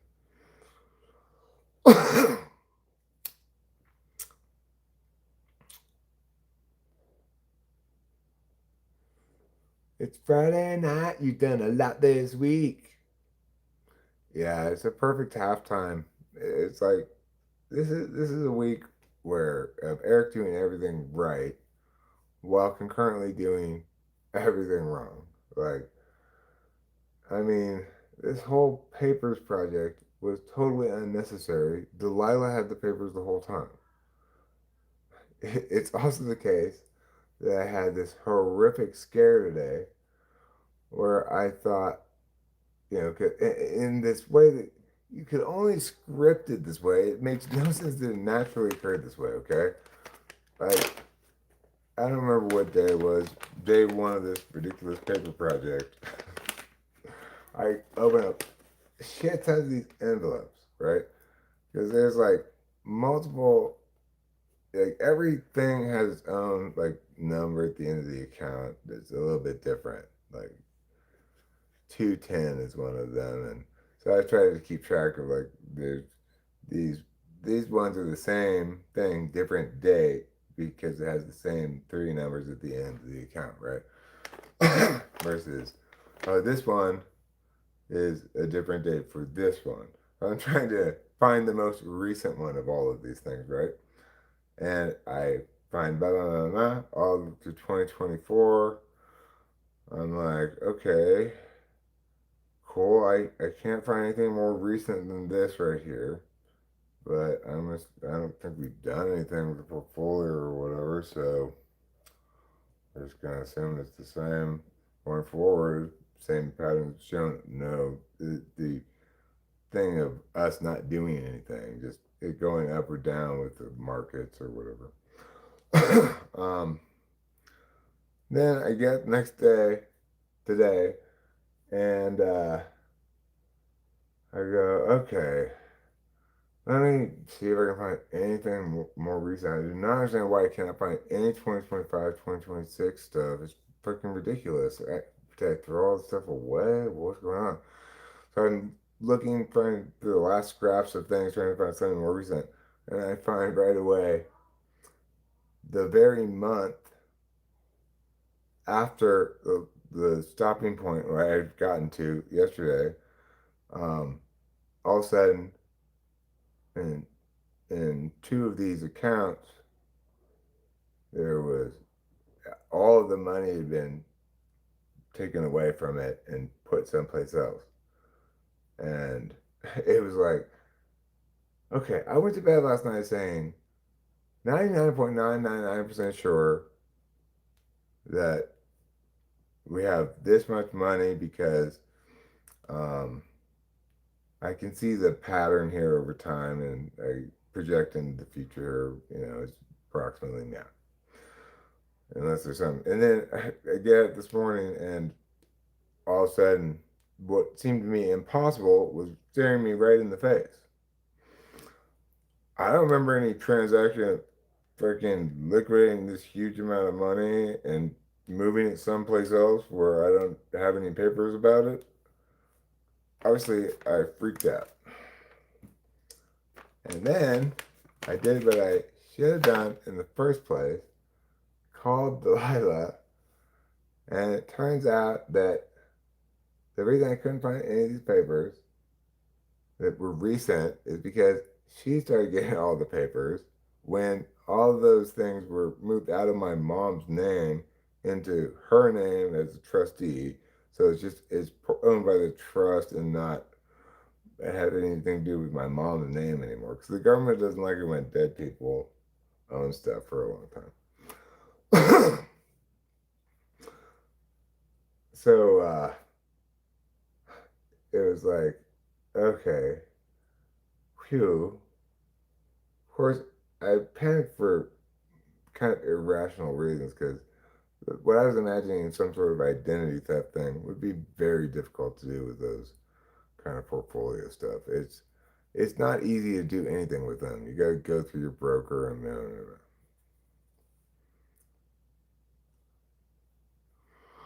But anyway, all this whole project, looking for papers that were never mailed to me. And all of this work I was doing could have been resolved the whole time with a phone call asking Delilah, do you have the papers? Yes, she has the papers. Of course, the papers we sent to get this apartment um, were old papers because I couldn't find the recent ones. But by the time we found the recent ones, we didn't need the papers anymore for the apartment. So all this paper stuff. Oh, it consumed the living room, consumed my soul this week. All for nothing. So this is Eric doing everything wrong, right? But really, I did everything right this week, which is I successfully dealt with all the things I had to deal with.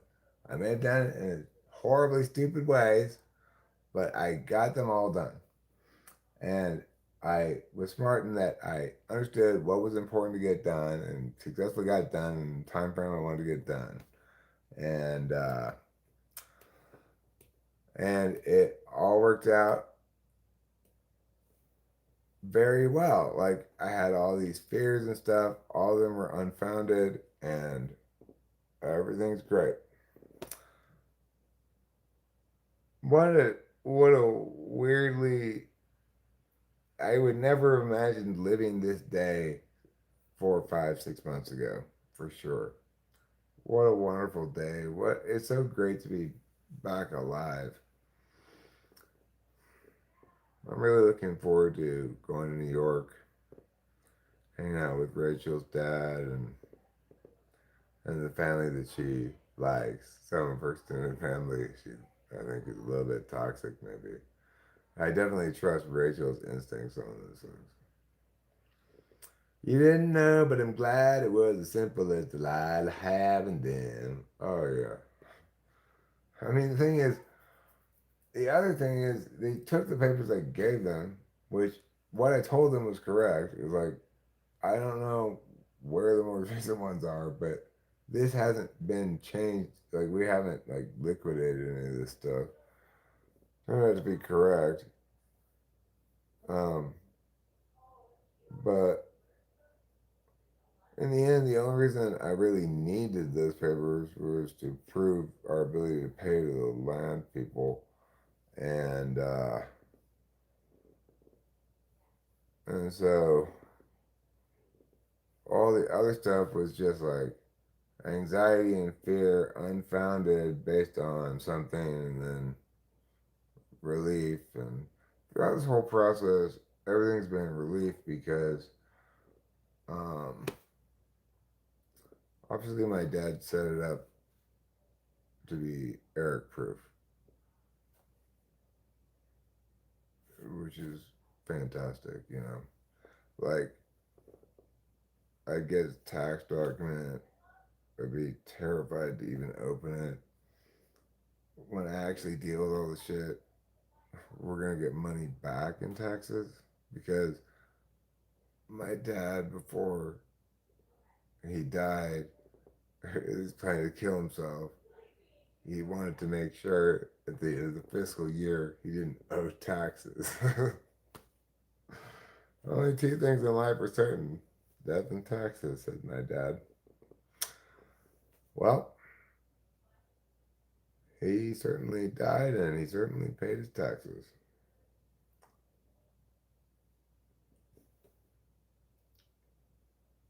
And I didn't even understand like the power of having things in a trust fully.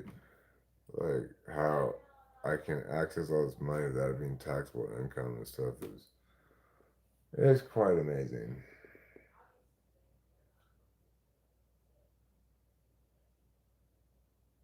Quite emotional too. After having been so avoidant of looking at anything for such a long time.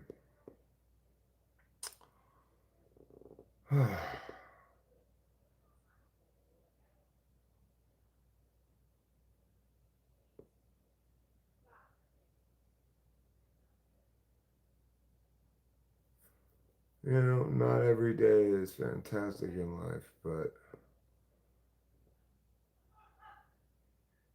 when you get excellent days like this, wow, I mean,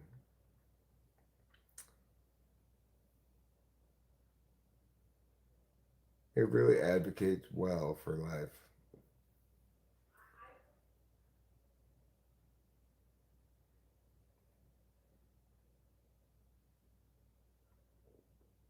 Reminds me of my father. I don't deserve how much he's looked out for me. I feel that 100 times over. I do not deserve to have been loved this well. I was not a good son, not a good enough son to deserve this.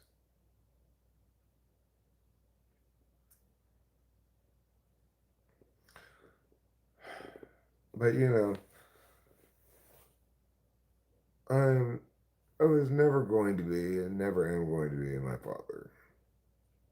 That's in both a good thing and a bad thing, right? It's like I'm not half the man he was in any remote sense. Like all the shit he did, the fucking estate he built, the properties he invested in, all these other things he did. He lived a life of just like manly fucking accomplishment and vigor that I would never have, was never able to, and will never be able to match.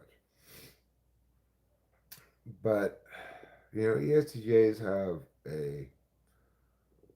they come with a dark part that people don't recognize very much. Like my dad had depression, even when things were great. You know, he had some mental health issues with depression. He was super controlling, and he was constantly wrestling with how to connect with his family. You know,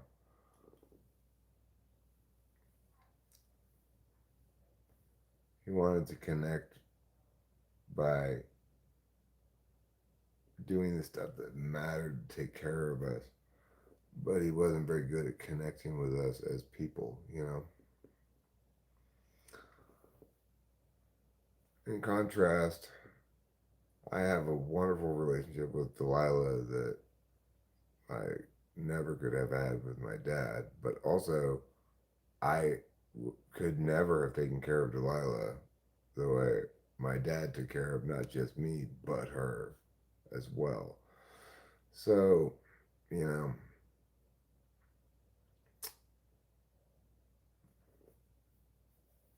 when you look at things through a hard lens, then it's hard to think of anything other than I fall short by comparison. But if you look at things with a broader lens, um, Delilah's grandfather mostly made her cry because he was busy being the responsible parent that I wasn't, making sure she went to college, got a degree, he had a college fund for her, so she didn't have to pay anything for college, didn't have to work when she was in college or whatever. There was still college fund money left over after she graduated from college as well. Um, so, you know, take the ESTJ out of the equation, Delilah and I still have a wonderful, loving relationship, but we're much less empowered to do it the way we want to, dramatically so. We're not, she's not better off without the ESTJ influence at all, no matter how much I love her, right?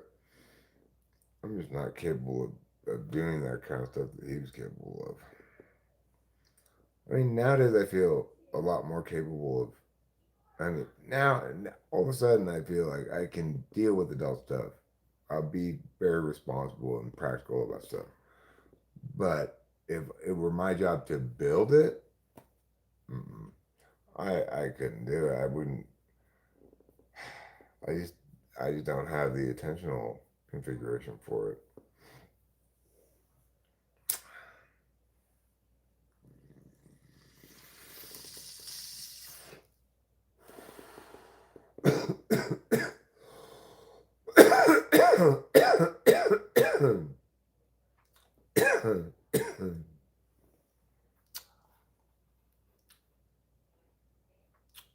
Let's see what's going on here in the chat.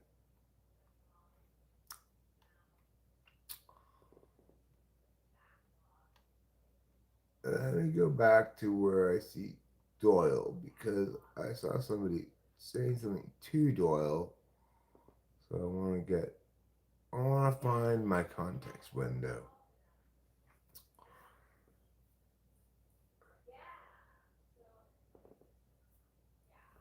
You never outsize my context window, baby.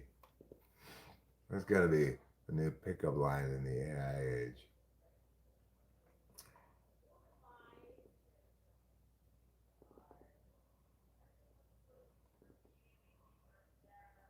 There it is. I like how you acknowledge all that. Okay, there's where I left off. Doyle said that. And then I'm going down here. Let's wash the car together. There was a really popular book called The Millionaire Next Door. It outlines how people like your father set themselves up securely. Let's wash the car together. My dad would not ever say to me, let's wash the car together. That would be words that would never come out of my dad's mouth. It would be, wash the car or take the car to the car wash. If it were wash the car, I don't remember my dad particularly having me wash the car, but if let's hypothetically say it was something that I was tasked with doing, it would not be let's wash the car together at all. It would be wash the car. I'm going to show you how to do it.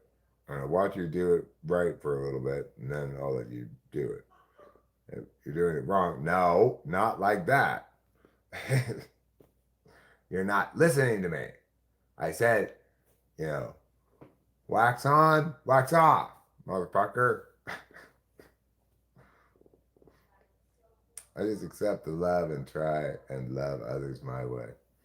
I mean, I accept my father's love for sure. I appreciate it immensely, and I understand better, like, FI because of it. Like,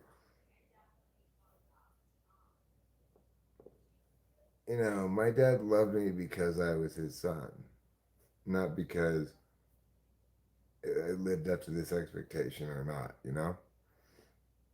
It's not something I understood really because he always made it so clear to me that I was not entitled to anything of his, that I needed to, provide for myself entirely. He'd be there when I had problems. Oh God, I have to ask my dad for money because got myself in some fucking stupid thing where I need money now. But that was always like, oh God, I hate having to do this because my dad was not having it, right? We would give me the money, but he was not happy about it one bit. So always kind of got the idea that um, I wasn't entitled to anything, and like whether or not I ended up getting anything would be depending on whether I'd earned it or something. I didn't understand the way that he had in his mind. So this like long-term vision for after he was dead. I couldn't conceive of anybody being like that, right? Because I don't think about how I'm gonna control things after I'm dead. It's like Rachel's like, well, what will happen to me if you die? What will happen to you if I die? Hold on a second. The main character's dying here. Like, story's over. I don't know what happens after that because, unfortunately, apparently, the unthinkable has happened and I have died. Obviously, Rachel will be fine if I die, but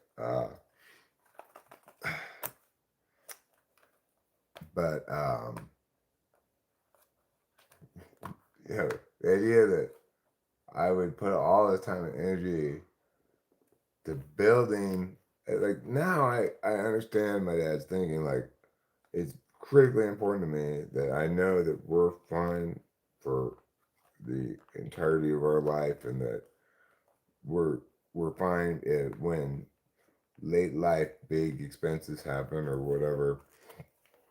And accordingly, I'm gonna have to do some earning, try to get us as close to neutral cash flow as possible, or in a dream scenario, positive cash flow would be great. But legacy management is messy, yeah. I mean, it's what I'm discovering is it's unbelievably unmessy.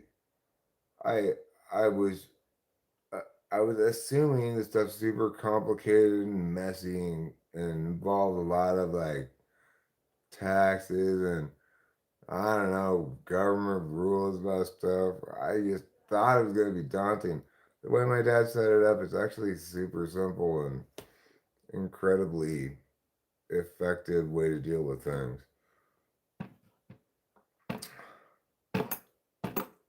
If I had to do legacy management, like if he had left me various things, but not structured in any particular way, I would fuck it up horribly. But he set it all up so that I couldn't fuck it up.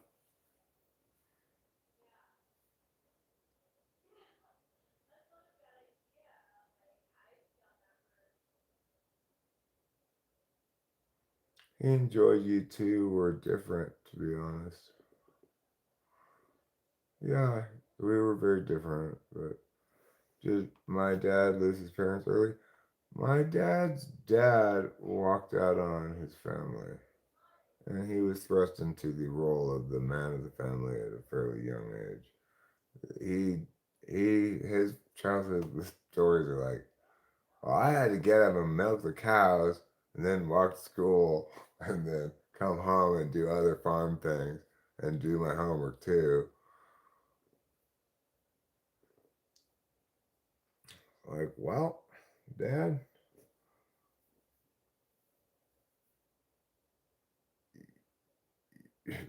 if your point is, Eric, you're not good enough, I I acknowledge that. Okay? I'm not good enough because you've demonstrated here how good you can be. But you're holding me up to too high of a standard. It's like nobody else is that either besides you. Nobody else besides you is that at all. Even like other ESCAs. Nobody besides you went in the army and the navy, raced cars in Europe, fucking came back to America, worked at Le Mans during that Ford Ferrari race, holding up a sign to get offered a job by Detroit, but turned it down to come live on the West Coast, and then continue to fill every bit of life with all these experiences all the time, traveling all these places, doing all this shit, buying these properties, blah blah blah. Blah. I don't know anybody like you at all.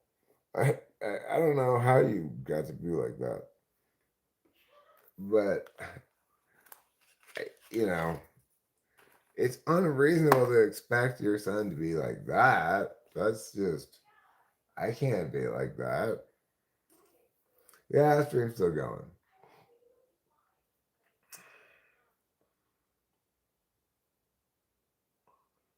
Constraints often seem to help them come together. Fire under the buttocks. Apparently, he shot it in a 20 days tight schedule. Who's he shooting what?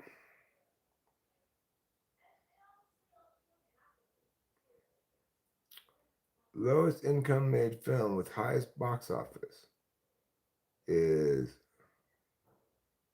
$750,000, made 408 million. Wow, that's pretty impressive. You know, it would be more impressive if they'd only spent $10 on it. That's my goal. I want to make a movie that costs $10 to make and have it make $1 billion in box office receipts. If you want to impress me, that's what you need to do too. You need to come up with a $10 movie that makes $1 billion. Hi, Oliver Linehan. Eric's $10 movie. Who's rooting for France this World Cup? Well, I am not rooting for France, but I do pick them to win the tournament. I've watched a lot of World Cup, and they've looked the best consistently across all the games that I've seen. You might you might be a fan of Argentina, but they have not looked that good in some for long stretches of some of their games.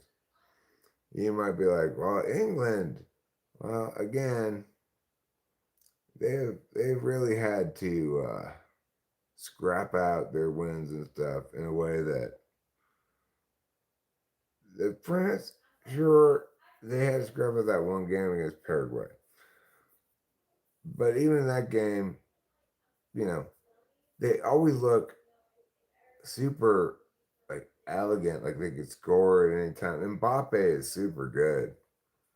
He's he's he's a wizard. Um, I don't want France to win, but I picked them to win. Now I picked Belgium to upset Spain, but I was wrong about that. Spain won that game.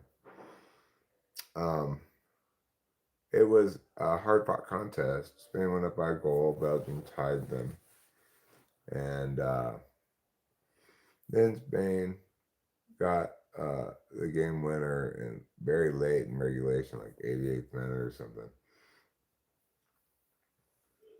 It was a good game, but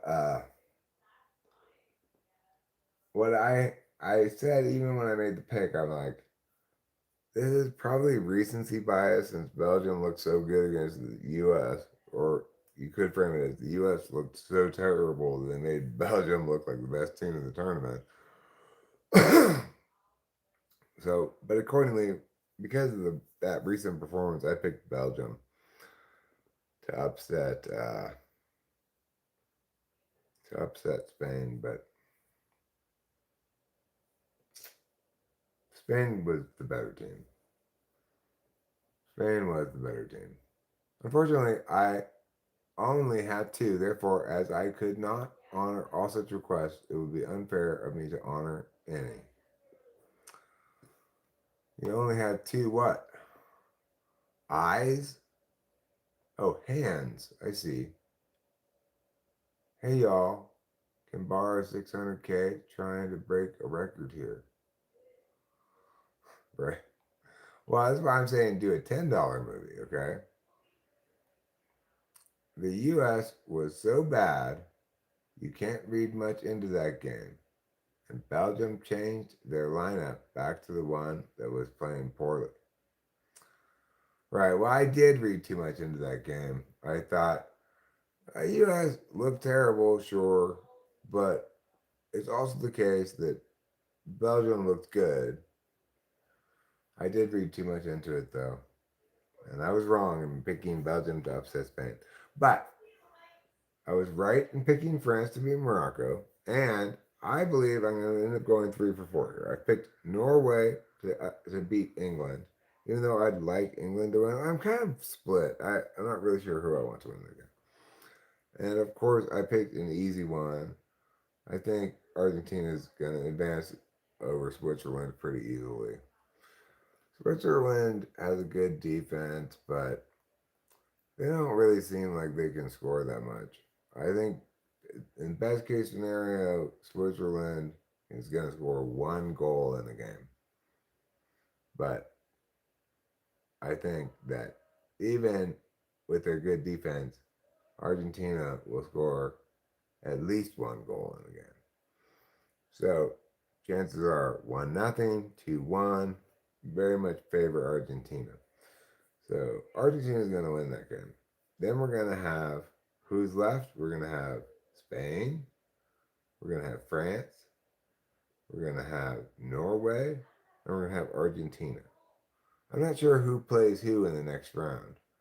Like which team Spain plays of those, for example.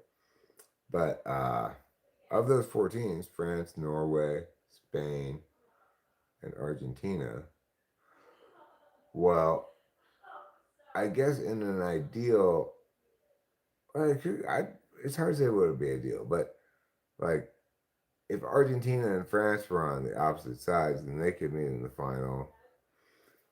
Well, Argentina, let's say Argentina played Spain. Would Argentina beat Spain? I'm not sure, but I'm gonna go ahead and say yes. Argentina does seem to be able to pull goals out of their ass, so I'm gonna say maybe Argentina beats Spain. Now, if that were the case, then we'd be having France versus Norway.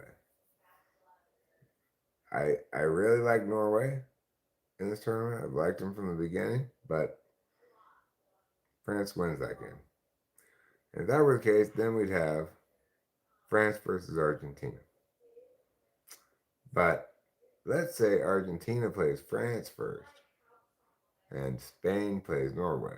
Well, then we could see a France Norway final. I don't know what who plays who in the next round. That'd be France versus Spain and Norway versus Argentina. Okay, cool. Thank you. That's good to know. So if France plays Spain, then you would have France Argentina in the finals. Yeah. Well, actually, no. I'm sorry. Then you have France and Norway in the finals. I think Norway can beat Argentina. I don't think Norway can beat France. A Norway France finals, that would be a fine final, and France would win it.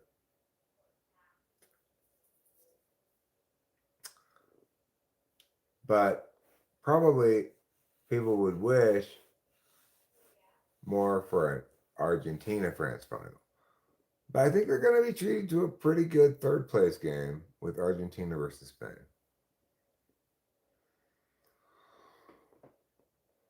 Oh, I forgot about. Oh yeah, England. I have them get knocked out by Norway. Now let's pretend England were to prove me wrong, and England were to beat Norway. Well, how would that change things? Let's consider how that changes things. So instead of France versus Spain and Norway versus Argentina, then you got France versus Spain and the Falklands War. England versus Argentina. That would be a fun game. I'm going to pick, just as I picked Norway to beat Argentina, I'm going to pick England to beat Argentina too. And then, in which case, you'd have England versus France in the final. That would be a real, like, European shooting gallery. France wins that. I think England is a good team and everything, but they're not as good as France for sure. Like it seems like England's getting by more on grit and pluck than some of these other squads, which seem to be a little bit more high quality. But that's just my non-expert soccer eyes judging gaze. That. Judging gaze. I'm not judging gaze like that. I'm having a judging gaze with a Z.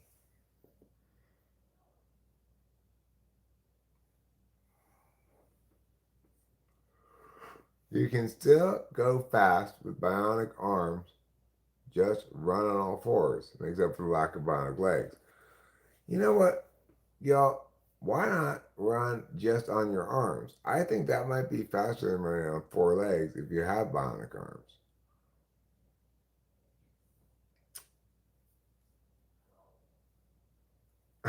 No, Oliver Linehan, not a Z there. Gaze. Okay. Understandable, you might make that mistake, I guess. I wasn't clear enough, but.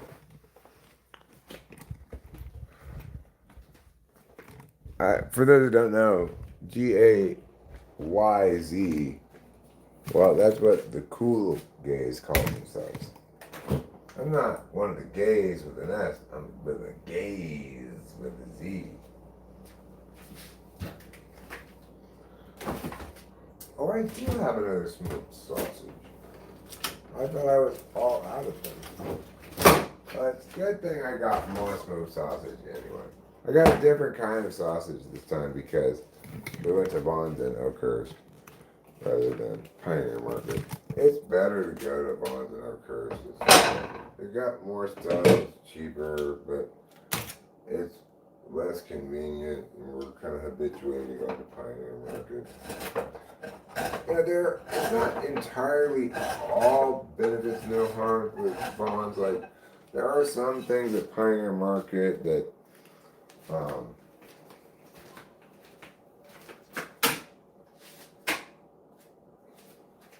either they don't, I can't find at Vaughn's that I want to get, or that are like cheaper at Pioneer. But by and large, Vaughn's has more stuff, cheaper stuff, is much better priced.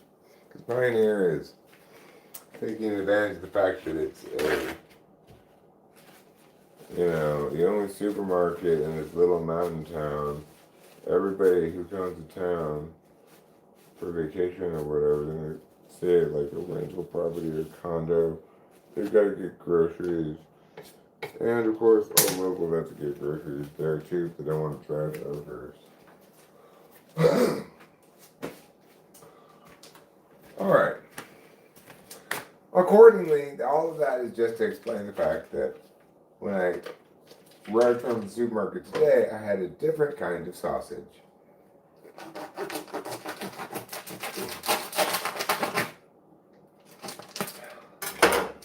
Like, you know how useful AI is in little ways you don't even think about. Like, for example, when I was looking at the sausages and the buns, I couldn't see anywhere on the package if it said, like, fully cooked, like I was expecting it to see. It looked like they were probably cooked. I want the fully cooked ones, you know? But I wasn't entirely sure, so take a picture of it, ask Gemini, are these fully cooked, are these pre-cooked, or do I have to, it said, no, they're definitely pre-cooked. It says on here, heat before serving. But I do see that now. But it didn't say anywhere what I was looking for it to say, fully cooked. But apparently it says heat before serving, that means it's fully cooked. So I could confidently buy them knowing they are cooked already. If I don't heat them up that much, it's fine. It's not going to be poisonous to me or whatever. Oh, looks like my phone's about to die. I'm going to keep you guys along for my evening's ride until I'm done eating. Alright. Let's plug you in. Let's save the day. Because you guys are about to expire. That's what happened the last time I was streaming is I was talking about Claude, which is fantastic. And it was just starting to talk about it, and then my phone died. It took me some number of minutes to get back and actually into the stream. Well, I don't want my phone to die right now. I want to end the stream on my terms, okay? I want to end the stream like Michael Jordan ended basketball career. Actually, I don't know if that's a good example. Like Jerry Seinfeld leaving on top. Jerry Seinfeld was smart to end that show just in the nick of time before everybody realized how not funny it was. Okay. I'm going to have to leave you here with the electricity. I have to get my food turned over a little bit.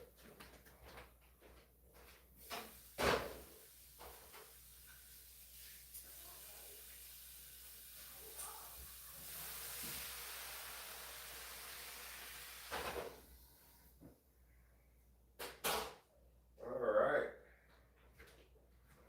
Ain't nothing like one of those smoked sausages to provide you a full meal. It'll feel full at the end of it. And you don't have to do anything other than just one pan that's already dirty from the last time you cooked the sausage, right? Just heat it up. You gotta put a little water in the pan so it gets hot all the way through without it taking forever. You don't even have to cut it up in the pan. You just take it, put it out of the pan, put it on your plate, and cut it on the plate, you know. Then you just put some mustard. That's it. Complete meal. Makes you full. It's very satisfying. And it's incredibly low effort. Bionic tears? I've got bionic tears.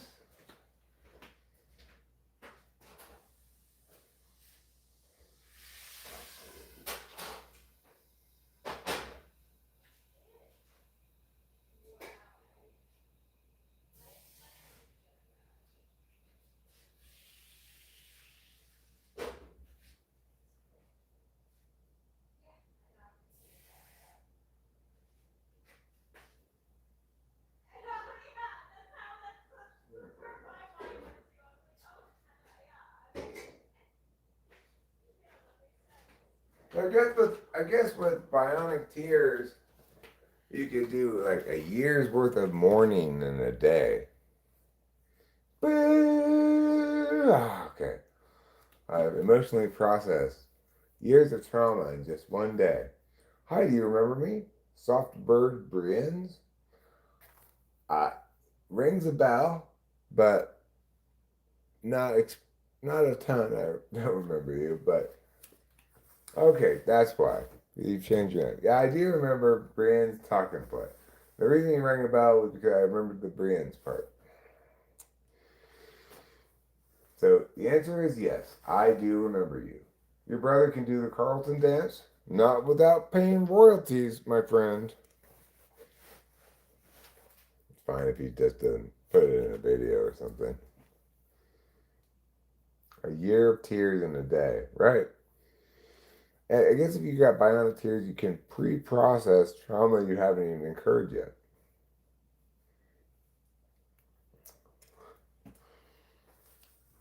Okay, well, I got nothing to do this afternoon. Let me cry all the crying I'm going to do later for something that hasn't happened yet. What do you think would be better at NYT connections? NILNE. What are NYT connections? You mean like New York Transit connections? That is so Raven, Reuben. You are right.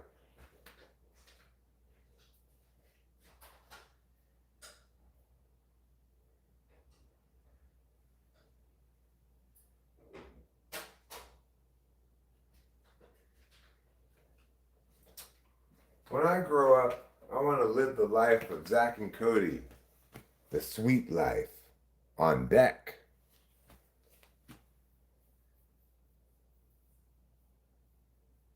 I'm pretty good at NYT connection as an NE user. Free game on New York Times. Oh, I've never heard of it. You have a 4x4 grid of words and there are groupings of four and let's guess which is put together. I'd have to actually do it to get a feel for its linkage to cardinal function. Sounds like some kind of N stuff, but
all right.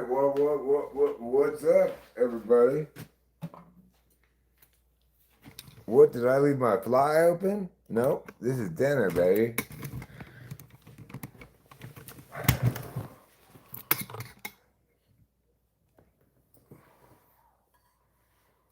You know, it's interesting. I think any SI word's better for connections to be able to break down the words and generate connections.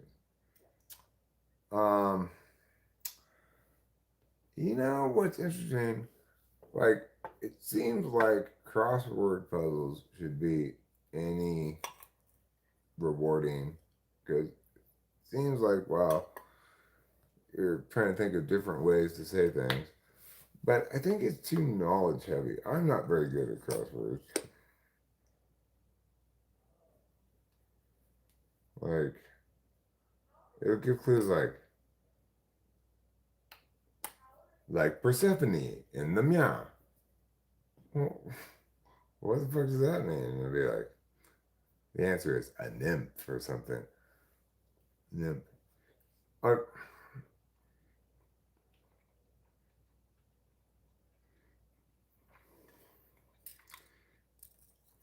if crosswords were to be fun, they'd have to never use anything that required knowledge, right?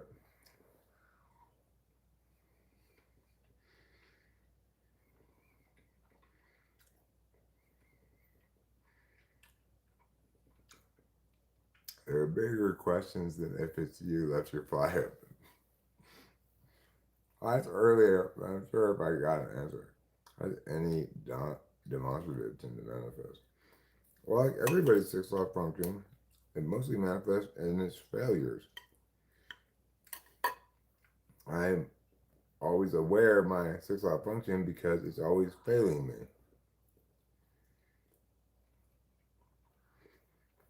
So I guess what that would look like for an ENFJ would be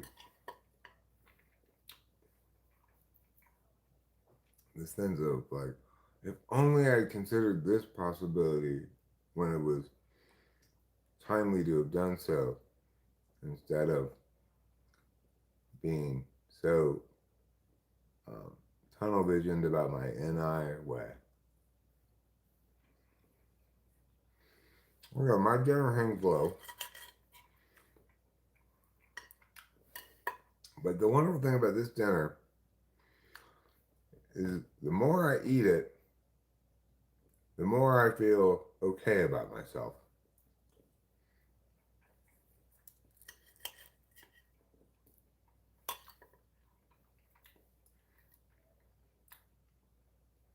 It starts out as standard that no man should ever have to measure up against, really. But by the time I'm done, well, hey now. Hey now.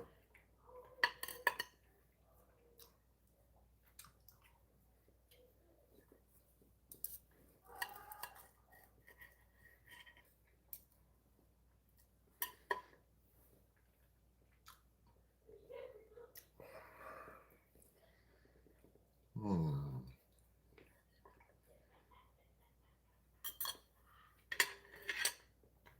Hmm.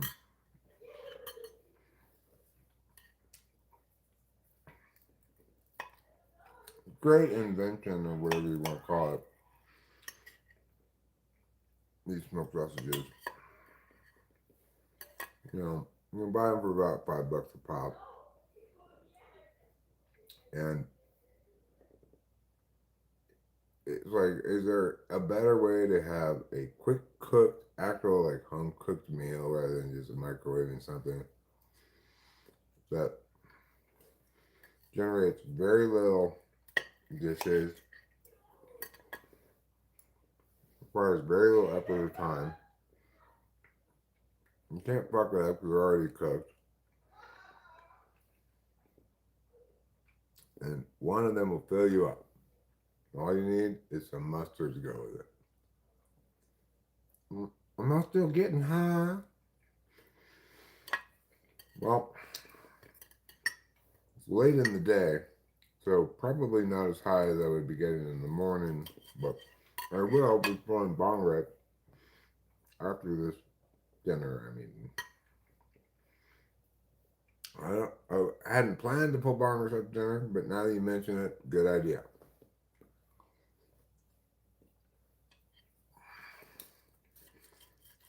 You should feel good about yourself for keeping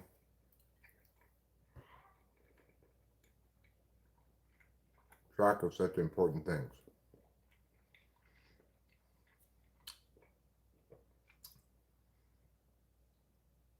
How's your wife? She's doing great. She's wonderful. I love her more and more every day. It sounds like bullshit, but it's not. It's true.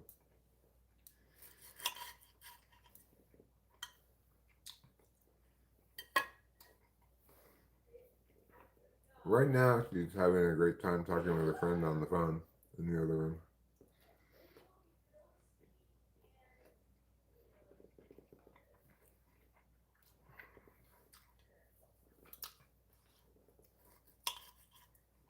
And I think she's really feeling the high of this actually happening, you know? We, we successfully landed the apartment in her hometown. We're moving to New York.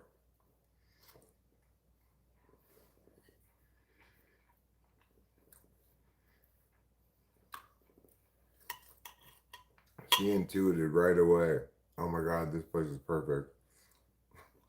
I was a little more retarded and being like, it's not good timing for us to grab this place right this second. We don't know what our time.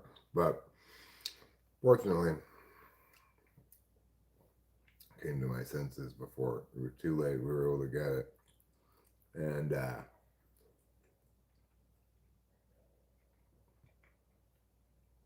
you know, she was kind of beaming today because she really wanted us to get this place. And we did. I wanted us to get it too, but in my head, I was living in contingency world.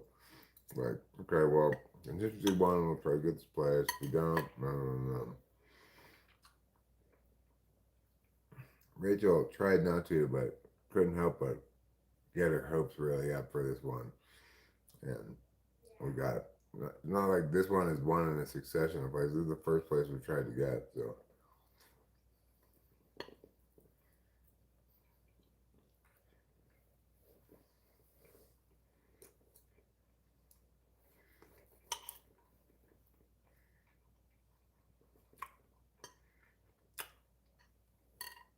I'm grateful that my NI ignoring didn't cost us the opportunity.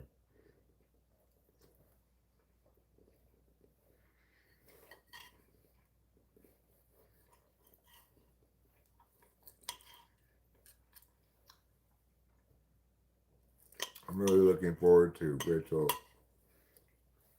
showing me around the hood, sharing her childhood places with me and stuff.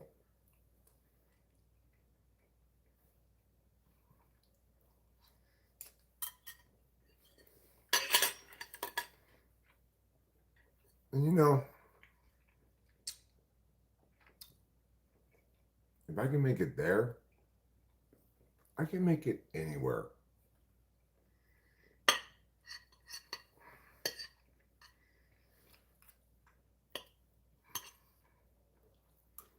Hmm.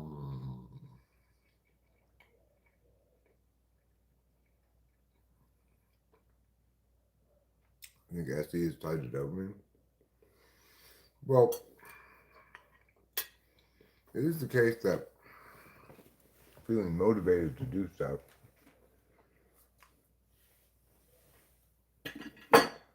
links to dopamine. It's also the case that what you might call ADHD, what they do call it, which is, you know, a disease called benefits from speed. Um, that without speed could be called an executive function disorder, right? And that means an SE problem. So since ADHD is a dopamine management problem and it manifests as an executive function problem, I'd say you are correct.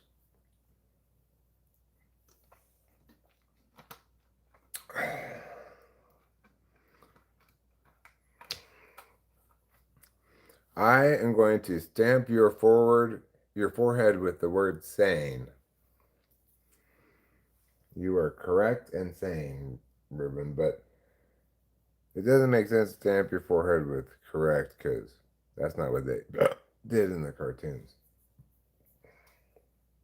And we all have to live by the rule of cartoons.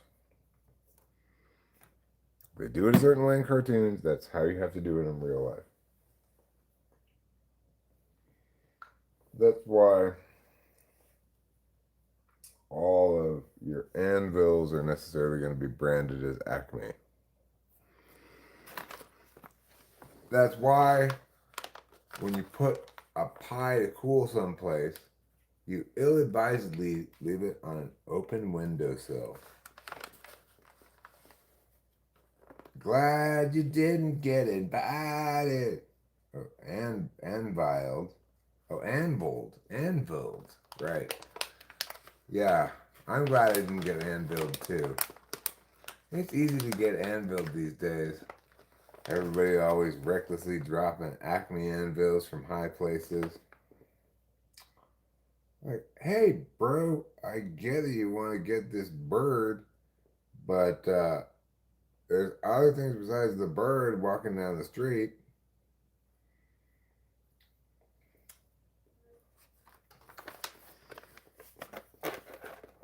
They don't show those episodes of the Roadrunner where instead of smashing himself, Wile E. Coyote accidentally kills a whole family in the neighboring town.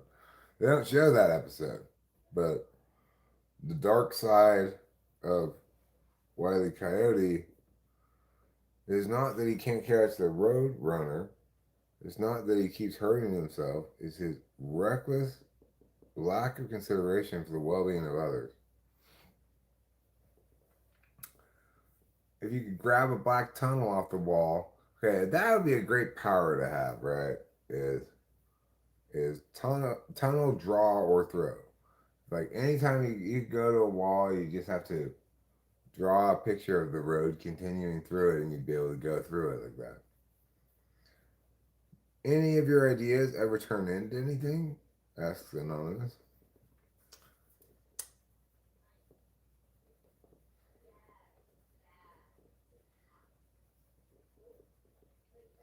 Portal power, yeah.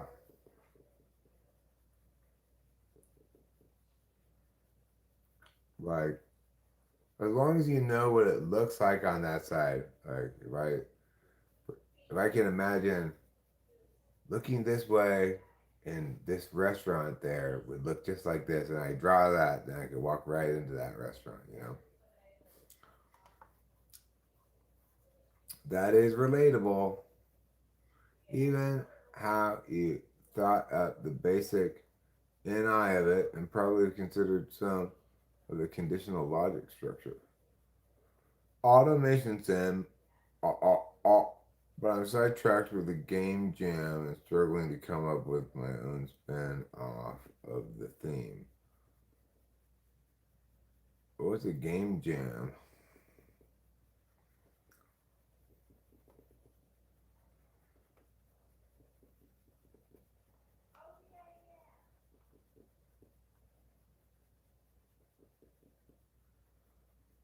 The theme should be AI wrestle. It's one of those things where those kind of games like Tapper, where you, you get this problem solved, and then you go run over here to solve this problem, but then this guy who you solved before, now he wants another beer. Like, listen, you drunks, slow down. But anyway, it'd be like that, but with AI. So, game is Gemini is not doing what you want again. And you need to figure out ways to automate instructions to it to make it behave. But no matter how much you try to do it, you keep running into problems. Like, for example, you want to be precise with your instructions, but if you get a little bit too much instructions, it goes, oh, I don't know what's going on. So this is a game for you to play if you want to. You can make your game about this topic, but I should warn you, it will not be fun to play. It will be incredibly unfun to play.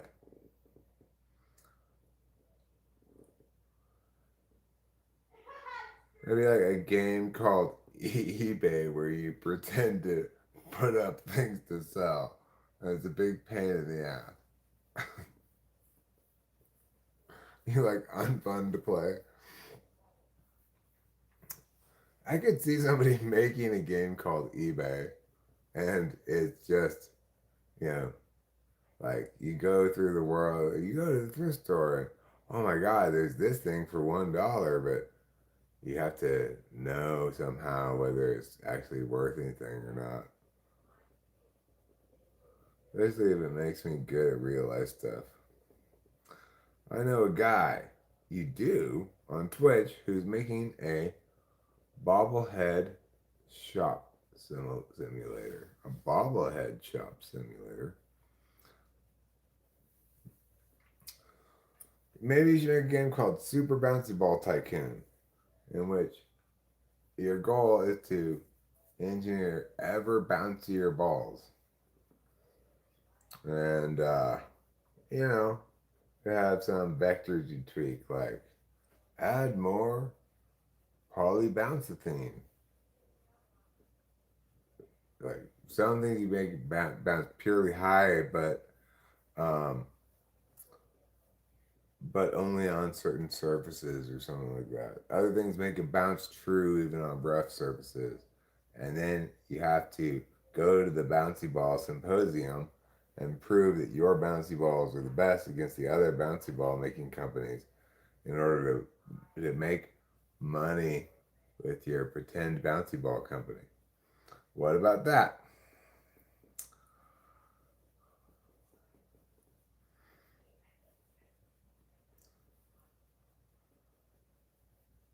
I'd play it, but I'm not sure if I'd turn it off pretty quickly. You mean Bouncy Ball Tycoon? I mean, I think Bouncy Ball Tycoon has a lot of possibilities going on here. You know, it's like it could be kind of you could build it on top of the same engine they used to make Lemonade Stand back in the day, right? You start off with a little bit of seed money. You need to buy the equivalent of lemon juice and sugar, but it'll be like polyurethane and sparkles or something. You can choose to how much do you want to invest in your research and development. If you don't invest in that, then the other bouncy ball companies will make the technological advances while you'll fall far behind. But if you spend too much on R&D, you run into serious cash flow problems. A simulation game called Henry Winkler 2027. I like it. I like it a lot. Um,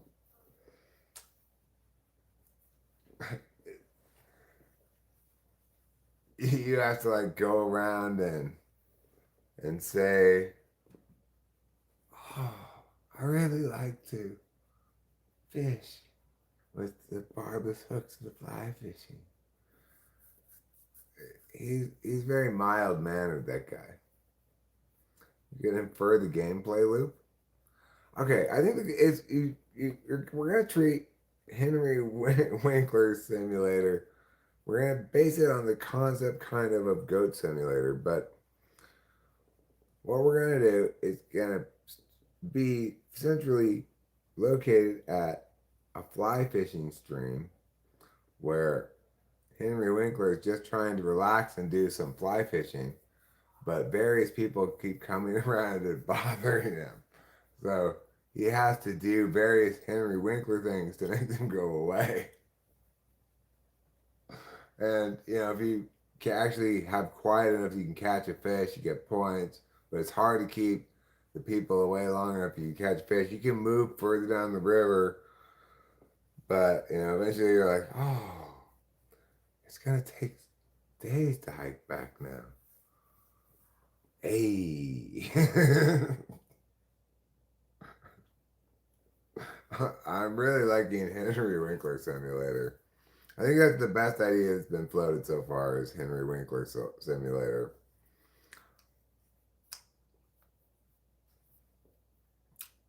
Right, but okay, I think that's gonna be a mini game in Henry Winkler Simulator if you catch like enough, like three fish, catch and release three trout within a certain time span, you can get into the mini game.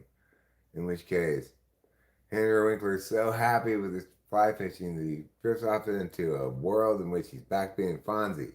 And then in the minigame, the jukebox keeps going off and you have to keep hitting it to make it start again. Hey! And you gotta try to do it as many times as possible in a certain amount of time. And then you get more points if you do that. And eventually you should be able to like turn in your points and get things for it. Like at first you maybe have kind of like the basic level fly fishing rod. You don't have any leather jacket. You don't have any motorcycle. But if you get enough points, you can like buy a motorcycle. So then instead of fly fishing just like standing in the water, he's on a motorcycle, so his legs don't get wet.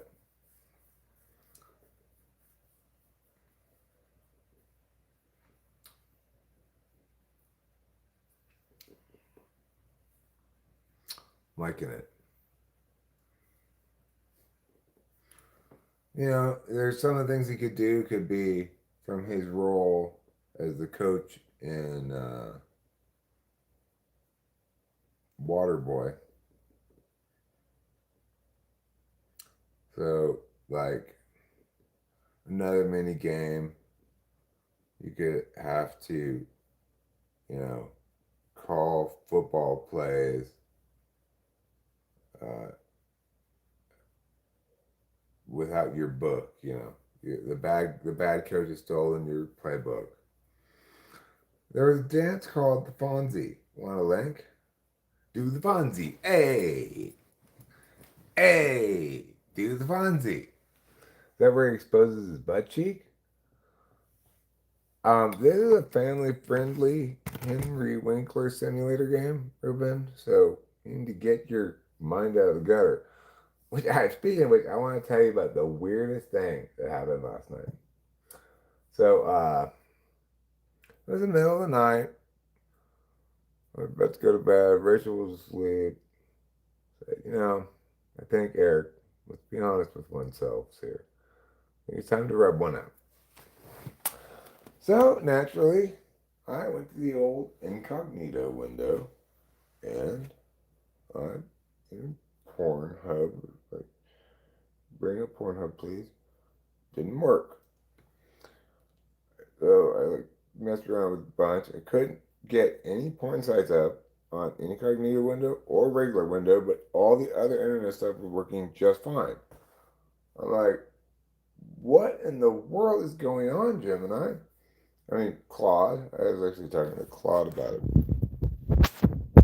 It did a lot of work trying to diagnose what the problem was, and in the end, we determined that it was definitely on the service provider, right? And then it's like it was sort of spottily work a little bit, but I couldn't really watch anything, you know. And then, but I was trying to anyway because I didn't, you know, I was blind to see it. But then all of a sudden, everything started working fine again. What in the world was going on with that?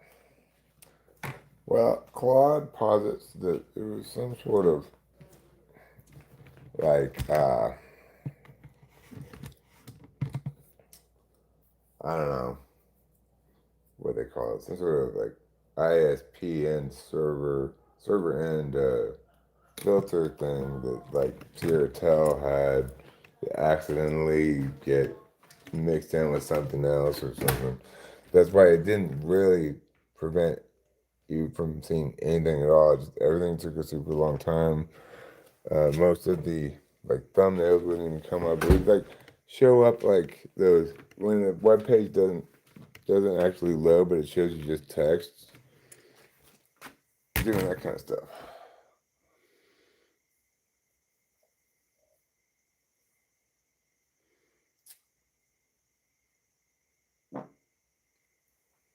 Anyway, eventually it started working again, and mission successful.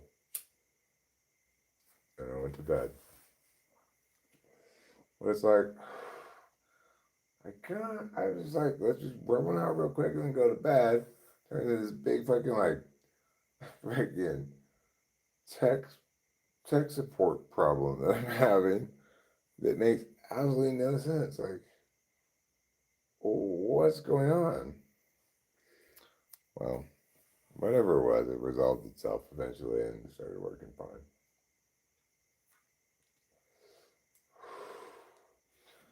But it was one of the stranger things I've ever encountered with internet service provider.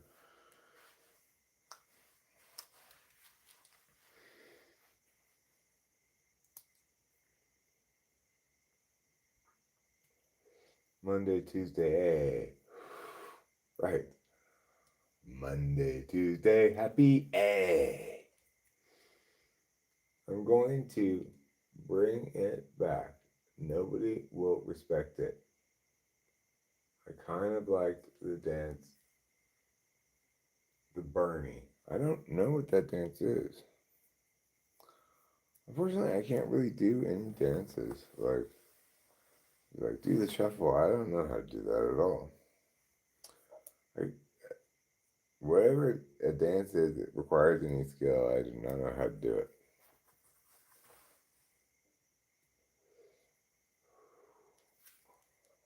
I'll what did I say? I'll there that's better. Law there that's better. I like to imagine that's the audio track. Oh, to the Fonzie dance? Monday, Tuesday, happy days. Wednesday, Thursday, happy days. Saturday, what a day. Then I'll make it.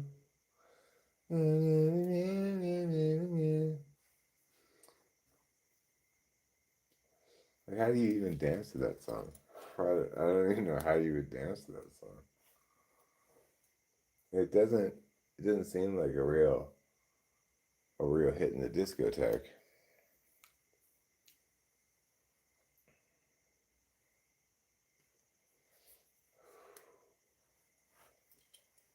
Monday, Tuesday, happy days. It's not a good song to dance to. The audio track to the porn.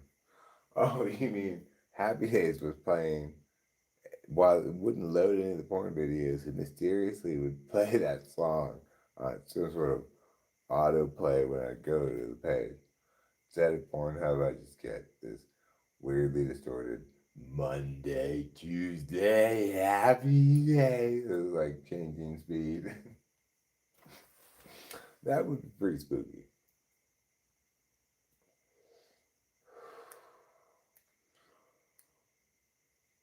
Claude, why has the audio on all these porn videos been replaced with the Happy Days song? Oh, new Digital Rights Act enforcement rule. It said porn's okay, but you can't hear it. You need to have wholesome audio going along with it.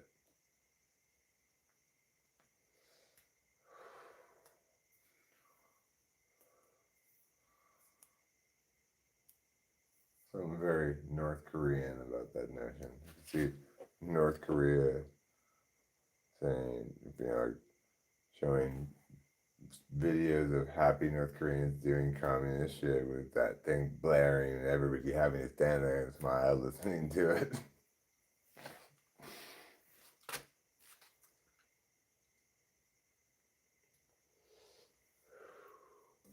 It's like not a good recording of it and it's played through like tinny military speakers. Happy days!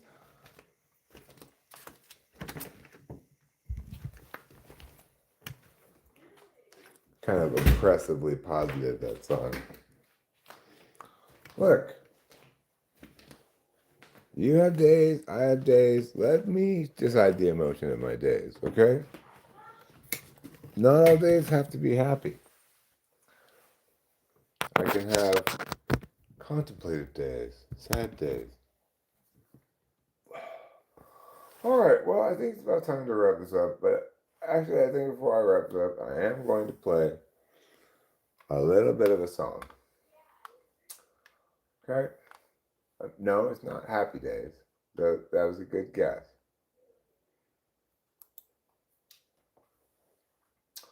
But like Happy Days, it is going to be some kind of music. I think what I'm going to play is, oh yeah, can't delete the meow meows. That's what this not actual track is. Why is this one stereo file?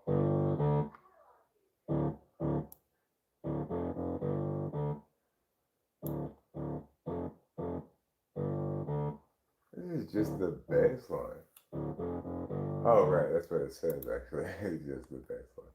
Let me open up the right one. Here we go. Can't delete the meow meows.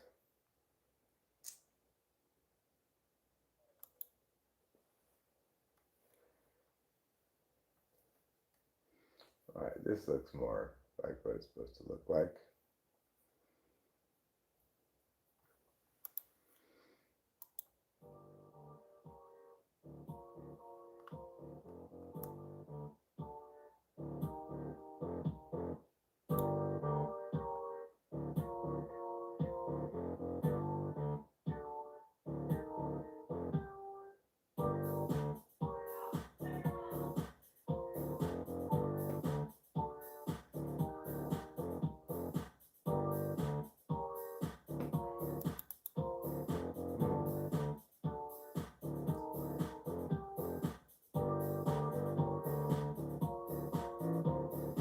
I was seeing what different variations sound like. I guess I'm not messing around with this. Putting this thing, which, like, this is what I was envisioning playing right here. It's just,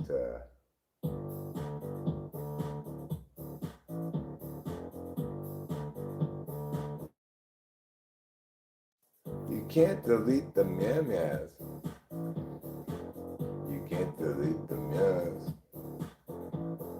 You can't delete the meow meows. I don't know what else I should do with this, but I kind of like the bass line of the drums. It's good.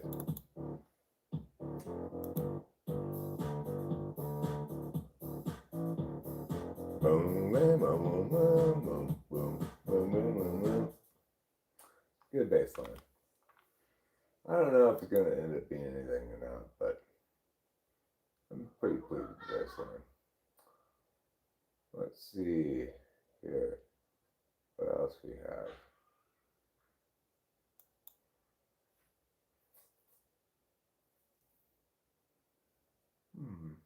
Okay. This one should end there.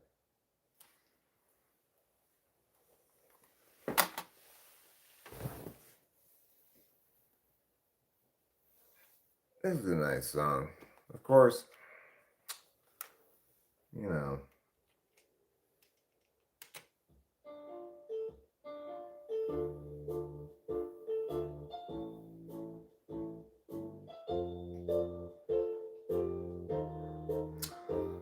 I need to fix the bass line in this. It's wrong in a couple spots. That's fine though. I can fix the bass line. That's not a big deal.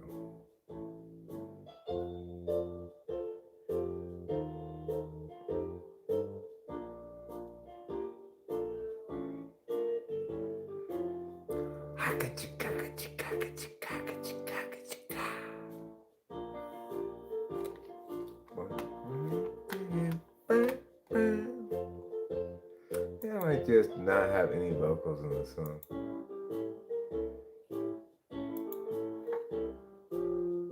Just clean up the bass and call it a song, you know?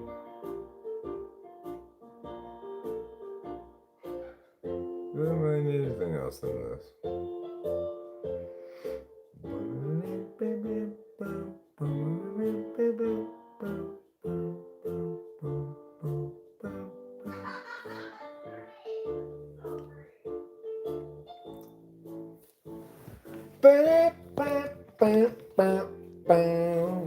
Like,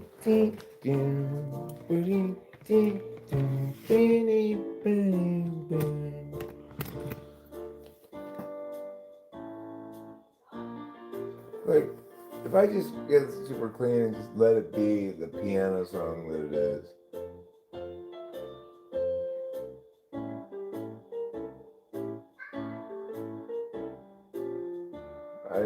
I see this as something that at the right timing, the right length and the right arrangement, the right change to the bass line, I can see this as something that I could regularly listen to, which is not the case for most of the music.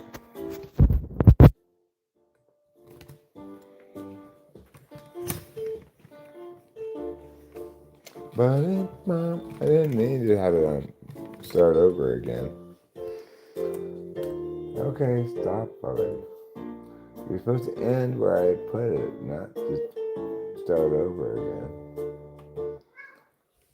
Okay, you horrible cat. We'll watch the cat eat, and then I'm gonna wrap it. Well, that sausage was really good. I feel full, satiated, in every way by the whole day. So, after we watch the cat eat, we'll say goodnight. And I think I'll watch a little bit of cartoons. I must say, the topic here before we part ways will segue into what I'm going to do afterwards.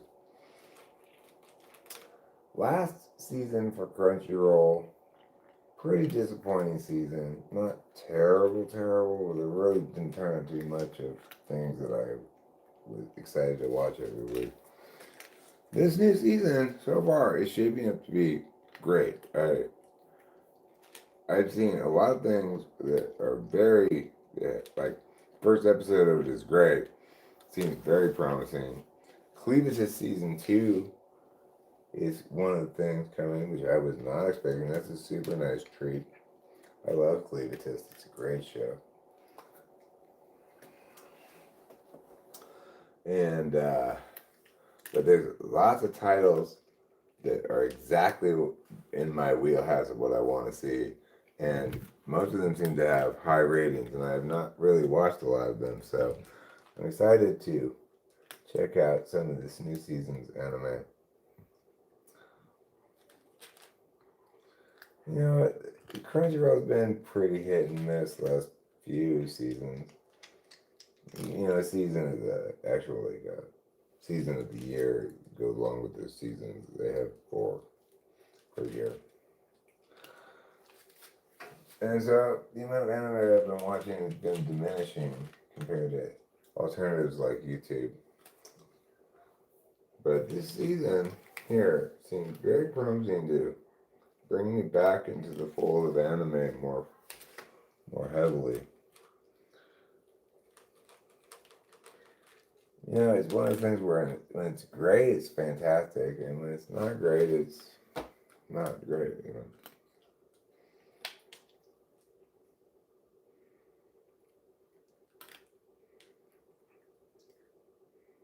I'm really just staying here until you're done, bro, because I do not want to come back over here and watch you eat again anytime soon.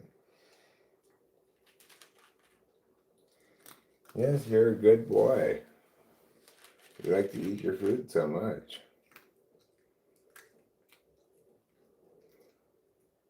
Yes. Daddy knows. You're done, huh? It was an abrupt end to your meal. What do you want, water or outside? I'll freshen your water. I see it's halfway gone. You need some nice fresh water.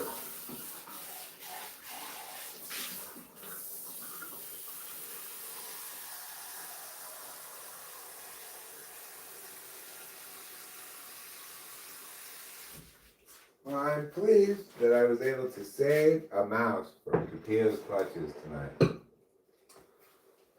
That's a win for us all. Except for Capio. It's a loss for her. But for everybody else, it's a win. All right. So, that's going to do it for tonight. I want to wish you and yours a very, very Merry Christmas and a Happy New Year. That song is satisfying in a similar way to the podcast Serial Season 1 theme song. Not heard of it. I'm interested in listening to it now. I heard Denver is like 0.99 of a mile high. Oh, hi, Mile High. I didn't see you. Where are you? Oh, hi, Mile High. Why did this pop up in my notifications? Weird. Well, because it wanted you to enjoy pulling the bong rip with me before we leave. Why don't you get out your bong, pack your bowl. I've got my bowl packed. We'll pull them on the count of 3 together. And we'll feel a certain camaraderie, a certain bonding. And you'll realize this is why I was called here. This is the moment I've been waiting for the whole night on YouTube. I see eyes are still winning for some reason.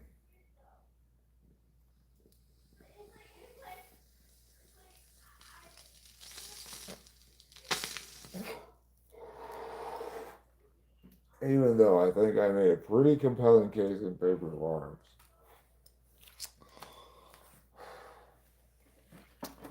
Well, no accounting for the voting public.